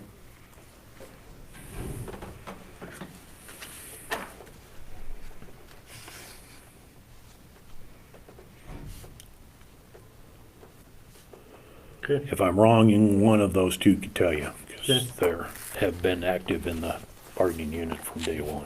Okay. I know that Billy was part of the bargaining team last time, I believe, and I know Jeff has been in contact with the union representative. Okay. Revenue. Revenue. Much less pages.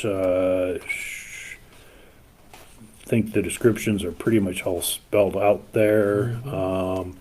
As we mentioned, or as I was mentioning earlier, about halfway down there, transferred jurisdiction city, $30,760 is what's I got in the request. I mean, that's what the DOT's telling me they're anticipating is that TJ city money that would include the increase due to Norway's population change. If you look at the budgeted amount for the current year, it was $17,675. In the lowercase letters, secondary roads derecho, the FEMA expenses, when FEMA submitted, reviewed, sent us back on how they were going to pay for debris removal from all of the damage done on that derecho, they said, you've got $100,000 coverage.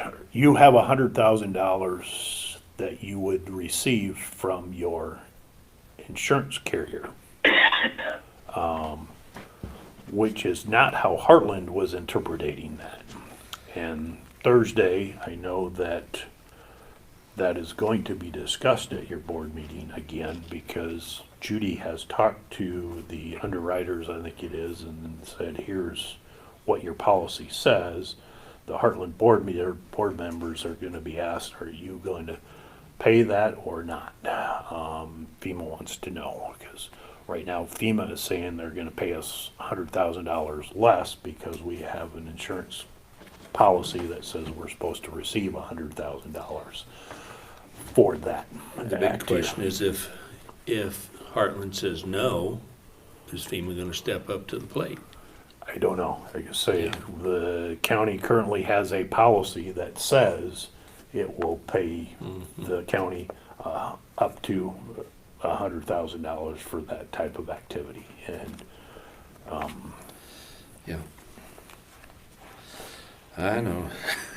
Just, how can it be everywhere I got it's on Thursday? I got a feeling we're just getting started with this. I don't see where we're gonna be able to cover all our costs. With the employees and the changing the rules there and all the other expenses going up as fast as they are, we're still 6 months from the beginning of the next year. It's gonna be tough.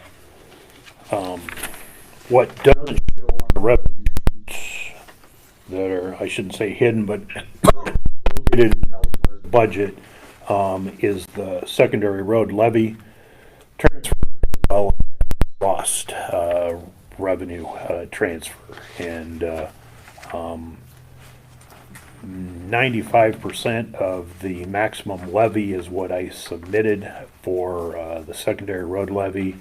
The general basic would go up from $257,075 to $273,992. The rural services portion of the levy would increase from $3,089,675 to $3,100,753. And then lost revenue, I'm positive percent, but I just duplicated the 260,000 that is requested from this year to be transferred to secondary roads in 23 also. I think if we needed to do more within the year, we could have them do it by resolutions too. I think you're 75%, isn't it, goes to For that? other, and then it's broken down. Yeah. But that part was never actually set in stone by wording anywhere though. No, Because on the ballot reading, but then that's where I was trying to go back in minutes to see where we come up with, like what part contribution. I mean, we have that spreadsheet that I got on Jill's, but for action wise, like who come up with the percentages for that part?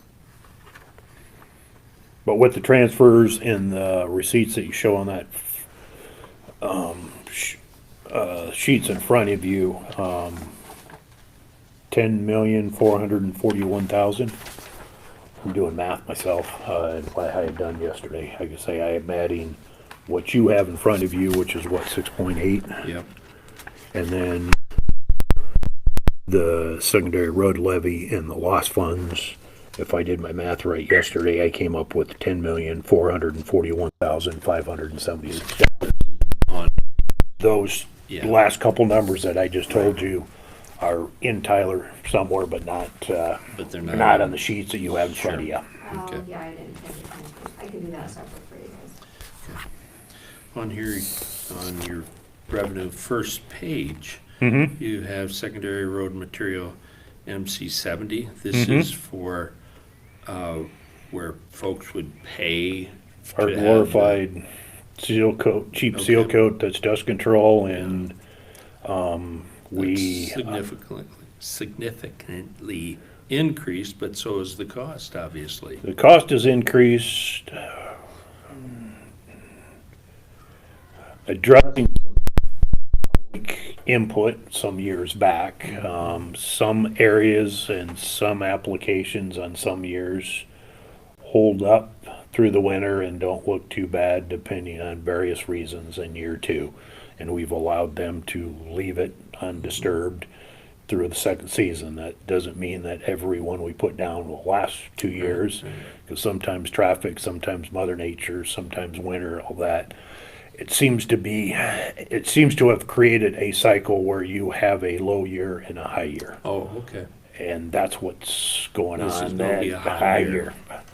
Now, maybe Mother Nature's gonna change that at some point, but what I'm starting Yeah. to see about the last 5 years is that I have a year where, I don't know, we have 60 on our list to go out and do, and then the next year we have 100. And the last 5, 6 years, I think the residents list has still been about the same, but I think it has to do with that, allowing that second year. And it just seems to be a strong year and a weak year. As you see petroleum prices increase, do you see fewer people doing that dust control? Or does it remain about equal? It's Every other year type thing? It probably depends on how often they talk with their neighbors. When the biggest increase happened 10, 12 years ago, and time gets away from me, but when there was a substantial increase in cost, we had a huge amount of rural residents that went to the private sector trying the other products. Sure.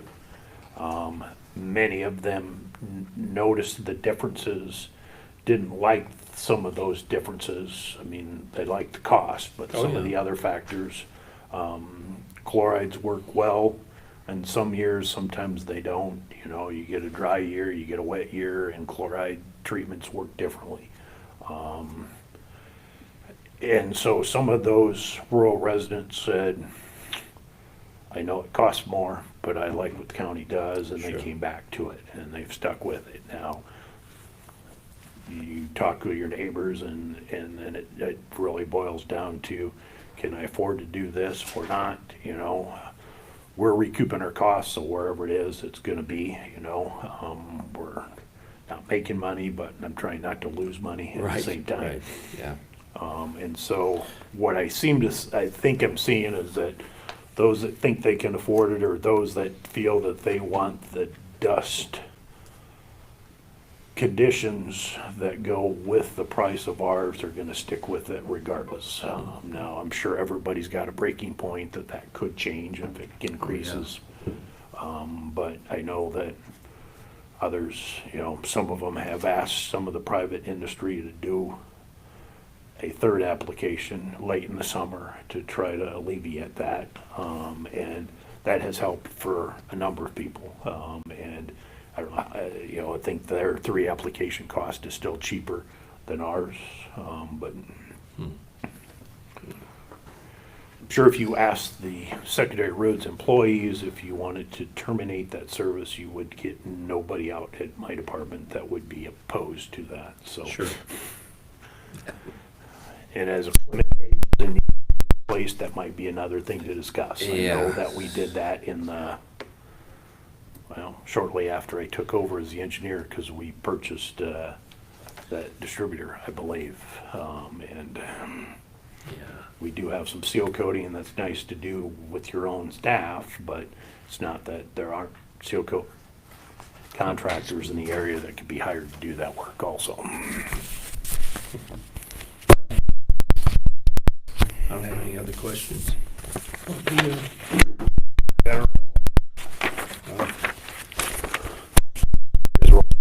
The table, I figured it was easier to sit here than over there. It there, is and easier, then- plus I can hear you.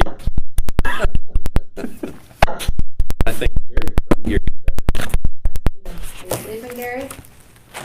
No, you guys have got a really good system. I mean, it's great. I can hear everything. We are a little closer today, so when they're on the other side of the room, it's hard. Yeah, it is. Last week at all?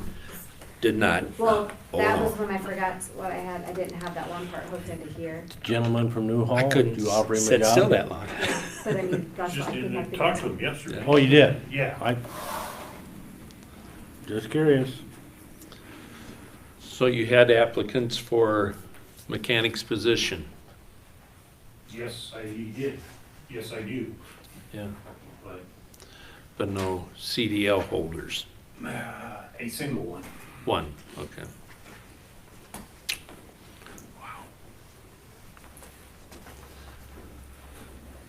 Is he willing to go get his other license?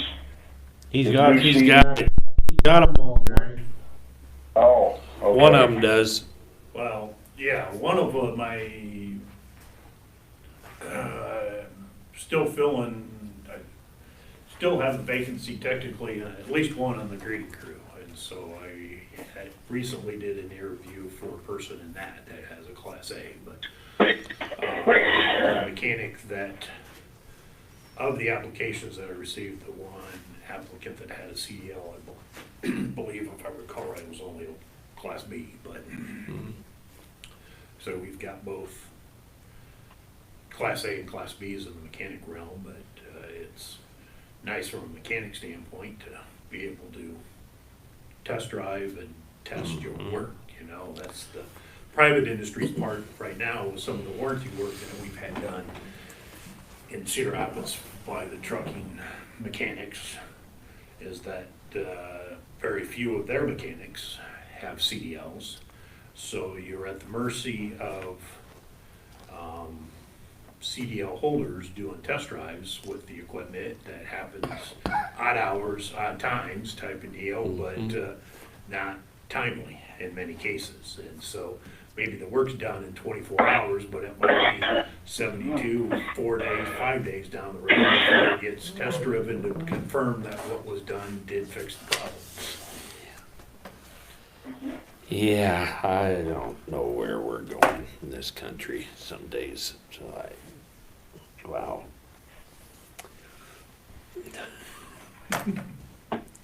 Yeah. Well, thanks, Myron. You're welcome. Thank you, sir. Mm-hmm. Talk to you next time. Yeah. Thank you.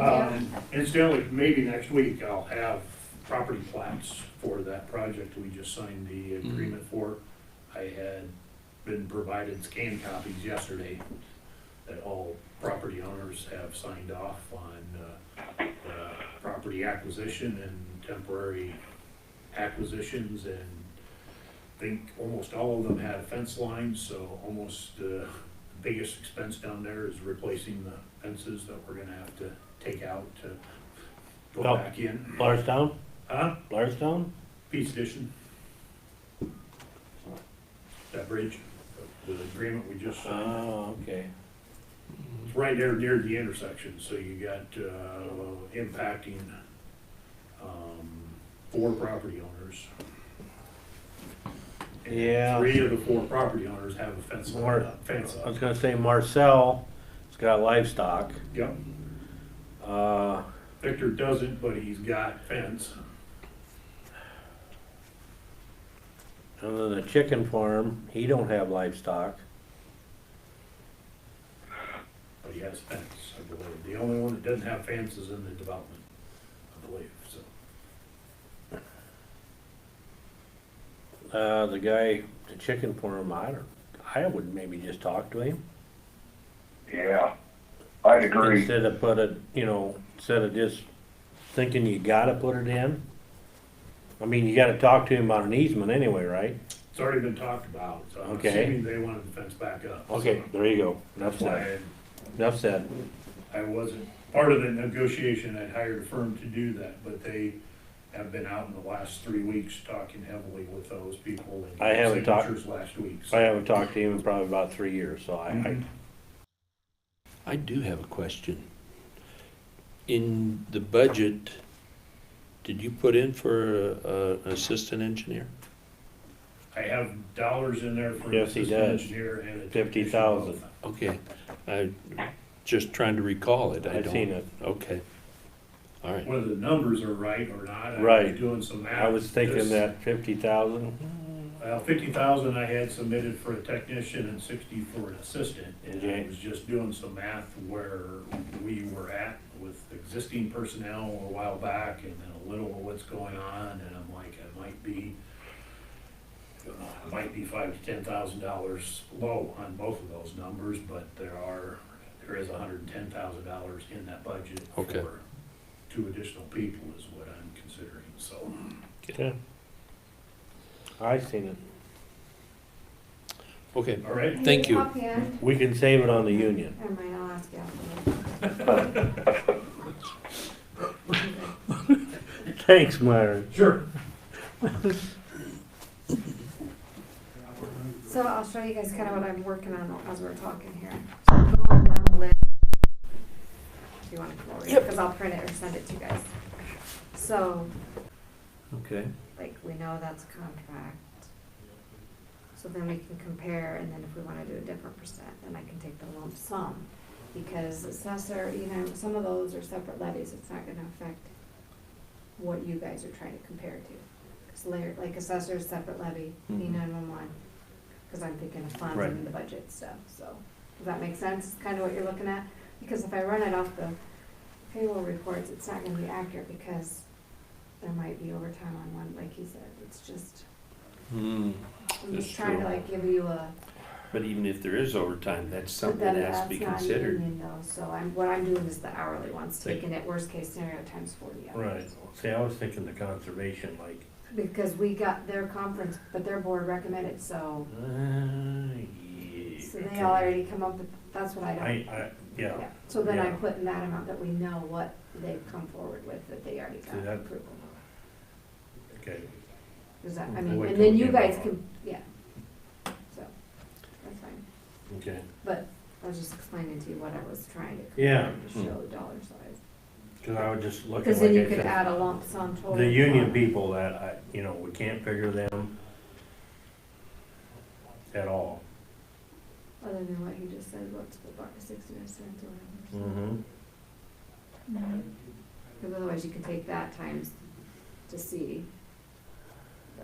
And assume they're working the 37.5 hours or 40 hours a week.